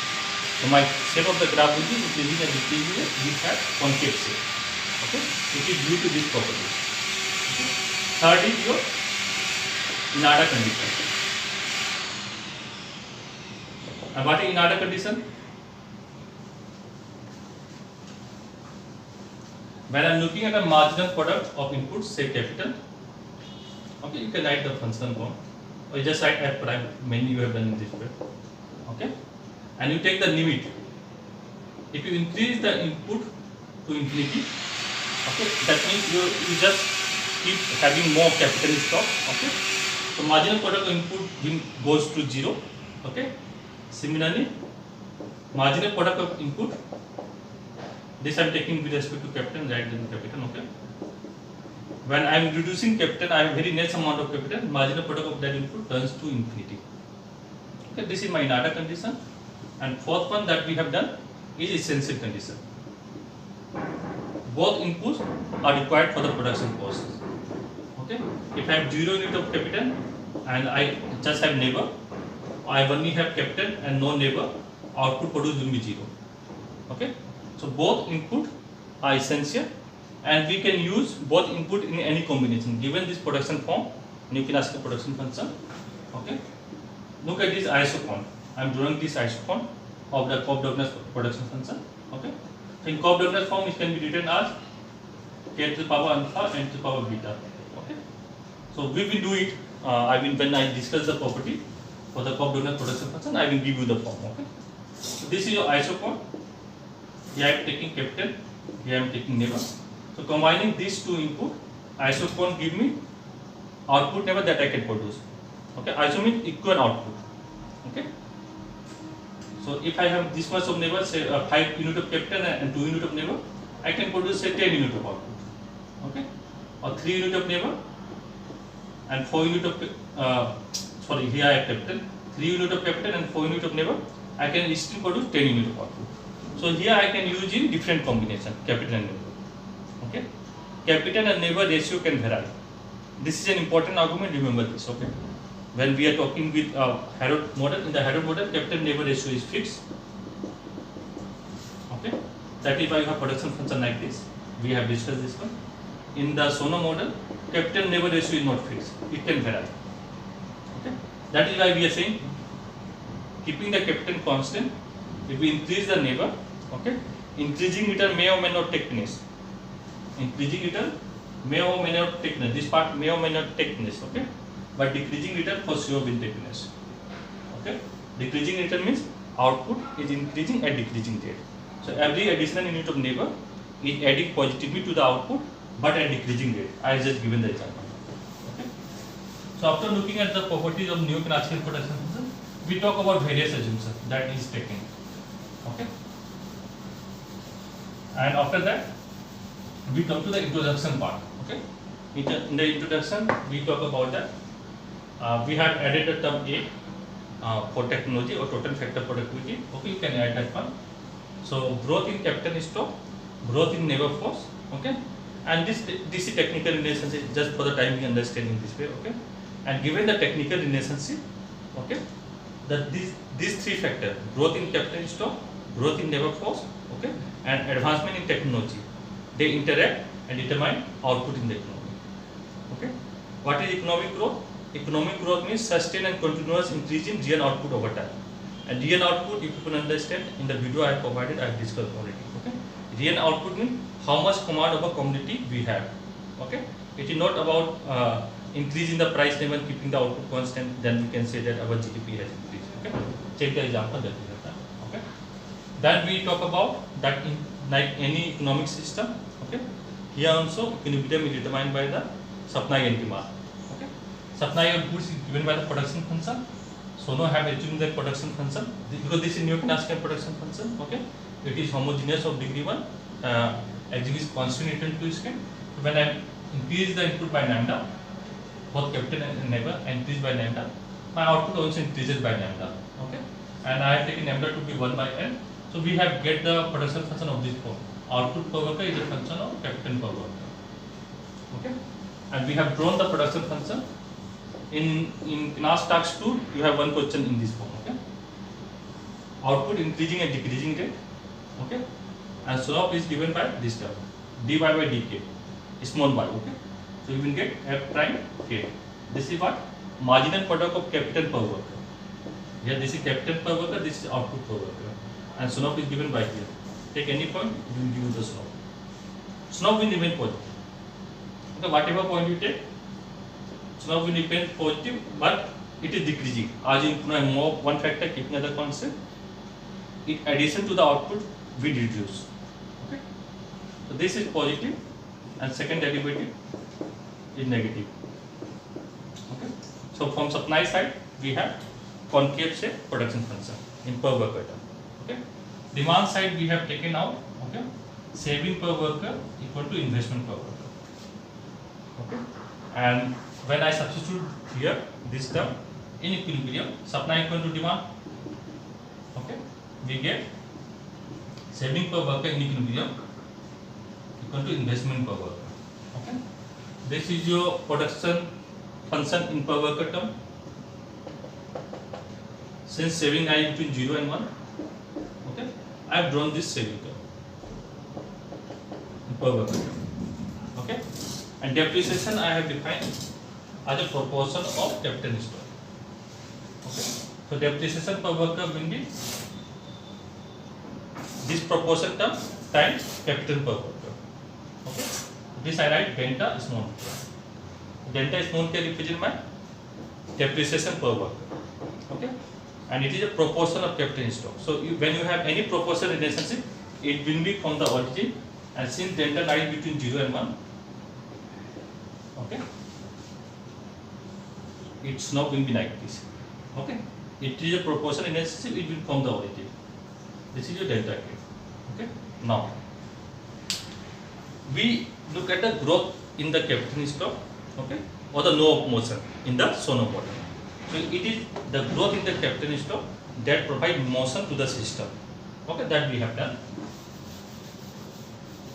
Every time we no need to remember the derivation part, okay. Derivation part is only for clarification, okay. In most of the book you will not get the derivation. So what is my capital stock, change in capital stock per worker, okay. Remember, investment increases the capital stock, depreciation reduces the capital stock, okay. So this is what change in capital stock per worker equal to investment increases the capital stock, okay, and depreciation reduces the capital stock, okay. So this will give me growth in capital stock or motion in the Solow model, okay. I always say that there are three possibilities: greater than equal to less than 0, okay. Okay, some of you are new that maybe not able to get it why I am taking three possibility. So whenever I am talking about Solow or anything, okay, so when you take Solow, I say there are three possibilities: greater than equal to less than 0, okay. Solow can be positive, okay. Positive, it can be steeper or flatter, okay. That means you are coming up a stair, maybe stair is steeper or flatter, or you can look at a mountain. You have two mountains to choose, okay, whether you want to go in the first mountain or you want to go in the second mountain, okay. You see the second mountain is flatter, you will choose this one, not the steeper one, okay. So slope can be positive. Similarly, it can be negative also. Negative is downward sloping part, like here you have, okay, or you have no slope. And slope by definition it just means change in y, whatever you have in the y-axis, over change in x. Whatever graph you are drawing, this is the general definition of slope. Change in y over change in x, which is nothing but y2 minus y1 over x2 minus x1, whether it is positive, negative or no slope, okay. Now look at this graph. In perfect competition, you people have done this one, right? This kind of graph, everyone has done this, right? Yes or no? Okay. So you have y-axis, you have x-axis. So I cannot change y. I can increase x from x1 to x2. Y value will remain same. y1, y2, whatever it will remain same. Okay. Now I want to take out slope of this straight line, horizontal line. What will be the slope? y2 minus y1 by definition. Okay. In general, whatever graph you have, it is change in y over change in x. Change in y over change in x. Okay. Over x2 minus x1. Okay. So how much is the change in y happening? There is no change in y, right? Y value remains same. y1 value is same as y2, say y bar of 5. Suppose y value is 5, it will remain 5. Everyone understand? Yes or no? So y value is not changing, x value changes from x1 to x2. Okay. So you have this much change, x1, x2. x2 minus x1, so it will be 0. Okay. You people have come to the term infinity. Slope is infinity, right? So let me discuss about that thing. What infinity you people have been taught. So you draw a line like this, vertical line. You have y-axis, x-axis. So x value will not change, x value will remain the same. Only y value will change. So now is what? Change in y over change in x. Okay. This is what? y2 minus y1 over x2 minus x1. Okay. So y value can increase. So y1 to y2. x value will remain same. This x bar is same as x1, same as x2. Say this is 10. Okay. So x1, x2 value will not same. Only y value increases. So in the numerator, say it increases from 5 to 7. Okay. So this is what 7 minus 5, y2 minus y1, and this is 10.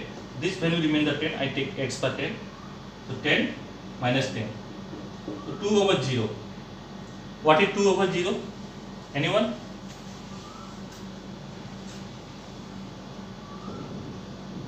What is 2 over 0?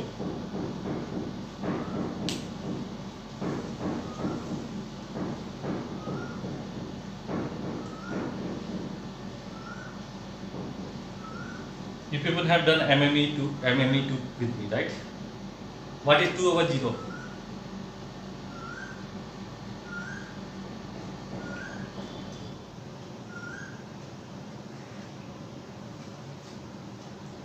Anyone?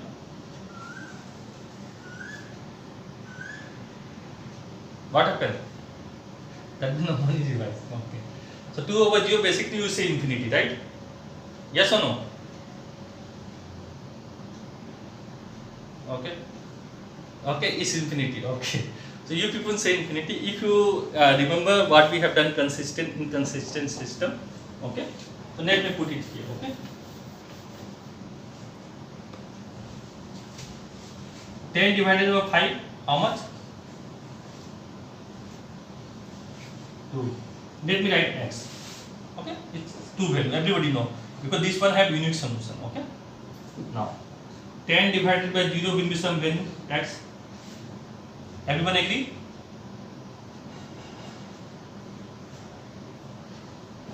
Okay. So 10 equal to 0 into x. Okay. So this equation must be satisfied. What happened, Ravi? Ravi, what happened your net?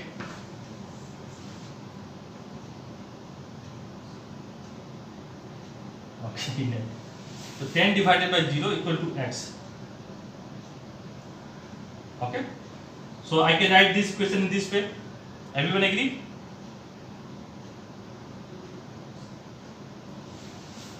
Yes or no? I write this equation. It will be 2 value. So 10 divided by 0 will be some value x. Yes or no? Okay.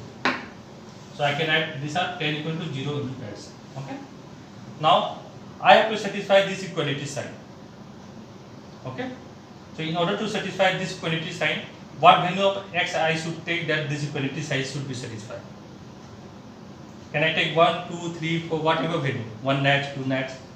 0 into something is 0, right? Yes. Okay. So anything divided by 0, anything divided by 0 is inconsistent. Inconsistent. And you cannot have any solution. Okay. That is why in order to make things simpler, we say that infinity. Okay. It is inconsistent, you don't have any solution. What you mean by infinity? There can be 3 solutions. Positive, you are going up, negative, going down, or going from your college to home nearby, there is no snow, straight, no snow. Okay. So there is only 3 snow. Okay. So anything divided by 0 is inconsistent system. We have done this one. Okay. In the examination I have given this one also. Okay. Now, so I have told you people to join by 2 and 5. Okay. If people have grown up, so remember this time to join the class. Don't make me repeat again and again. Okay. So 0 divided by 0 equal to x. Okay. Yes or no? I can write this in this way, equal to some value. Then 0 divided by 0 equal to some x. So 0 equal to 0 into x. So whatever value of x you will take, you will be having solution. Okay. So this is consistent system with infinite many solutions. Okay. This we have done when we are doing matrices, matrix and determinant. Okay. So now coming back to here. So whatever thing you are doing in economics, generally we take 3 possibility. Okay. Greater than, equal to, less than. Any other possibility can you think of? No, there is no other possibility. Okay, there is only three possibility: either greater than, equal to, or less than 0. Okay. Now, so we are looking at we have finished the motion in the system. Okay, and we want to look at whether, see, that is why I get disturbed when a student get in between. Okay, just wait, let me start. So we are looking at growth in capital stock per worker equation. Okay, or what provide motion in the Solow model. Okay? So the motion is provided by accumulation of capital stock. Okay, and how I can remember this? Okay, investment add to the capital stock. It increases the capital stock, and depreciation reduces the capital stock. So the difference between these two give me addition to the capital stock. Okay, it can be positive, negative, or 0. So we have looked at on these three possibility in the graph.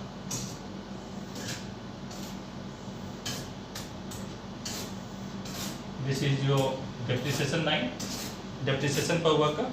Okay, this is saving per worker graph or investment per worker graph, and this is your production function per worker graph. When investment is more than depreciation, positive sign I am looking at. This is the graph which is related with investment. Try to the point here. That investment is more than depreciation, capital is probably increased. Yes? Yes? What happened? Yeah, there is some work going on. Okay, that is why. Okay, let me repeat again. So this graph was, let me explain now. Investment per worker is more than depreciation per worker. So this term is greater than this term. First case I am using it. Yesterday I have done it. So when investment is more than depreciation, capital is probably increased. You will keep on increasing everywhere until you reach here, case term. Okay? And if we start the economy where capital stock base is quite high, okay, that means even you are making investment, okay, capital stock is adding up in the economy, okay, it is falling short of depreciation. That means how many capital stock you have to take out due to wear and tear, because base of the economy is quite high. So depreciation is more than investment. This case less than case. Okay. So what will happen? Capital stock will fall. Ultimately you will reach K star. And K star is called steady state level of capital stock. Okay. Why it is called steady state level of capital stock? Because once the economy achieve this in the long run, okay, economy will stay here forever. Okay. Clear? And why K star is called long run equilibrium? Anyone remember 2 points that we have done?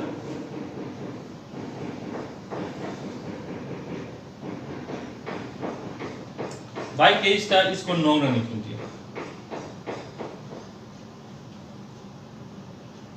Steady state means long run equilibrium. Why it is called long run equilibrium? K star. If the capital stock is not at a steady state, first point, if the capital stock is not at a steady state, say it is at K1 or K2, okay, economy will move toward K star. Yes or no?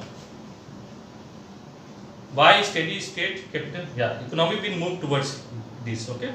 So if the economy is not at steady state, okay, level of capital stock per worker, economy will move towards it. Okay. Second point, if economy is at steady state level of capital stock, okay, it will remain there forever unless and until your saving and depreciation not changes. Okay. This is what we have done till yesterday. Okay. Now, next, what I am talking is about is that I have written in the video also. You can write also this part before I put the motion in the equation. So we are doing Solow model with no population growth and no technological progress. Okay, and we are looking at steady state with motion in the central equation. Okay, and we look at how endogenous variable are growing. Okay, this is what we have done. After this, okay, we have done that part. Okay, in the next lecture we have done that part. So what are our central equation? Central equation in the Solow model.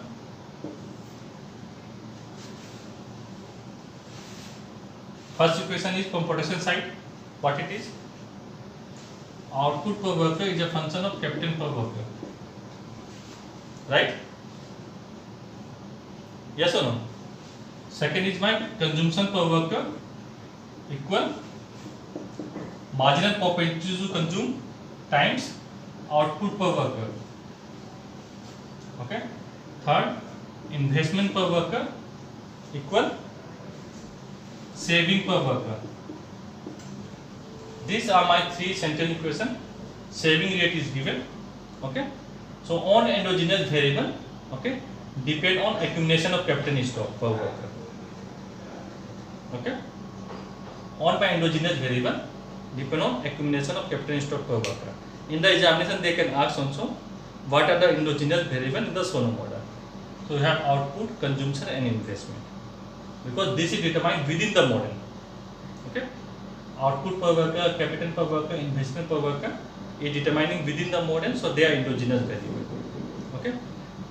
Now next I am going to introduce after Wednesday growth in constant growth in labor force, that is exogenous, determined outside the model. Technological progress outside the model. Okay. So that is why Solow model with technological progress also called exogenous growth theory. Exogenous growth theory. Because the component that is going to determine the growth in the Solow model is determined outside the model. It is given to us. Okay, and we don't know how this growth is taking place. Okay, in the AK model I am going to show how it is taking place. For the time being, you just write this. Okay, so we are doing golden rule of capital accumulation in the Solow model. Okay, so now we are introducing policy maker. So policy maker can choose saving. Okay, so by setting the saving rate, the policy maker determines the economic status. Okay, so this policy maker can choose any saving rate.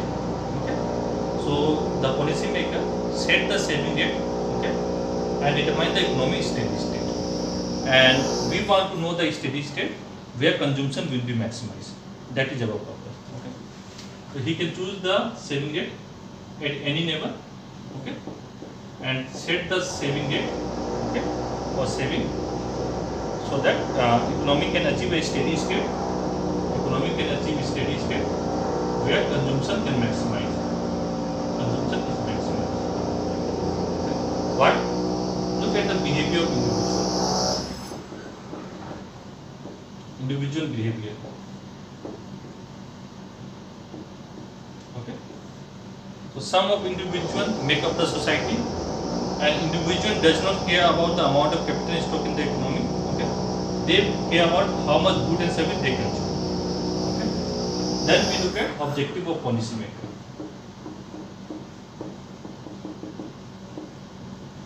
Okay.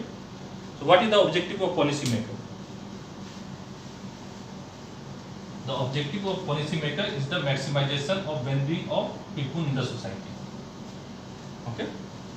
How it can maximize the well-being of people in the society? That means maximization of consumption. Okay. So maximization of consumption is the objective of policy maker. Up to this point, is clear to everyone? Okay. So objective of policy maker is to maximize consumption. Okay. And this maximization of consumption is the objective at steady state. Okay. We are looking at steady state. Steady state is a long-run equilibrium. In a dynamic framework, a steady state is a long-run equilibrium. So the objective of policy maker is to maximize consumption, okay, at a steady state. Now, this maximization of consumption, okay, can be achieved when policy maker deliberately choose the saving rate. Okay, so this maximization of consumption leads to unique saving rate or saving in the economy.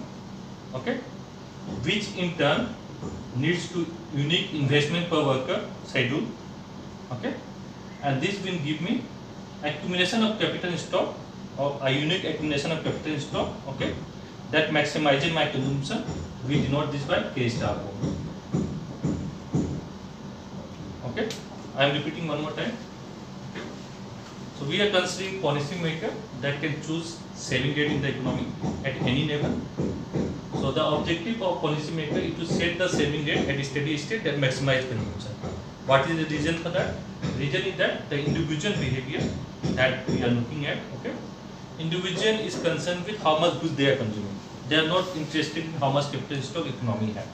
So we are considering policy maker that is benevolent, kind-hearted, okay, and the policy maker will deliberately choose the saving rate in order to maximize well-being of the people in the society. Okay, how can it maximize the well-being? Through maximizing consumption. Okay, in order to maximization of consumption, okay, it has to deliberately choose a particular saving rate. Okay, so we need to a unique determination of saving rate. Okay, that in turn will determine unit investments per worker schedule. Okay, and when this will cut the depreciation line, depreciation per worker line, you will get unique determination of capital stock per worker. Okay, and this capital stock per worker will give me golden rule of capital stock at which my consumption is maximized. Okay, again we have the same assumption that we are using. Okay. The rate of growth of labor force is 0, and technological progress, there is no technological progress. Okay, so based on these two assumptions we are working on. Okay, so keep this thing in the mind when we are making the data. Okay, now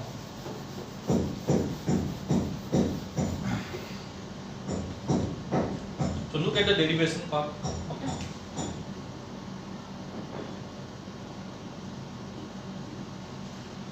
I told you people to join on time. Okay. Again, I am saying everyone, please join on time. Okay. Otherwise, class get disturbed. So output per worker equal to consumption per worker plus investment per worker. Okay, just 1 minute. Okay. This everyone know. Okay, in per worker term. So consumption per worker is a difference between output per worker and investment per worker. Okay. So what is our purpose? To find steady state consumption. Okay. We want to find that steady state consumption. Okay. That has the maximum consumption. That maximize the well-being of people in the society. At every steady state that we are looking at, we will be having steady state consumption. Okay. Economy can have many steady state depending upon different saving rate. Okay, so our purpose is to find a particular steady state that maximize the well-being of the people in the society. Okay, so to find steady state consumption, we substitute steady state value of output and steady state value of investment per worker. Okay, I'm writing it down. To find steady state level of consumption per worker. Okay, you can write it in full. Steady state level of consumption per worker. We substitute the steady state value of output per worker and investment per worker. Okay. So C star. Okay. We always denote steady state with star. Okay. So output per worker is a function of capital per worker, and steady state value we denote by star. Okay. Now look at investment per worker. At steady state, change in capital stock per worker equal to 0. Okay, so investment per worker at steady state equal depreciation per worker at steady state. So I just write this thing. Okay, so this term is nothing but investment per worker at steady state. Okay, so write here delta K star. Okay, so consumption at steady state is the difference between steady state output and steady state depreciation rate. Clear everyone?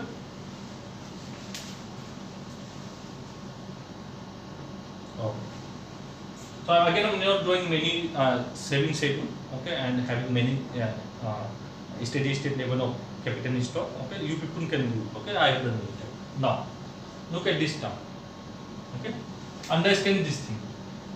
When I'm increasing the capital in stock, two opposing effects are working on. Okay. When I increase the capital stock, what is happening? First thing, look at this thing. Output is a function of capital per worker. When I increase the capital stock, output per worker is increasing. Right? Yes or no?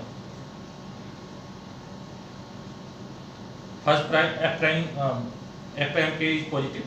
So when I increase the capital stock, there will be increase in output. Agree everyone? This you understand or not?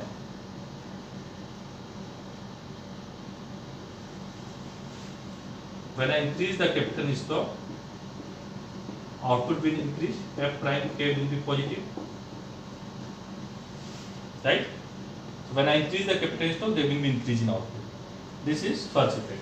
Now, depreciation per worker, I write this as, okay, delta sign capital per worker. Okay. So when your capital stock is increasing, okay, depreciation rate is also increasing.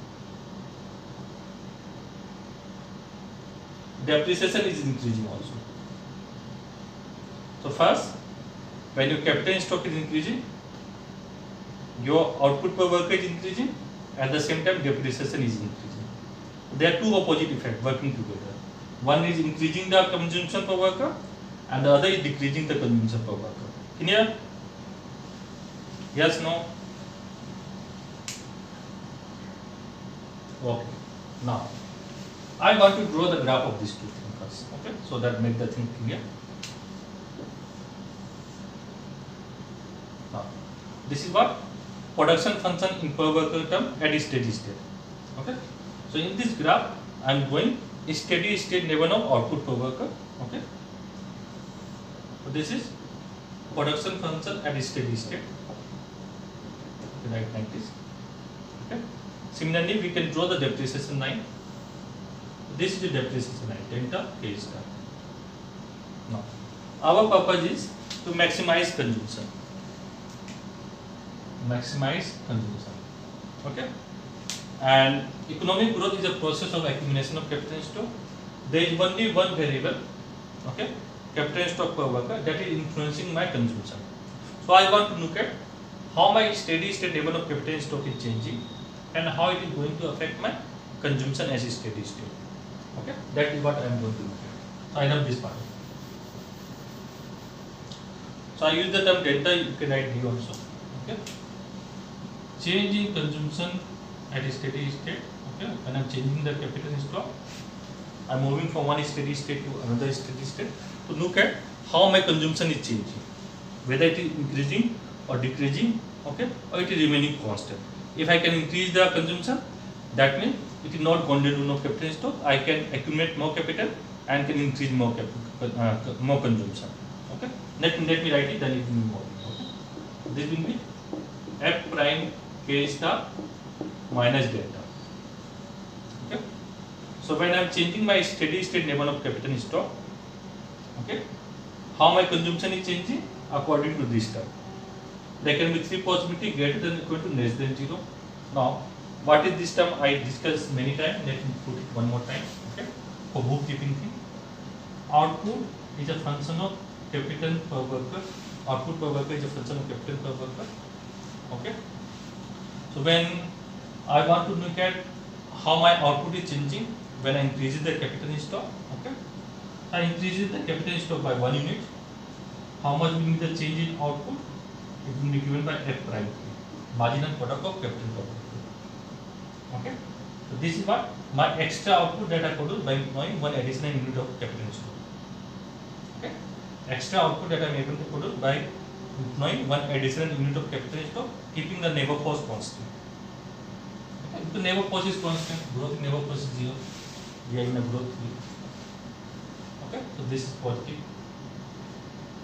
So this is extra output, extra or additional output. Okay. By increasing one input, keeping other constant. And this is your gross output. Gross addition to output. Okay. This term. Gross minus depreciation, this is depreciation, give me net addition to output. net addition to output when I increases capital stock per worker. Okay, when capital stock per worker increases, okay, what will be the net addition to output? It can be positive. If I increases the capital stock per worker, you can see here, okay, net addition to output when I minus depreciation, net addition to output can be positive, or there will be no addition to output. When I increase the capital stock, I find that there is no addition to output. That means there is no change in consumption. Okay, because output you either consume or save. Okay. Third is net addition to output is negative. That means when I increase the capital stock, I find that my output per worker is falling. Okay. So when output is falling, the consumption must be falling. Okay. Okay. Now coming, so this equation clear to everyone, right?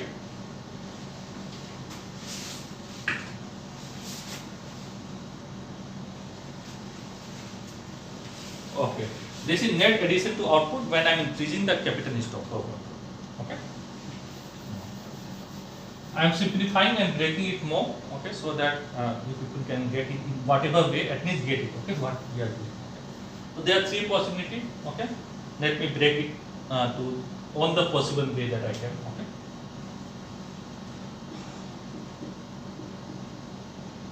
So first I am looking at positive. Okay. So this is what? Gross addition to output minus depreciation. Okay. So this will give me net addition to output. Okay. Output per worker, you should write it. Net addition to output per worker when I increase capital stock per worker by 1 unit. Okay. So what is happening here? When I am increasing capital stock per worker, okay, net addition to output is taking place. So output per worker is increasing. Output per worker is increasing because there is net addition to output. Okay, that means consumption per worker will be increasing. Clear? This part is clear. When I am increasing the capital stock, I have shown you this thing. Okay, this term is what? Delta y over delta k is f prime k. When I am increasing the capital stock, there will be positive addition to output. This is gross extra output minus depreciation is your net output. Okay. Now second case. I am not writing this thing again and again. You can elaborate and write it. Okay. F prime k is equal to minus delta equal to 0. What does it mean?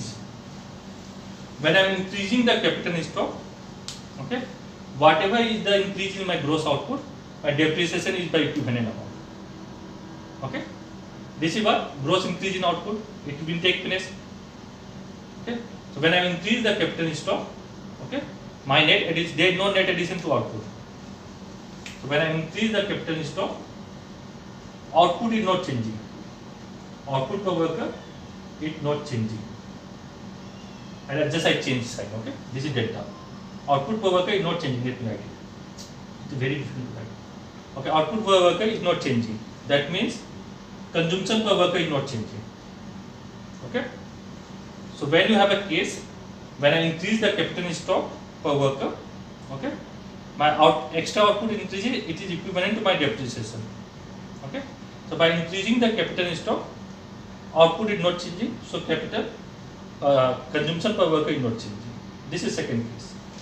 Okay. Now look at the third case. F prime k minus delta less than 0. Okay. So net addition to output is negative. It means that when I am increasing the capital stock, okay, when I am increasing the capital stock, there are two effects, opposing effect, right? Now depreciation is more than your addition to output. When I am increasing the capital stock, net addition to output is negative. That means my output is falling. Okay, my output per worker is falling. Look at the two opposing effects. Look at this part. Third one, F prime k addition to gross addition to output is less than depreciation. Okay, So when I'm increasing the capital stock, this depreciation is more than my addition to output. So your output, extra output, net addition to output, okay, is falling. That means your consumption is falling. So one place consumption is rising, other place consumption is falling, and where one place where consumption is remaining more or less same. Even if you increase the capital stock, you have achieved certain level of consumption stock consumption that remains stable.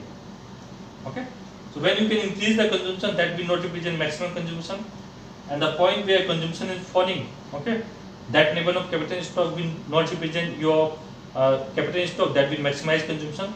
Only place, okay, where your consumption is not changing, okay, it is called what? Maximum consumption. That will maximize consumption in the society.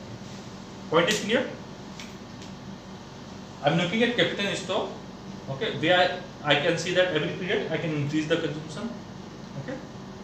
I look at the capital stock, okay, where every period there is a falling consumption, okay, and there is one consumption level where it can be remaining stable. So which one is better? Where consumption remains stable? Yes or no? Look at this graph. Okay, so you can increase the consumption. Here you can reach the maximum where there is no change in consumption. Then there is a decrease in consumption. Right? So to achieve maximum, first order condition is put equal to 0. Okay? So first order condition, I will place equal to 0. Can you everyone? Oh. No. So change in C star over change in K star, okay, equal to F prime K minus delta equal to 0. Okay. So when I increase the capital stock, my output is not changing. Okay. So consumption at that point that I will achieve will give me maximum consumption. No need to believe me. Okay. Look at the second order condition. How the slope of the slope is changing. It will be F double prime K, and this is negative. Okay. Slope of the slope is decreasing. So this will give me maximum consumption. Okay. What is this thing? Look at this R. F prime K equal to delta. What is this F prime K? This is your slope of production function. Okay. Why? Look at this. Y is a function of output per worker, is a function of capital per worker, and you are drawing in Y K space. Okay. So change in Y over change in K will give you slope of production function. So in per worker sum, change in Y over change in K equal F prime K. This is my slope of production function in per worker sum, production function in per worker term, and this is depreciation rate in per worker term. Okay, or slope of depreciation line in per worker term. Okay, and this you can easily verify. Look at this thing. Depreciation per worker we write delta K by N. Okay, this I denote by D equal to delta small k. So derivative of this with respect to K is delta. Okay, so slope of your depreciation line in per worker. Okay, so we will achieve maximum consumption where slope of production function in per worker term equal to slope of depreciation line in per worker term. This part is clear?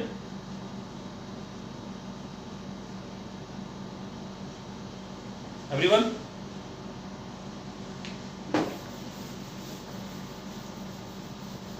Oh.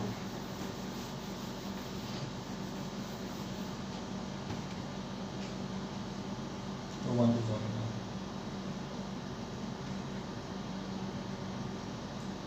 Shasta, remember joining time is 1:35. Okay, remember the time schedule.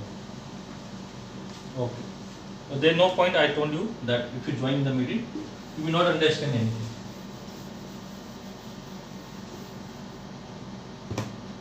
And also I get distracted also. Okay. So we are here that consumption will be maximized where sum of production function per worker term equal to the sum of depreciation 9 in per worker term.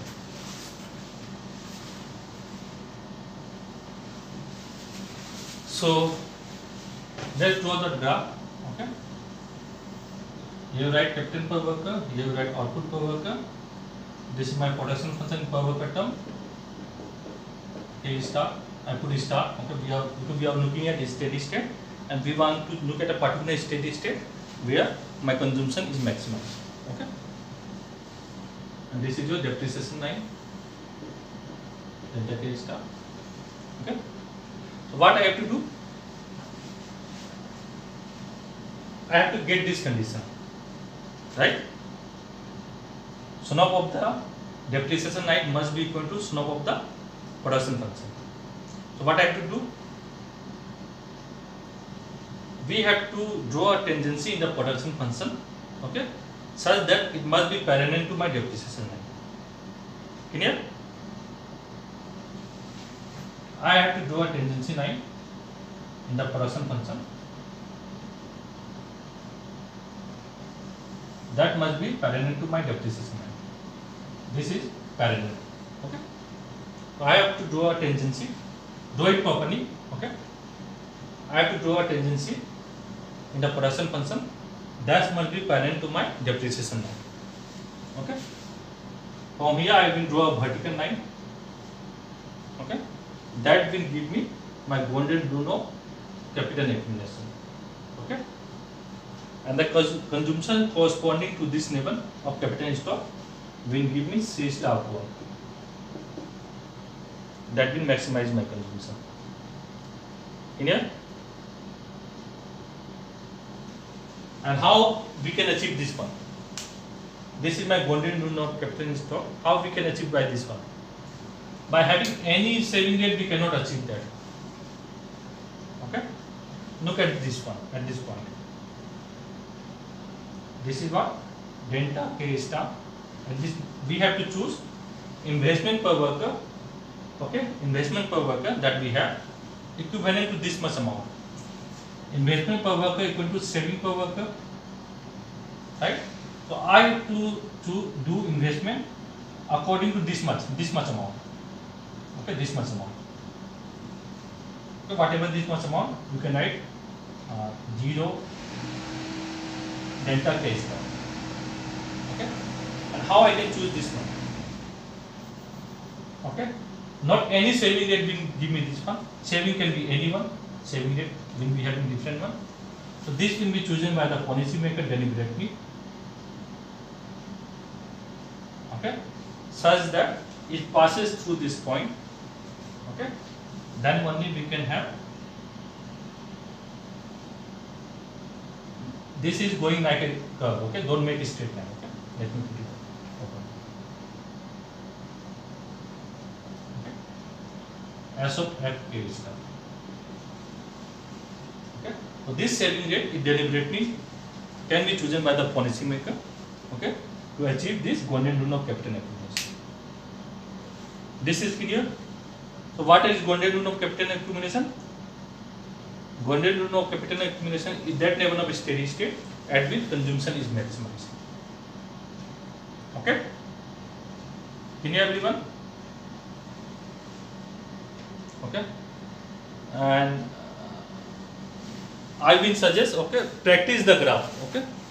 If you practice the graph, chances are that you will make less mistake. Okay? Now, I am going to talk about transition to the golden rule. Okay, then we will talk about notes. Okay,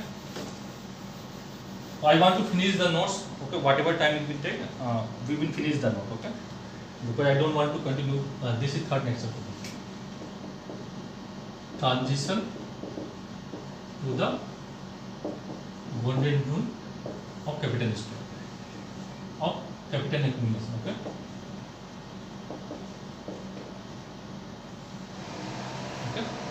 So what we are doing is that we are looking at a steady state.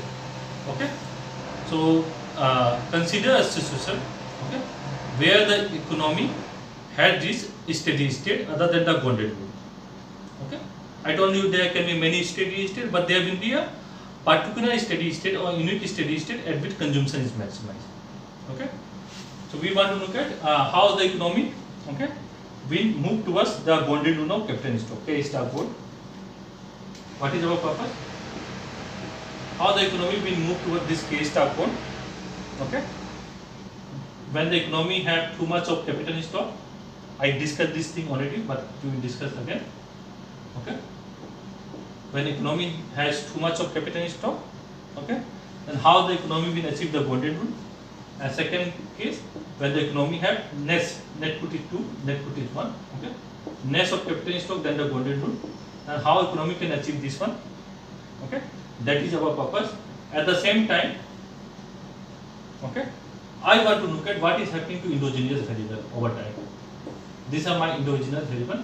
When the economy moving transition from one steady state, say K star 2 or K star 1, okay, to your boundary rule of capital accumulation where consumption is maximum, okay, what is happening to my endogenous variable over time in the long run, okay, that is what we want to do. Okay. Now, so what we are saying is that consider a situation where economy reach steady state other than the boundary rule of capital stock, okay. So achieving boundary rule of capital stock where consumption is maximized, okay, policy maker has to adjust saving rate, okay. It is through adjustment in saving rate that we can achieve the boundary rule of capital accumulation, okay. So there are two possibilities. Let me draw the graph again, okay, to show you.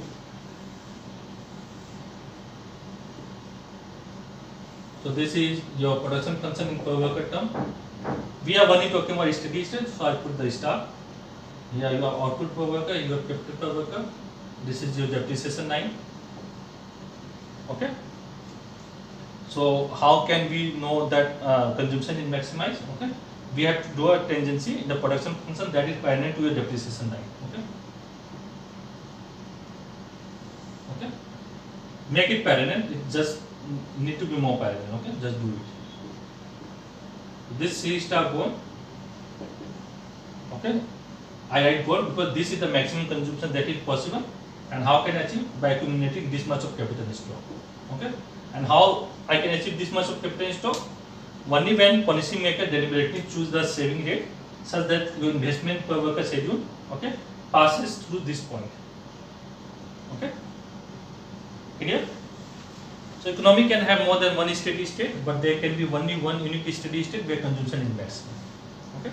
So there are steady states, say K1 star, okay, and there is steady state, say K2 star. I am not drawing the saving line corresponding to that. Okay, it will make the graph more messy. Okay, so just for the time being, understand that when I write K2 star, you have one saving line going from here.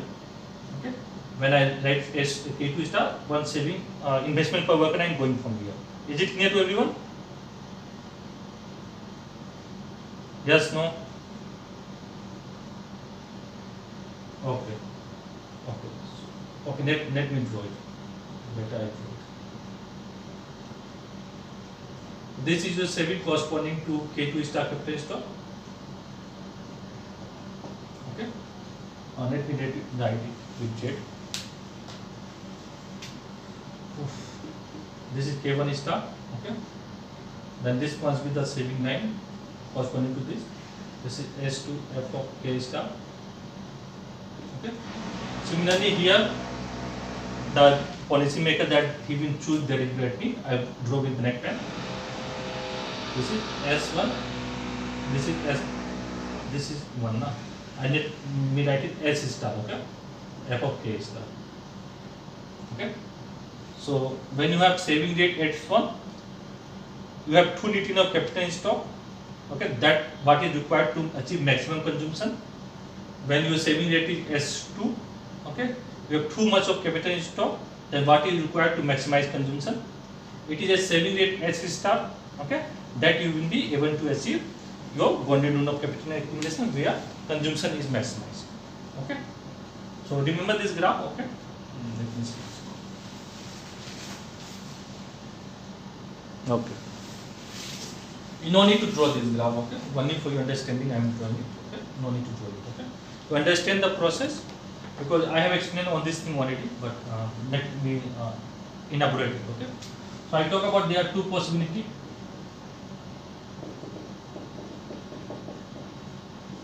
One is that you start with too much of capital in stock at a steady state, okay? K to start is greater than K star 1. Okay. You start with too much of capital stock per worker at a steady state, then boundary rule of capital stock. Okay. You start with too much of capital stock per worker at a steady state, then boundary rule of capital stock.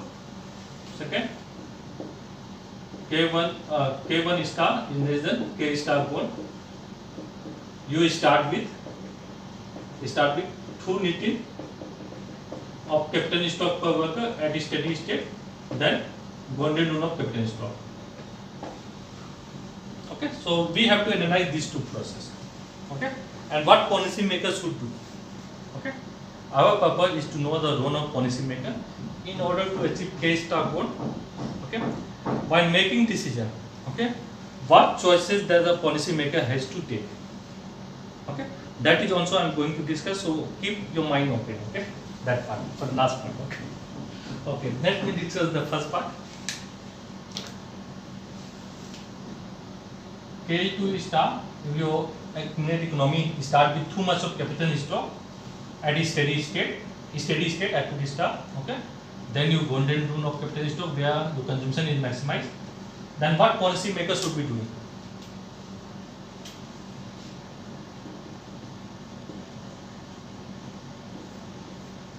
And what policy makers should be doing? Anyone?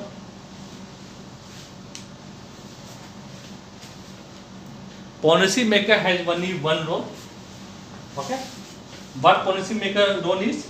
Okay. He or she can choose the saving date. He or she can change the saving date. When you have too much of capital stock, policy maker want to reduce the capital stock. Yes or no? Okay. When I have too much of capital stock than steady state, policy maker objective should be to reduce the capital stock. Okay.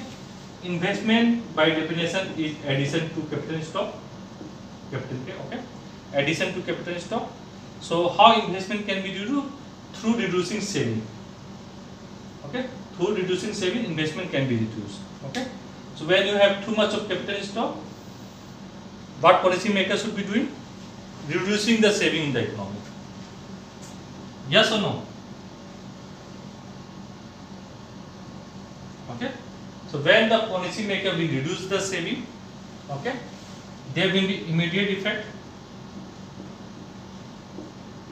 Okay. Immediate effect will be what? Consumption will increase. Consumption per worker will increase. Okay. And investment per worker, let me write it in small. Investment per worker will reduce. Okay. Consumption per worker will increase, investment per worker will reduce. Immediate effect. Okay. In that time period, there will be immediate effect. Okay. After that time period, whatever time period you want to take, okay, what will happen? Your saving reduces. What will happen? Your income per worker, output per worker will reduce gradually, right? Output per worker will reduce gradually. Why? Because investment per worker is reducing, capital per worker is reducing, so your output per worker will reduce gradually. Everyone agree? Okay. Now look at this condition. Okay. This condition I have talked already. Okay. If you remember, I have written f prime k minus delta greater than equal to less than 0. Okay. Look at this case. F prime k minus delta less than 0. Okay. What this condition signifies? This is net addition to output, right? Net addition to output is negative when I am increasing the capital stock. Okay. Look at this here.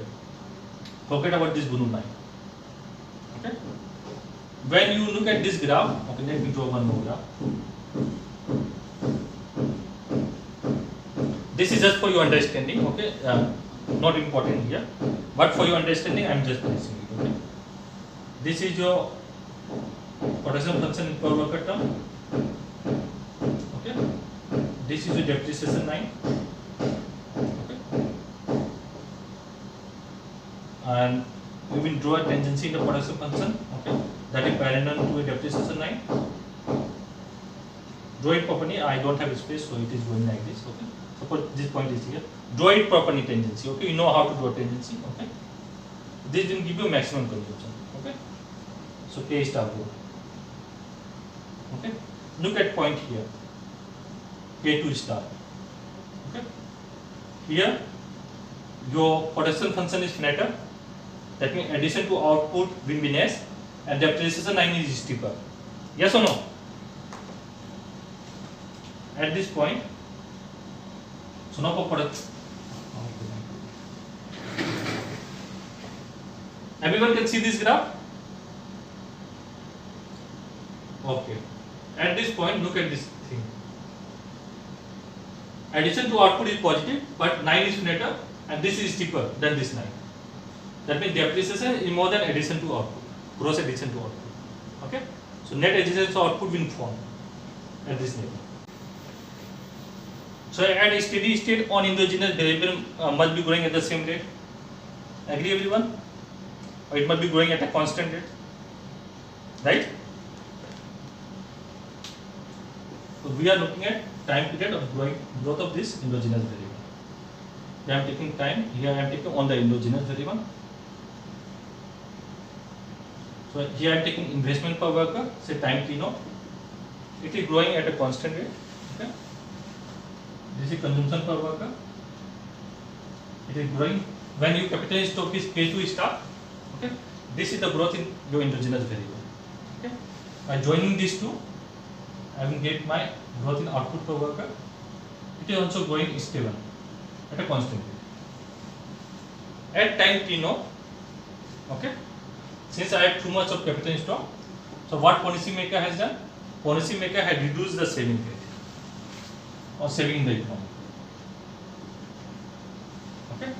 When the policy maker will reduce the saving in the economy, what will be the immediate effect?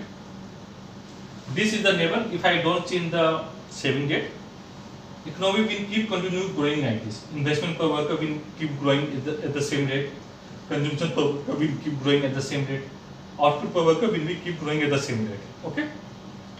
When I have K2 star level of capital stock, on the endogenous variable will be growing at the same rate. Okay. Now what I am saying is that at time T0, okay, policy maker want to achieve Gondedun of capital stock. Okay. Since I have too much of capital stock, so policy maker has reduced the saving rate. Okay. So what will be the immediate effect at time T0?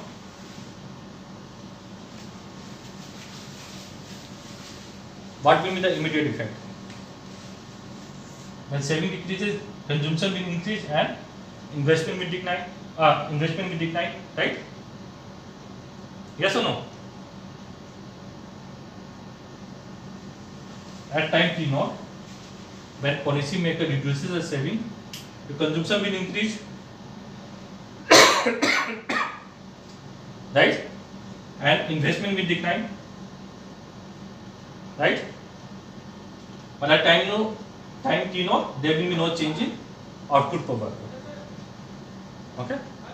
Output will decline from next period. Gradually it will decline after T0. Okay? Then what will happen? Immediate effect is that your consumption increases, investment decline. Okay? Since you are reducing the capital stock, you are reducing investment. Okay? Or accumulation of capital stock declining. So output per worker will decline. Everyone agree? So after time T0, there will be a decline in output per worker over time. Okay? Since output per worker is declining, consumption per worker after time T0 will also decline, but it will remain above the previous level. Okay? Why it will remain above the previous level? Because at K2 star, your consumption is not maximized.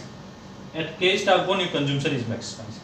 So consumption at K star 1 will always remain above whatever other steady state you have.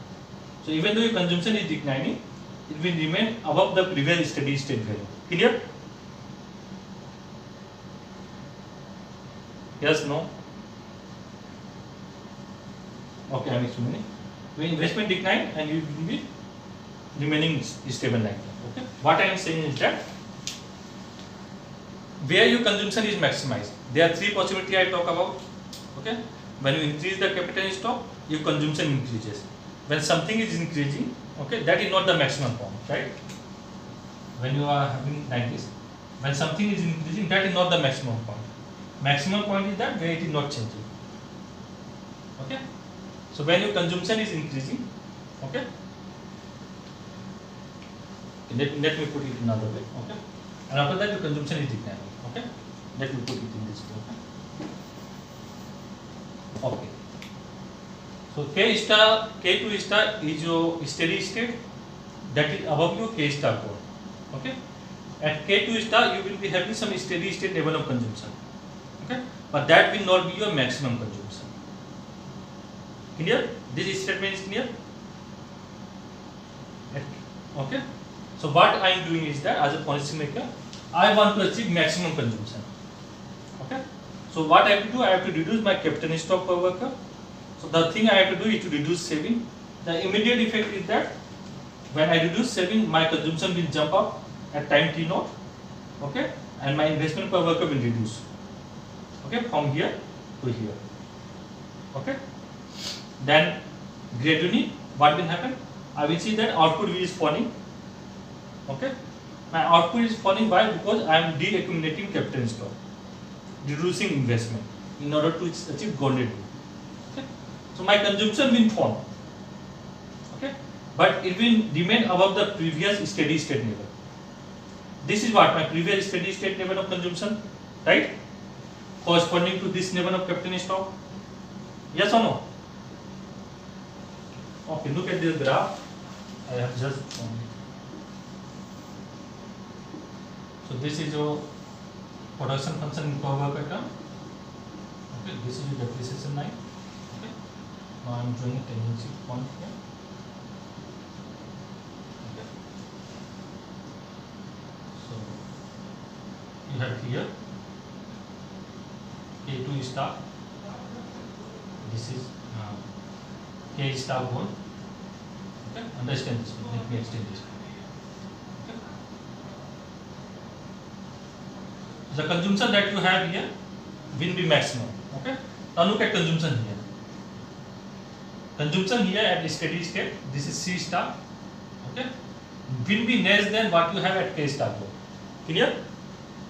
This is what I am saying. Because it is this level of capital stock that is maximizing my consumption. Okay. Clear? So at K2 star, if I keep having K2 star level of capital stock, my consumption will be at this level. Okay. But since I want to achieve golden rule of capital stock, okay. So at time T0, I reduce the saving. Immediately there is a jump in consumption. Okay. There is a fall in investment. But gradually consumption will decline. Why? Because your output is declining. Okay. But this consumption will remain above the previous steady state level. Okay. Why? Because at K star 1, consumption will be maximum. Okay. So this is the time part. Now, this is the first case that we have. Our second case.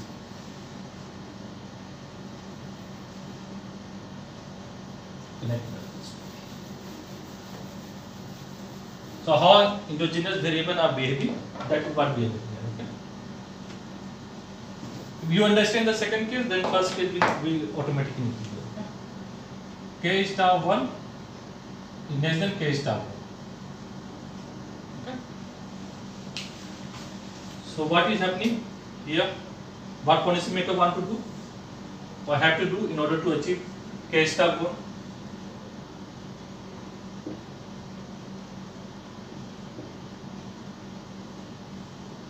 What policy maker has to do?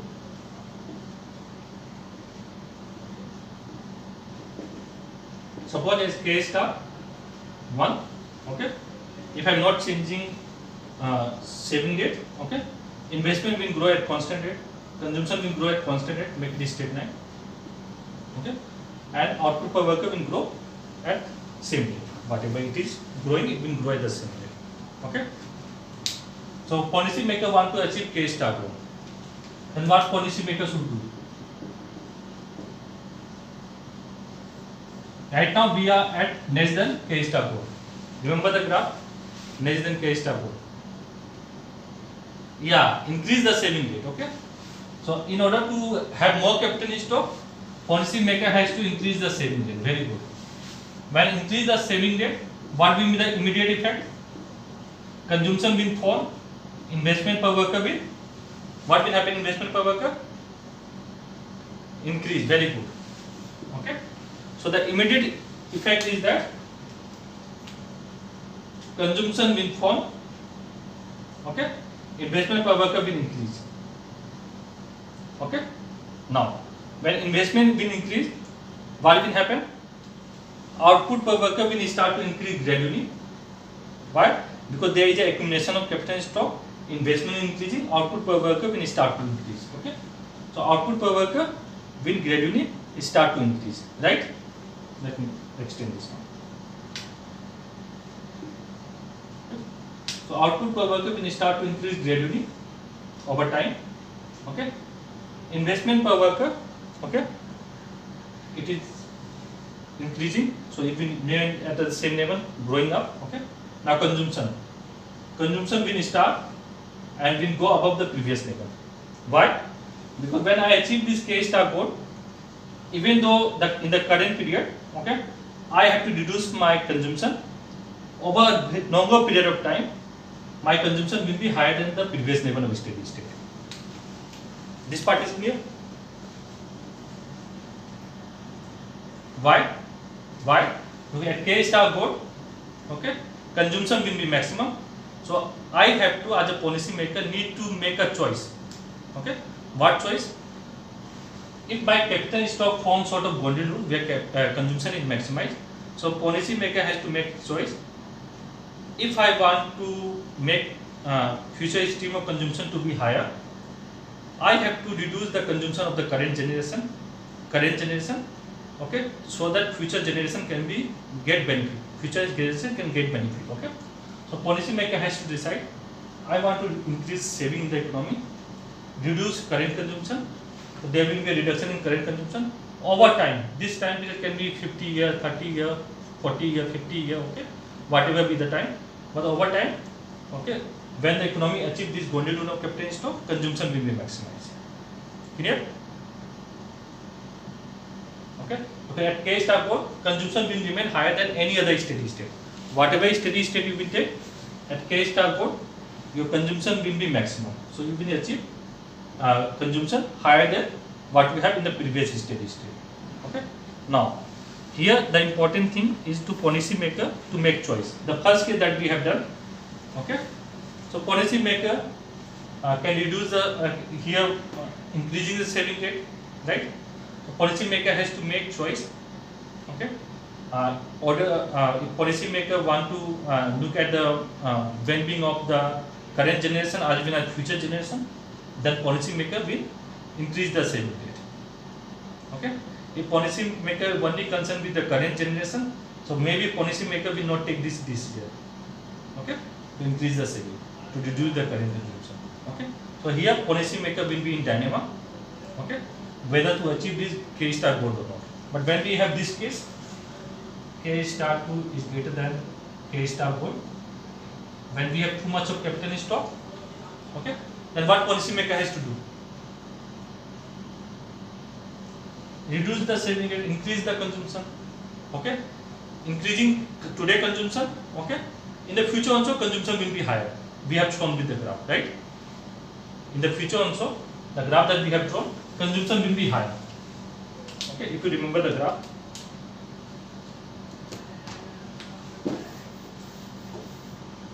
Look at this graph for this one. So this you have investment, consumption per worker, This is output per worker. These are growing at constant rate. If you have a steady state of K2 star, if K2 star continue, investment, consumption, output per worker will be growing at the same rate. Okay. Now when I reduce saving, immediate effect will be increase in consumption and decrease in investment, right?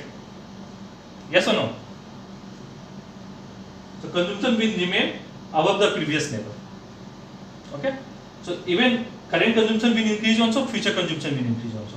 So in this case, policy maker will not face any dilemma. Okay.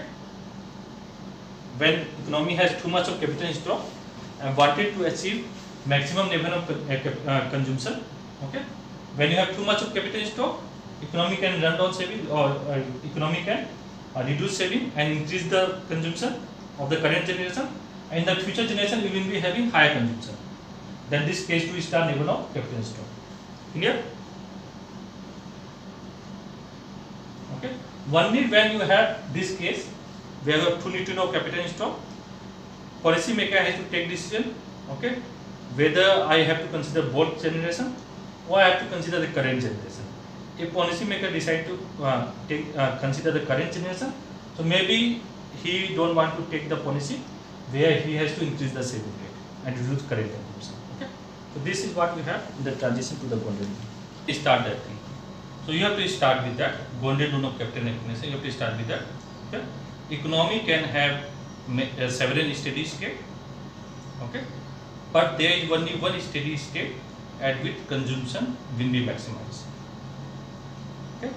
Economy can have several steady state, but there can be only one steady state at which consumption will be maximized. Okay. Consider the case where we have policy maker in the system. Okay. Policy maker can choose any saving rate. Okay. So by choosing this deliberately, this saving rate, policy maker can influence investment per worker saving. Okay. So when we look at individual in the society, individual role is to maximize consumption. They are not interested in the amount of capital in stock in the economy. They are interested in how much consumption they can have. Okay. So a benevolent policy maker will maximize consumption as his policy objective at the steady state. Okay. So the objective is maximization of consumption at steady state. Okay. We know that consumption per worker equal consumption per worker is the difference between output per worker and investment per worker. Okay.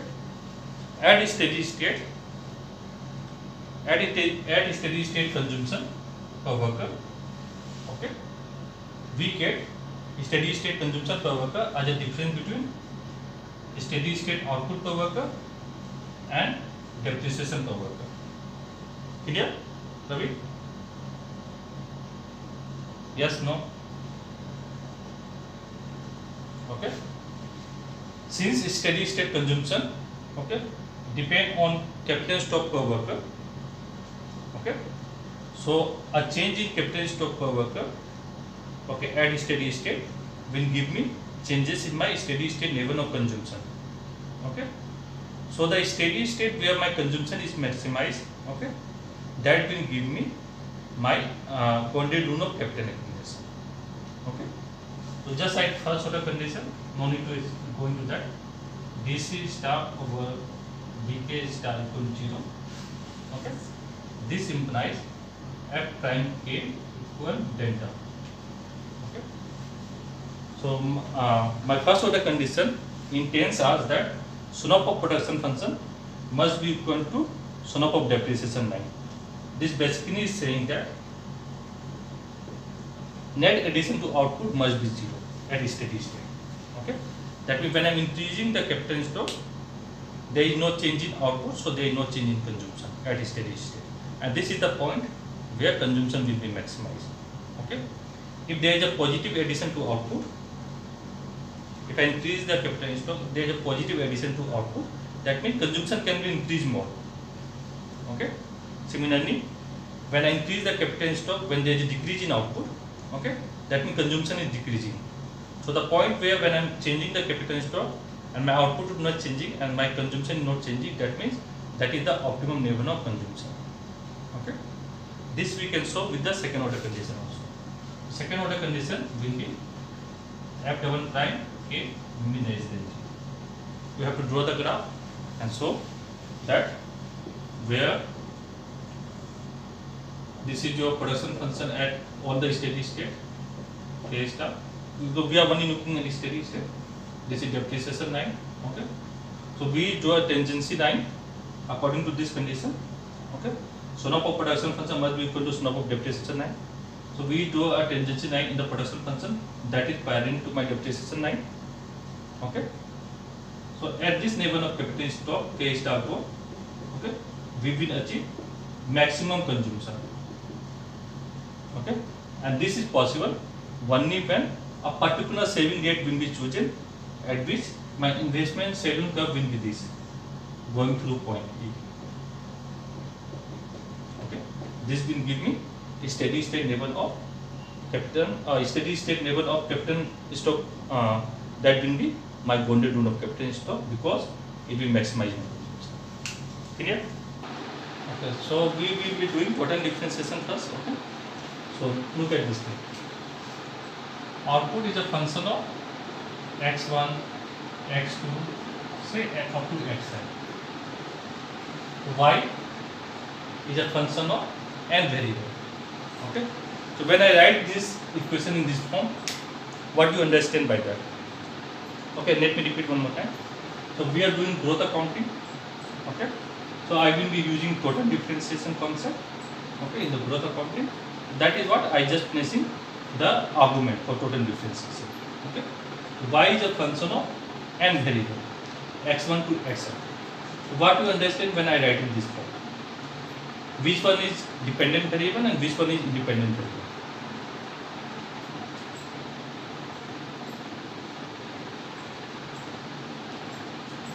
Which one is dependent and y is my dependent variable. Okay. Why? Because it is change in all this independent variable that will determine my change in y.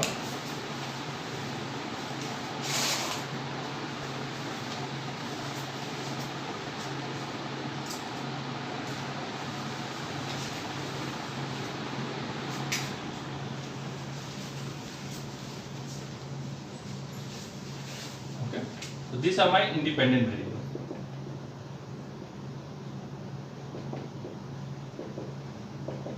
Changes in any of these variable, okay, is going to change my y. Okay, so what we can write? Change in y, okay, is a function of any xi, right? Whenever any of this xi value is changing, okay, there will be change in the value of y. Clear this to everyone? Yes, no? So change in y is a function of any change in xi variable. Okay? Where I running from 1 to n. So any of these variable you can put here value, say x2. So if there is a change in x2, y will change. Okay? Now, slope, if you remember, slope is what? If you remember, here you take y axis, here you take x axis, change in y over change in x. Okay, so it give me rate of change. Okay, so now give me rate of change. Okay, so that is why we can say steeper, flatter. Okay, so rate of change is high, rate of change is low. Okay, flatter means it is positive but it is low. Okay, and when we are taking derivative with respect to any one of the variable, okay, we use partial derivative. Okay. When y is changing due to change in any variable, any of this variable, okay, we do not describe f of xi. Okay, this gives me rate of change. Rate of change in y with respect to change in xi. Xi can be 1, 2, 3, whatever you want to do. Okay, so this give me rate of change. Clear? Yes, no? Okay. Now, consider the case where you have one variable. Output y is a function of x. So you have one variable. Okay. Let me use the d term. So in place of this, I am using this term, d term. Okay. That means I am taking a small change. Okay. A small change in y. How this small change in y will take place? When I am changing the x by little bit amount. Okay. When I am changing the x by little bit amount, okay, y will also changes by little bit amount. Okay. This will be given by f prime x. What is f prime x? F prime x is my rate of change. Rate of change. Okay. Or slope you can say. Okay. So this is rate of change. Okay. Now I can write this equation as total change in y. Okay. This is what d is what total change in y. Okay. And when I write delta, it is a partial change that will give me rate of change. Okay. Total change in y equal rate of change in the x direction. Okay. This is what rate of change in the x direction when I am changing x little bit. Okay. Understand this thing? This part is clear?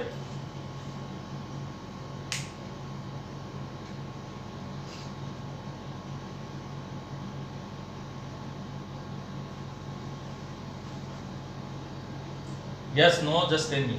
Yes, no. When I am changing y little bit, okay, how can I achieve this change? Okay, because it is function of only one variable here, x. Okay, so it is a rate of change in the x direction when I am changing x by little bit. Okay, so this will give me total change in my y because y depends on only one variable. Okay, now look at simplified version. Suppose y is a function of three variables, x1, x2 and x3. Okay, I want to look at total change in y. Okay, how the total change in y is happening. Total change in y. Remember the one case. Okay, the total change in y. I am looking on the three direction. Okay, in the x1 direction also, x2 direction also, and x3 direction.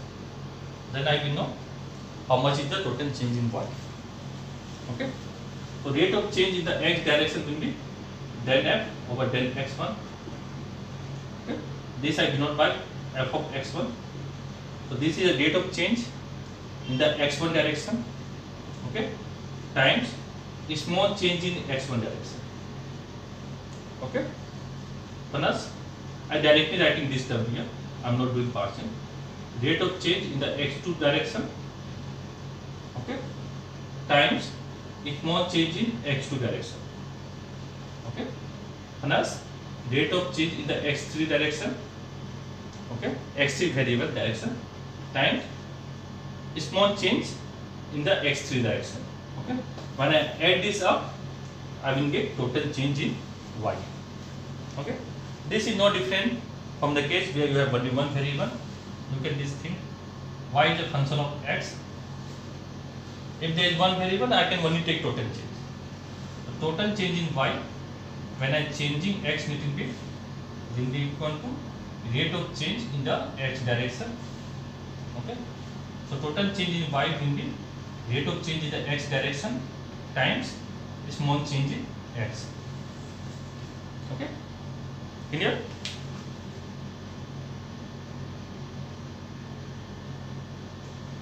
This part is clear? Write down this formula. We are going to use this one. And put a box to this part. This is total differentiation. Okay.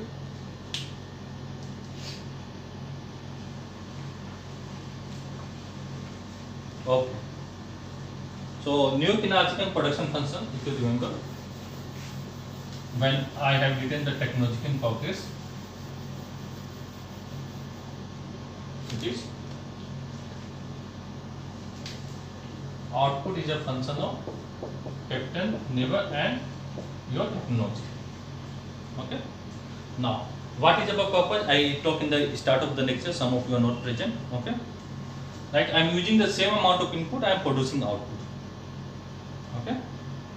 By continuously producing, using the same amount of input, I am continuously producing the same amount of output. Okay. Over period. Okay. Say 1 year, 2 year. Okay. So whatever time period. Okay.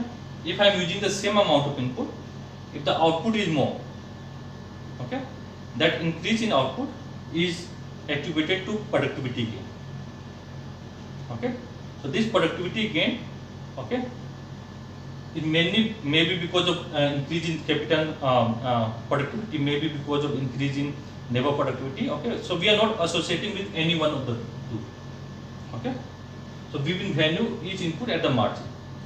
Okay, what we are saying is that when there is a increase in output for the same amount of capital and labor, okay, that we say that is an improvement in productivity or gain in productivity. Okay, that is what we are going to try. So total change in output will be equal to, we know how we have to take it out, then F over then K. This is what? Rate of change in the K direction, capital stock direction, time small change in the capital stock direction. Okay, plus rate of change in the direction of N, labor force, times small change in labor force, plus rate of change in the direction of technology. Okay, for small change in technology. Okay, when I add this up, this will give me total change in output. Okay, if you remember in the beginning, I talked about that growth in labor force, growth in labor force, growth in capital stock, and advancement in technology interact in an economy. They are interaction and determining the output growth. Okay, so this is what they are interacting with each other. Okay, this is what we have now. So let me write this thing in short. This is basically what? Marginal product of capital. This is marginal product of labor. Okay, remember that. Let me write this in short. This is, I write f of k for the partial derivative. This is f of n. And this is f of a. Okay. Now, growth, you know, simple way definition is simple. Okay. So change in y over y is a growth in output. Okay, I use the term d, so let me write d. Okay. Change in k over k is your growth in capital stock. Okay, I use the term d, let me write d. Similarly, dn by n is your growth in labor force, and dA by a is your advancement in technology or growth in technology. Okay, write down.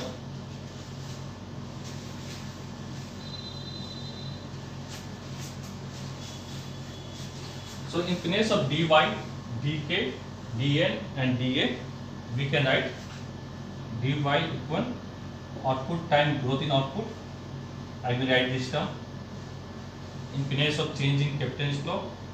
Okay, I can write capital stock times growth in capital stock. In place of change in labor force, I can write labor force into growth in labor force. In terms of change in advancement in technology, technology times growth in technology. Okay, so we substitute this term in this equation. Okay, let's do that. So I can write dy equal, here this is what? Marginal product of capital. Let me write that thing. Marginal product of capital times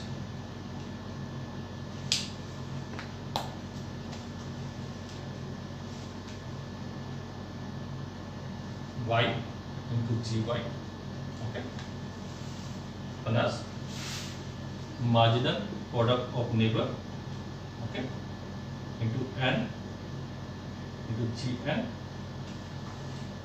plus this is I just said fa,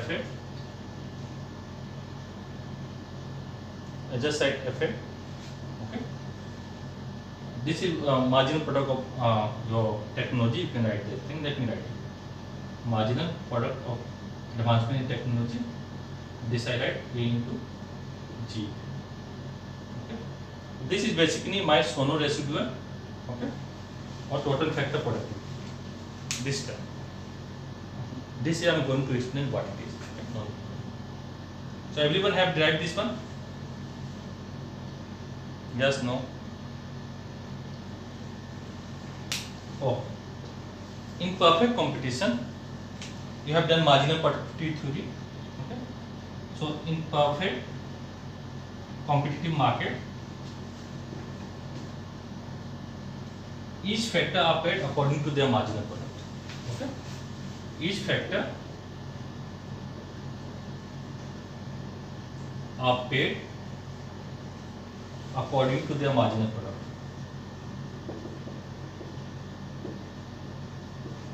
Okay. So neighbor, okay, will be paid wage according to his marginal product. So I can write wage here. Capital will be paid rent according to his marginal product. So I can write rent here. Okay.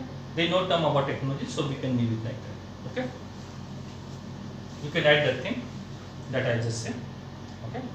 Like capital will be paid marginal product equivalent to his rent, equivalent to rent. You can substitute here, and for the neighbor you can substitute wage. Okay. Net write that thing.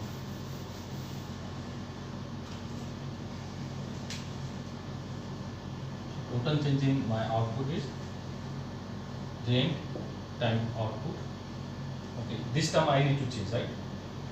I can write y into growth in output, right? Net write that thing. This part. Okay. Here I should write this term will be this term k into gk. Okay, I will substitute this term here. This is perfectly fine. This is perfectly fine. Okay. Here just make correction. Okay. Here you will substitute this term. Here you will substitute this term. Okay. So it will be rent into k gk. Okay. Plus marginal product of neighbor will be equal to wage. Let me write wage. Plus wage times neighbor into gn. Okay. And plus this term. Margin product of A into A GA. So this is just Solow residual that we are going to solve. Solow residual or total factor productivity. Okay. So you have y term here. Divide this side with y. I will get growth in output. Okay. Divide both sides by y.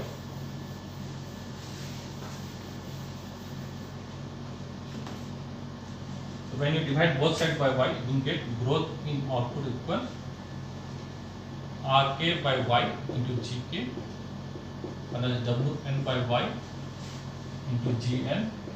This is growth in neighbor force plus MPA marginal product of technology times A over n into gk. Okay, y. This is my Solow residual.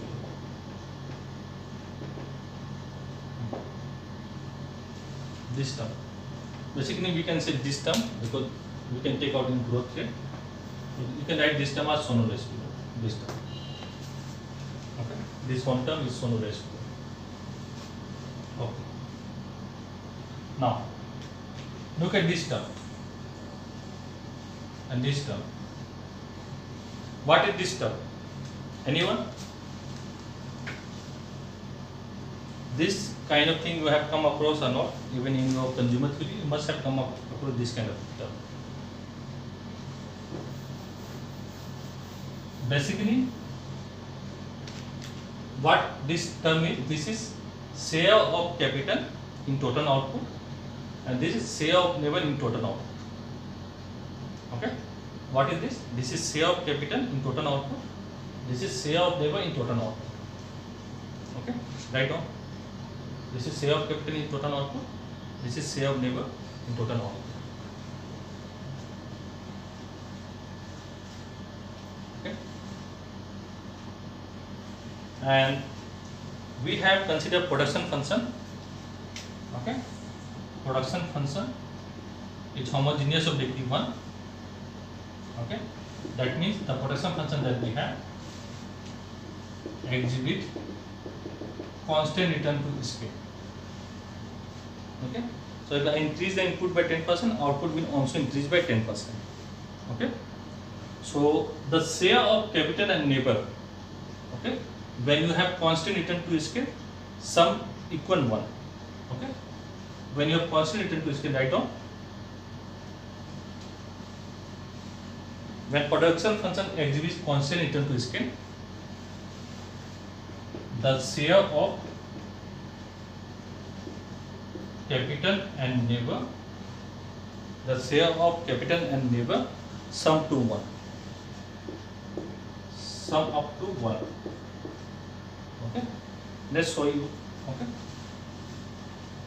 so if you remember, okay, you have done lesson income accounting. Okay, let me just put up one argument. Okay, production. Okay, so in order to produce output, okay, you use factor of production. Okay, production create output.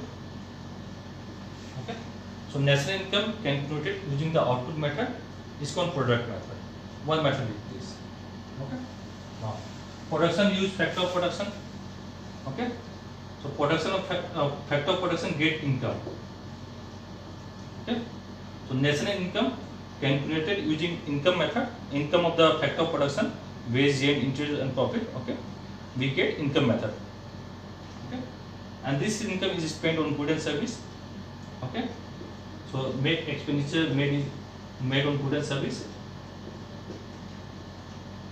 Okay, national income calculated using expenditure method, expenditure of goods and service is called expenditure method. Okay, look at this income method. Okay, so in the income method, you are taking on the factor of production. Okay, income on the factor of production, and you sum up, you will get total output. Okay, or use GDP.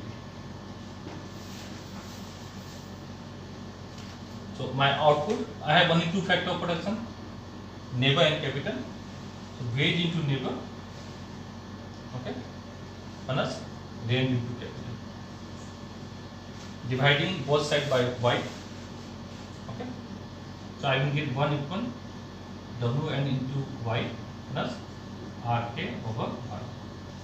This is what? Share of labor.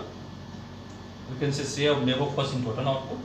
This is share of capital in total output. Okay. Let denote share of capital in total output by sigma k. Okay. So what can I write about share of labor force in total output? So share of labor force in total output will be 1 minus sigma k. Okay. So I am substituting this value. I take share of capital in total output to be sigma k. Okay. And share of labor force in total output will be 1 minus sigma k. Okay. Sigma represents share of capital stock in total output. Okay. Let's put that thing here.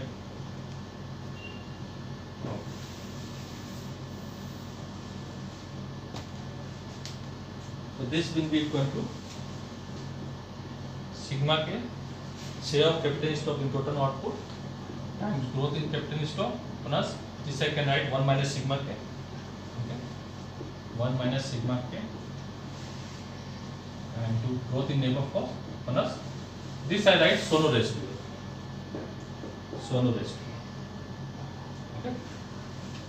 So my growth in output, okay, depend on 3 factors. One is growth in capital stock times share of capital stock, growth in labor force times share of labor force, and your factor of productivity gain. You can say.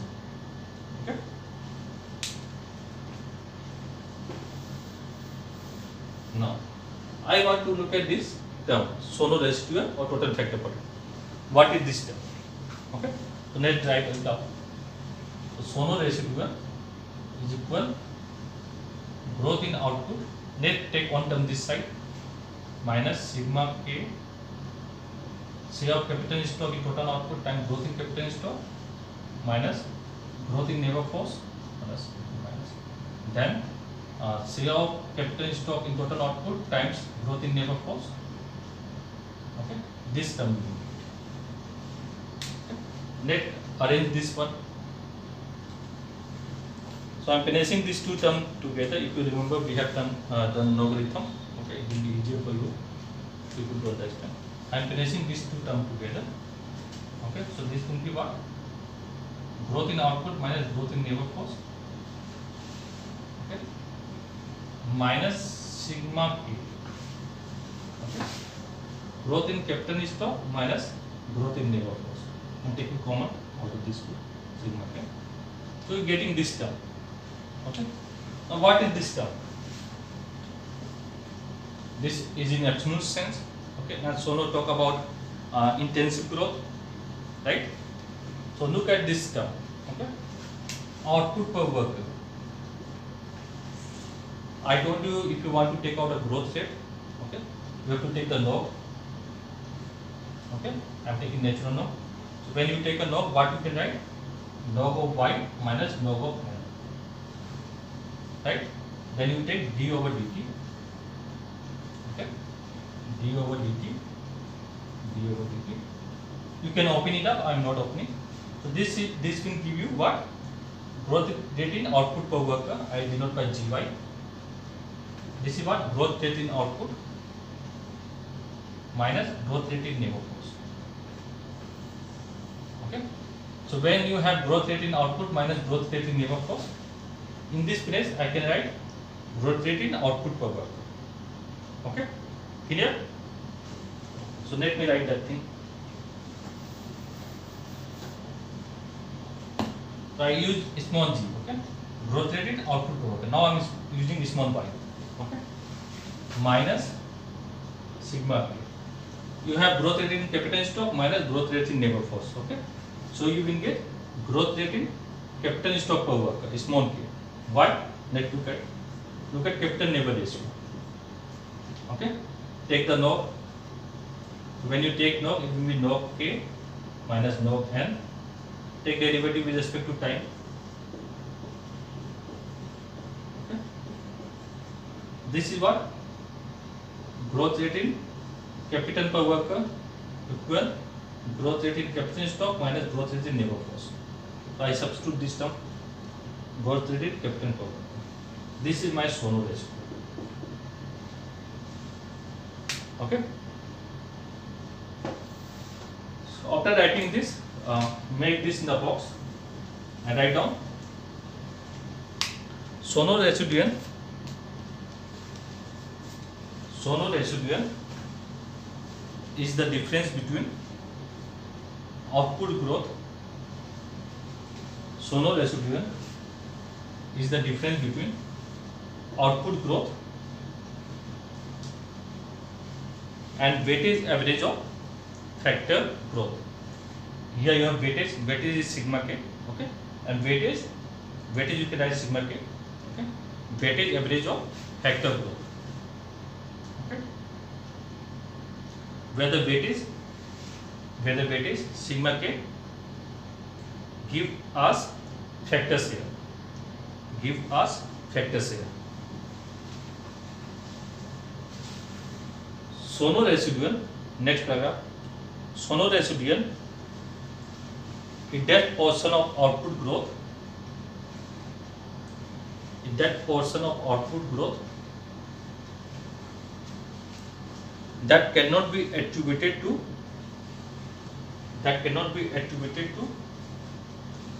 factor of production. Okay, I am repeating one more time. Solow residual is that portion of output growth that cannot be attributed to factor of production, that is capital and labor. Okay. After finish to write down the rising productivity the rising productivity needing spelling is this, needing to increase in output for same level of capital and labor. For same level of capital and labor. It defined as Solow residual. Is defined as Solow residual because it is that part of growth. That is not accounted by given factor of percent. That is not accounted by given factor of percent. Population growth and not technological progress. When I say constant population growth, that means growth in relative labor force is n, some constant term, okay, and there is no technological progress. Okay, what I mean when I say rate of growth of labor force is some constant n. Suppose labor force in the economy in period T is 100. Okay, in period T plus 1 it becomes 102. Okay, and you know how to take out the growth rate.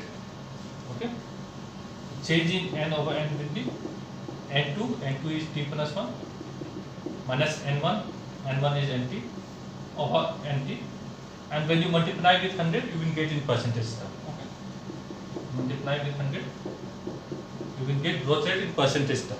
Okay, so this will be 102 minus 100 over 100 into 100, so this will be 2%. So n will be 2. Okay, you can look at this figure and compare. Okay, the growth rate of labor force is 2%. Okay, that is what I do. So this will remain constant and it is exogenously given to us. Okay, delta K that give me depreciation line, okay, is my required level of investment.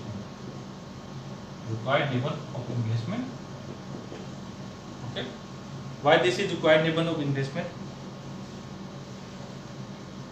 Because this much investment is required to maintain capital stock at steady state. Okay, required level of investment per worker to maintain capital stock per worker at steady state. Okay, and this what I call break-even investment. Clear? Investment per worker that I have given this term. Okay, this is your actual investment taking place in the economy, and it is determined by the saving rate. Actual investment per worker that is happening in the economy, and this is the required level of investment to maintain the capital stock at a steady state. Okay, now I have population growth. Okay, so additional worker is adding to the population or to the labor force. Okay, so when population is growing at rate n, okay, there is an additional worker that has to be equipped with capital stock. Okay, so that steady state level of capital stock can be maintained. Otherwise, capital stock will fall at a steady state. This statement clear to everyone? When two additional worker is coming up, okay, in order to maintain a steady state level of capital stock, these two worker has to provide the same amount of capital that on the previous 100 worker had. Then only I can maintain a steady state level of capital stock and a steady state level of output per worker. Is this statement clear to everyone? Yes, no? Okay. Let me put it. This is your production function in per worker term. Okay. This is your depreciation line or required investment line. Okay. Right now I am not adding population growth, I will add later on. And this is your actual saving per worker line. Okay. Now, this is the capital stock at a steady state, and this is the output per worker at a steady state. So when there is a population growth, okay, here we have taken no population growth. Okay, when population is growing at rate n, okay, this additional population, say population increases from 100 to 102. So I have 2 more workers. In order to maintain the same steady state level, okay, 100 worker is using, this is what, capital per worker. Capital, I have 100 workers, right? This is the K star level, okay, steady state level of capital stock. If I have 102 worker, okay, this will be disturbed, it will be reduced, yes or no? Okay, this is what I am saying. Okay, so when population is growing at rate n, okay, the additional worker has to be equipped with same amount of capital. Okay, has to be equipped with capital stock to maintain this steady state level of capital stock, right? Okay, so my required investment will be delta K, okay, small k. That means the capital stock that we are out, I have to make that much amount of investment, okay, so that I can maintain this K star amount of capital stock per worker at steady state. Plus, I have to equip the additional worker with capital stock to maintain this steady state. Okay. So now my required investment will be delta K plus Nk. So I can write this as delta plus Nk. Okay. Break-even investment or required investment will be delta plus Nk or delta K plus Nk. Clear? Oh. 1 minute.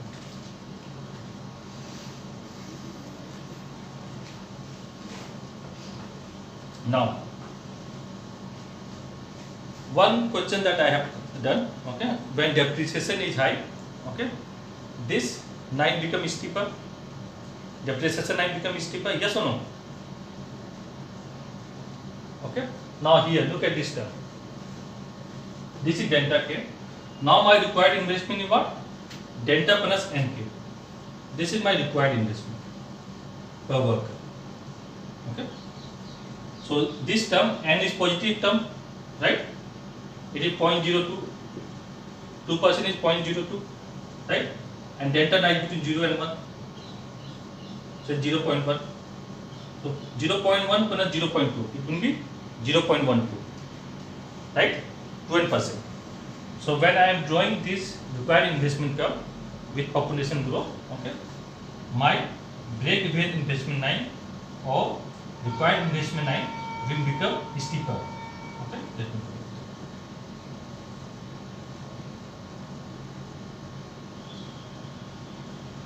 This is delta plus N. Okay. So what will happen when I add the population growth term? My steady state level of capital stock will be K star 1 and output per worker will be Y star 1. Okay. So previously when I am not taking population growth, okay, what is happening? My steady state level of capital stock is high. Okay. When I have population growth of N and I am not equipping each additional worker with additional capital stock, so what will happen? Capital stock will fall down. Yes or no? Okay, so this is what happens. Your capital stock fall down.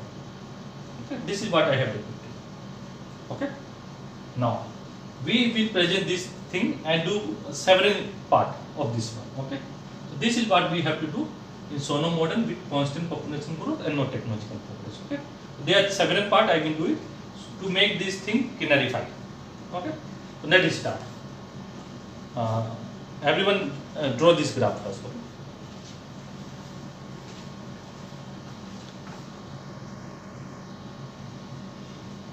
Okay.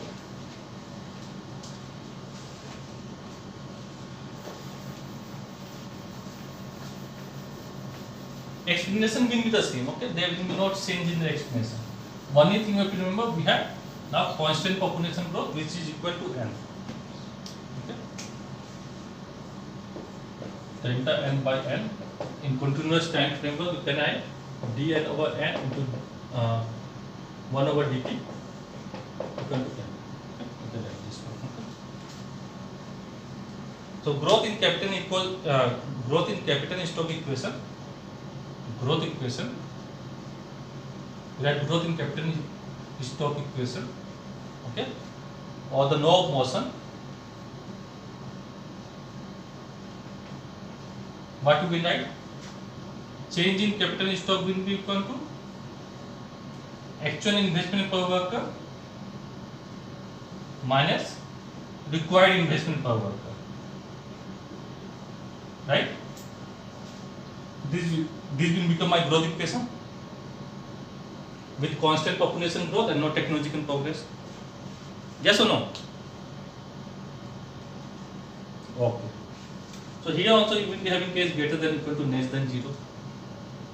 Okay, you will be having 3 possibility. So I am drawing a simple graph. In the examination they can ask you, okay, you can write the question, discuss Solow model, okay, with constant population growth and no technological progress. With constant population growth and not technological progress. Okay. Again, when you are writing the answer, I have told you people what to write. First, you have to write introduction. Okay. So growth in labor force, growth in capital stock, and advancement in technology interact in the economy, and it determine growth rate in the economy. Okay. Then you have to talk about assumption. Okay. Supply and demand of goods you have to talk about. Okay. Growth equation you have to talk about in terms of this also. Okay. That additional work is coming up in the economy, so we have to equip this additional work with capital stock in order to maintain break-even investment. Okay, this will become a part of your break-even investment. Okay, clear? Only that part will be changed, and then after that you will draw this graph and you will explain this graph. Okay. No, this I just discussing only that question part. Okay. Discuss Solow model with constant population growth and no technological progress. Okay. So you will be happy. Production function per worker term. Okay. This is your required investment line. Delta plus NK. Okay. Here you will write output per worker. Here you will write capital per worker. And this is your actual investment per worker line. Okay. So this will give me steady state level of capital stock per worker, and this will be my steady state level of output per worker. Okay. Now remember, here I have one more term. So when they give you constant population growth, if you don't write n plus n, okay, in the required investment line, your answer will be wrong. Is it clear to everyone?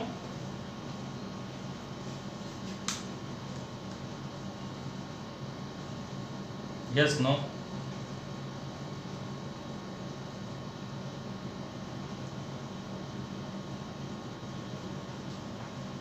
Okay. So, again the analysis will be simple. Okay. If you start at any capital stock below K star, okay, what will happen? Actual investment is more than required investment. Okay, so from next period there will be addition to capital stock. Okay, so you will move towards K star.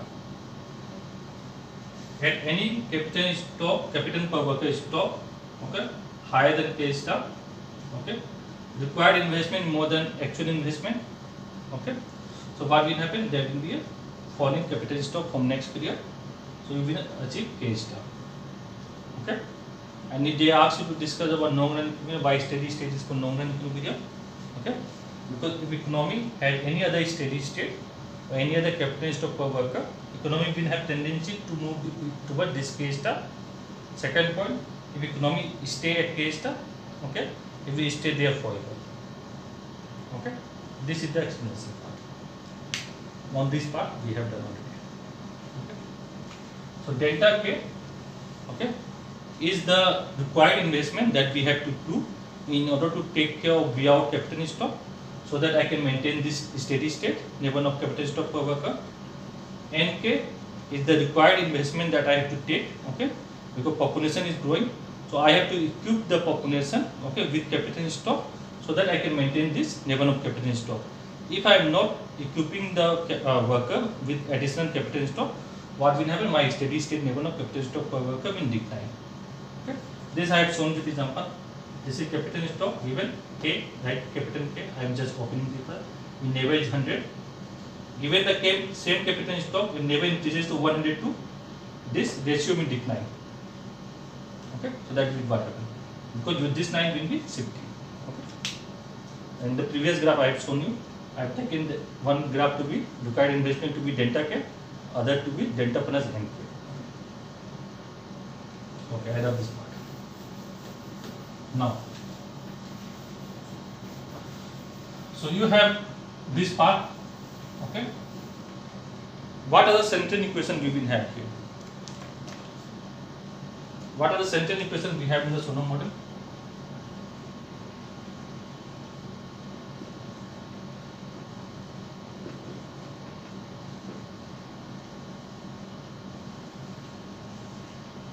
First one, what are the central equations we have in the Solow model? Output per worker is a function of capital per worker. Second thing, consumption per worker is marginal propensity to consume, which is 1 minus L times output per worker. Okay, I am writing the equilibrium condition. Third is investment per worker equal saving per worker, right? Then we introduce change, okay? And economic growth is a process of accumulation of capital stock. On three endogenous variables depend on your accumulation of capital stock, okay? So I change capital stock and look at how this endogenous variable are changing, okay? With constant population growth and not technological progress, okay? So first I am looking in per worker term. Okay, per worker term. So let's look at this thing. So I just do it short because we have done the same thing. Okay, it will be the same. So dy by dk, okay, small k will be equal to f prime k, okay, into dk. So dk I don't write here, I just write here. Okay, since at a steady state, change in capital stock will be 0, so this term will be 0. Change in output you can divide by y also. Okay, we have done this, I am not doing it. Growth rate in output you can divide this by y. So growth rate in output at a steady state, output per worker, that means growth rate in output per worker, okay, or productivity is 0. Okay. Now next, dc by dk you can write like this. It will be 1 minus s f prime k. Okay. So I am removing this. I am writing here. You can divide by c both sides. So this is growth rate in consumption will be 0 because at steady state change in capital stock per worker is 0. So growth rate in consumption per worker at a steady state is 0. Similarly, growth rate in investment you can divide by I. Okay, as of f prime k dk. Dk term will be 0. This term will be 0. So growth rate of investment per worker at a steady state will be 0. So in a simple Solow model, okay, with constant population growth which is equal to n and no technological progress, okay, there is no long run growth taking place in per capita variable, per capita endogenous variable. So output per worker at a steady state is not growing in the long run, okay. Consumption per worker is not growing at all in the long run, and investment per worker is not growing at all in the long run, okay. Now, in order to understand this properly, what is actually happening, okay, let's look at total output. Okay, what is happening to total output? Because my population is growing, right? So if I want to maintain the same standard of living, same capital stock per worker, okay, that means my output must be growing, total output must be growing at the rate of population growth. My total capital stock must be growing at the rate of population growth. Then only I can maintain the same level of capital stock per worker. Then only I can maintain the same level of output per worker. Okay. Otherwise, what will happen is that if that is not happening, if my total output is also not growing, my capital stock is also not growing. If capital stock remains constant, that means it is not growing, but population is growing. So what will happen over time? Your steady state level of capital stock per worker will decline, and your standard of living decline. That is not happening at the steady state. We talk about a steady state or nominal equilibrium, okay, where there is no change in capital stock taking place. Okay. So after doing this, let's look at in absolute term. Okay. So I open this one. Okay. This is output per worker. Okay. I open this one. This I can write like this: capital Y over N. Take the logarithm in order to know the growth rate. So I can write this as log of Y minus log of N. Okay, and then I will take derivative with respect to time to take out the growth rate that we have done many times. D over dt, d over dt, d over dt. Okay, and this you know already. Okay, this will be d y by n over y by n, or you can write small y into 1 over dt. Okay, this is what d capital Y over Y into 1 over dt minus dn over n into 1 over dt. This you write in continuous time. In discrete time it will be n, this term. Okay, or this you can write as change in small y or y by n. I just write small y over y. Okay, growth rate in output, this term, okay, is 0. So I can take this term to be 0. Growth rate in output per worker is 0, right? This we have derived equal to, this is total output growth. Okay, I write in this form delta y by y only. If you understand this, just write y dot by y. Okay, y dot by y is a better representation rather than writing like this. Okay, minus this is what delta n by n. Okay, now I love this part.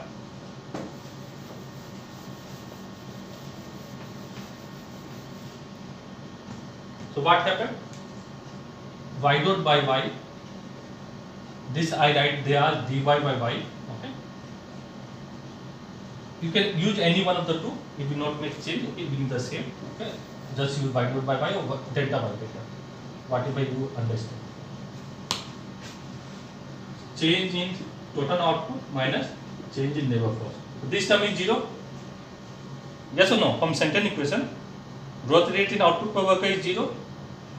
This is what growth rate in total output. This is total output minus what is the growth rate in labor force?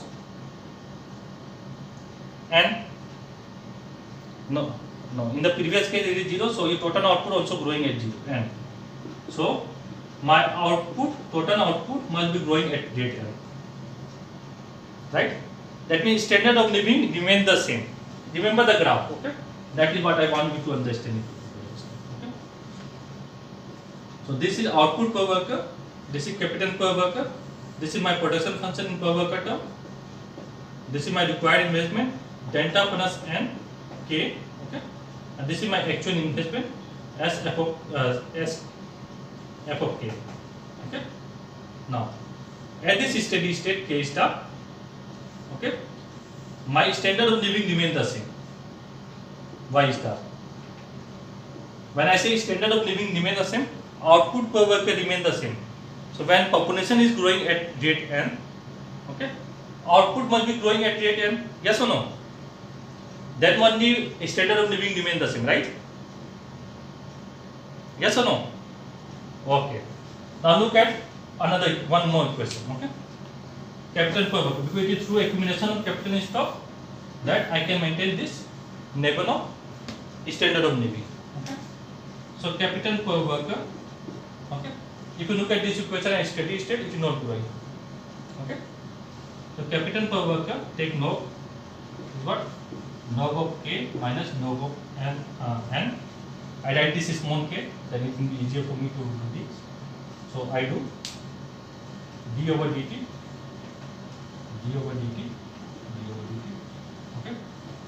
So you know growth rate in capital stock at steady state is 0.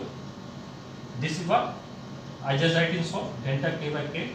This is growth in capital stock in absolute sense. Okay. Minus growth in labor force in absolute sense. Okay. You know what is growth rate in labor force? And change in capital stock by k minus n equal to 0. So your capital stock must be also growing at the same rate, and right? Yes or no? Okay. So change in capital stock equal to NK. Okay, change in capital stock equal to NK. So I have to equip each worker, okay, with equivalent amount of capital stock to maintain this steady state. Okay. So when additional worker, okay, is coming up, okay, we are equipping the additional worker so this steady state can be maintained. Clear? Everyone?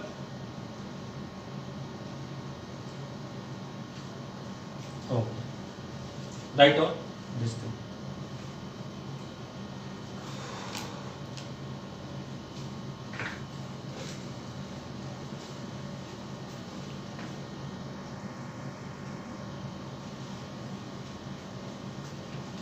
Done? So in class task 2, okay, just look at the, I think in the second page, on the question you will find, okay, how you can frame the answer. Just go through it. It's very simple, okay. If you do it, at least you will know economics, okay, and it will be helpful for your research also if you want to do in the future. Not only research, any project, because some of you might be going for other fin also, and in every place you have to make report and on that thing, so it will be useful. Okay, so go through it. I can rub this one. Yes, no.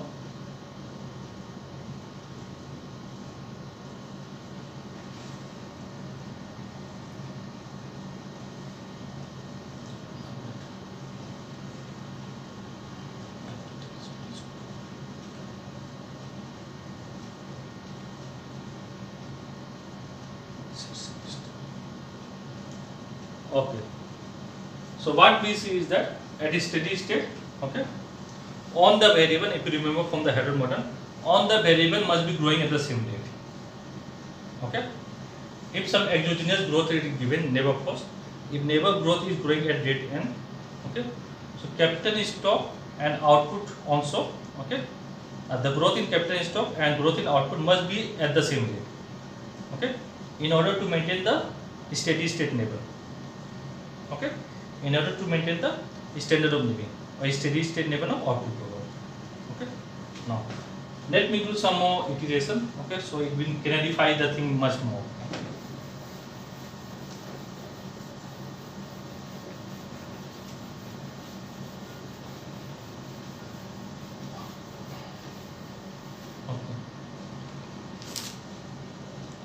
Okay, first write down. So you have done one graph where with constant population growth and no technological progress. Okay, so required investment 9 will be delta plus n, put the bracket k. Okay, then write down compare. This is question. Okay, compare no population growth and no technological progress steady state with compare no population growth and no technological progress steady state with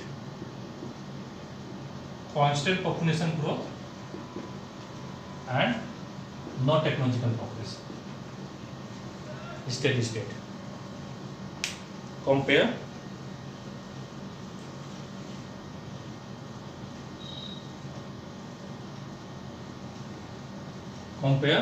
no population growth with no technological progress steady state with constant population growth and no technological progress steady state. Question is clear to everyone? Okay, it is very simple. Okay, so I will draw the production function per worker term. Okay, so this is production function in per worker term. So first I have to look at what will be my required investment for the first case. Since I have no population growth, okay, so my depreciation line will give me my required investment or break-even investment. Okay, so what is break-even investment? It is that level of investment, okay, that keep capital stock unchanged. Okay, so for the first case, this one I am drawing my required investment line will be delta k. Okay, and this is my investment per worker line or actual investment per worker line. Okay, so this will be my steady state K1 star. Okay, so when we introduce population growth, okay, when we introduce population growth, my required investment and will become steeper. Why? Because this additional worker we have to equip with capital stock. Okay, otherwise what will happen if we don't equip with this worker with capital stock? There will be a decline in capital stock per worker. Okay, so at existing capital stock, okay, at the same level of capital stock, okay, if there is a population growth that I am adding up,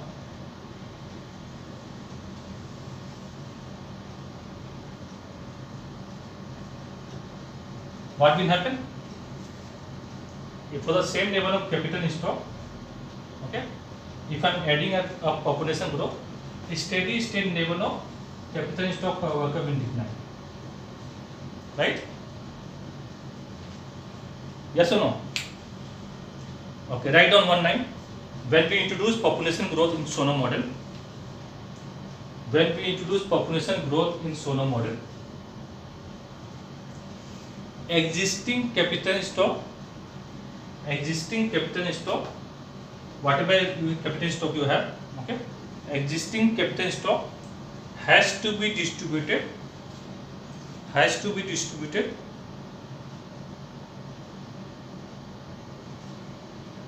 I am repeating, when we introduce population growth in the Solow model, when we introduce population growth in the Solow model, we will be having some existing capital stock here, okay, so K. Existing capital stock has to be distributed, existing capital stock has to be distributed to additional worker,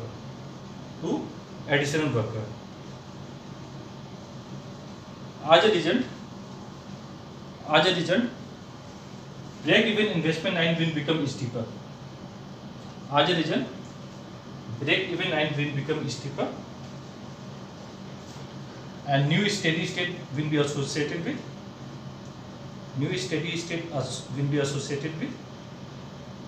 lower capital stock per worker at steady state. That is K2 star. Corresponding to that, the standard of living will be lower. Corresponding to that, the standard of living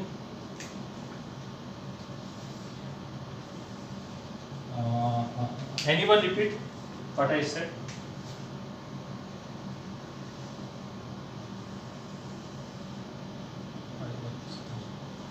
So what I have said is that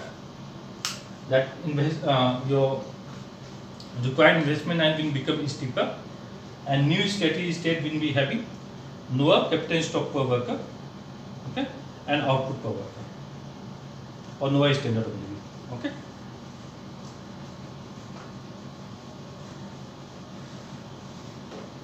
So this is the explanation that you have to write. Okay, initially you have to write that when growth in labor force is 0, when there is no growth in labor force, okay, depreciation or required investment will be given by delta K.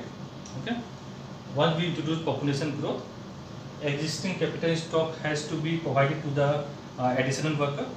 So this depreciation line of break-even investment, okay, will become steeper. So our steady state level of capital stock will decline. So as a result, standard of living will also decline. Okay. Next, I have this graph. Okay. Suppose next question writer.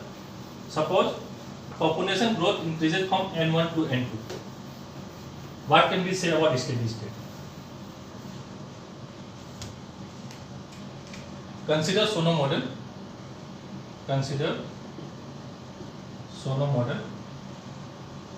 Where population growth increases from N1 to N2, where N2 is greater than N1. What can we say about steady state?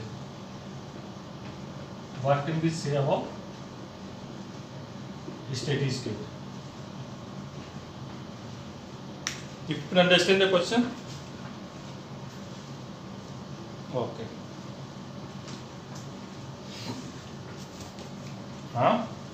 Yeah. Same thing. But when you are doing required investment, and you need to be careful, right? So you can add a delta or you cannot add delta. It is up to you. Okay. You can take depreciation equal to 0 or not equal to 0. It is up to you. Okay. So see how I am doing. It is very simple. Okay. It will be evident to you. This is production function per worker term. Okay. On which given the axis. Don't forget. Then they directly talk about population growth. So required investment will be having your population growth term. Okay. So this is my required investment when population growth is n1. Okay. You want to write delta, you write. If you don't want to write, don't write. You can take suppose depreciation equal to 0. This will be your required investment I. Okay. Or you can take delta. It is completely depend on you. Okay. Can you everyone? Okay. And this is your actual investment line. Look at the way I am drawing. Don't make it flat. Draw it properly. Okay, everyone. This is your actual investment per worker. This is your steady state capital stock, and based on that you will be having standard of living. Okay. Now, population growth increases. Okay. Capital stock is same here at this steady state. For the existing capital stock, okay, if there is an increase in population, okay, same amount of capital stock has to be distributed to additional worker, right? Same amount of capital stock has to be distributed to additional worker, okay. That means my break-even investment line will become steeper, okay. My break-even investment line will become steeper.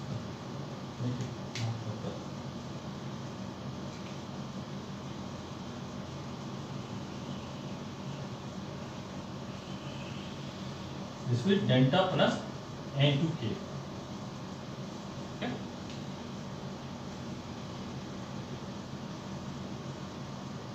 Yeah. And the standard of living will be lower.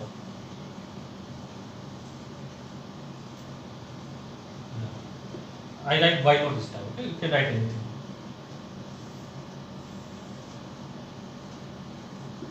See, you know, you can explain the growth process, okay? Done, everyone?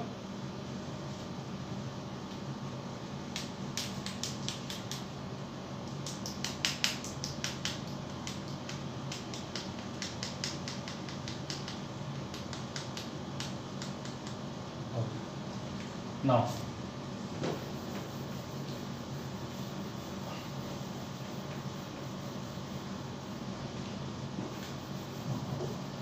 okay, one more. Let me put it. Okay.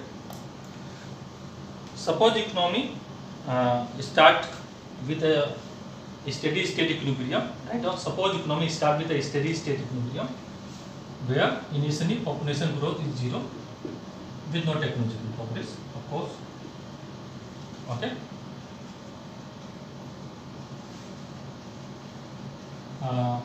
Then population growth is some constant, say n. Okay. Population growth is constant n with no technological progress. Okay.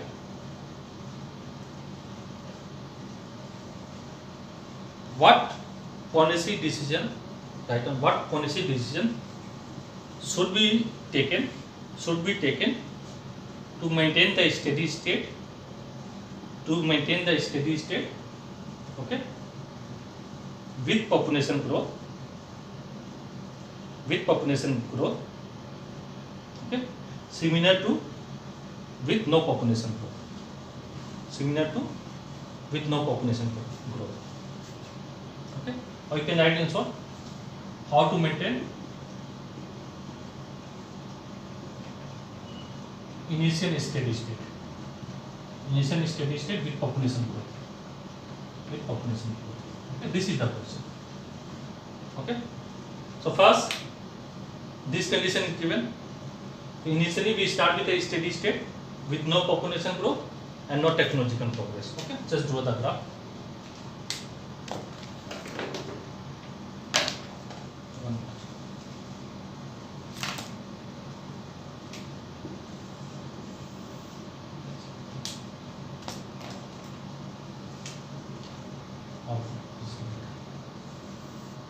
This is output is a function of capital per worker, or you can write production function in per worker term, level the axis.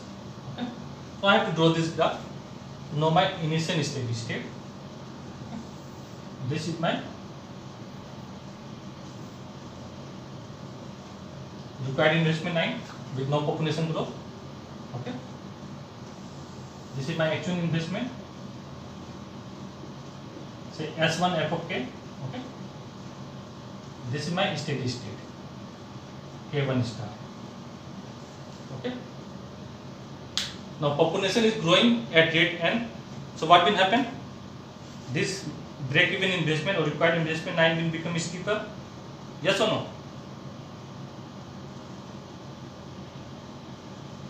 Okay.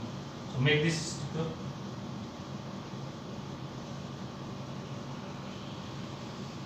This will be delta plus nk. Okay. What I want to maintain the same level of capital stock per worker. Right? Question is what? How can I maintain the initial steady state? This level of capital stock per worker and this level of output per worker. Okay. What I have to do?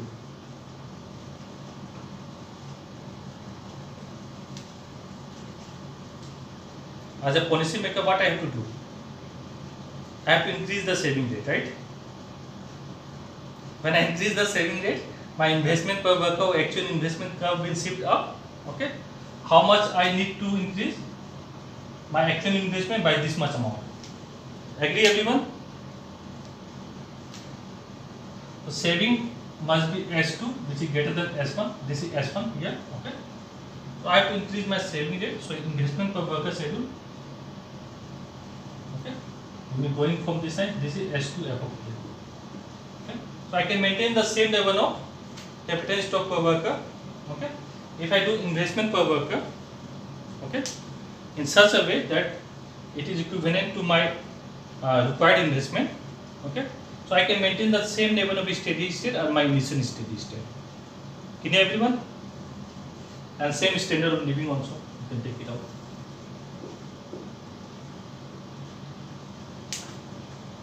Okay.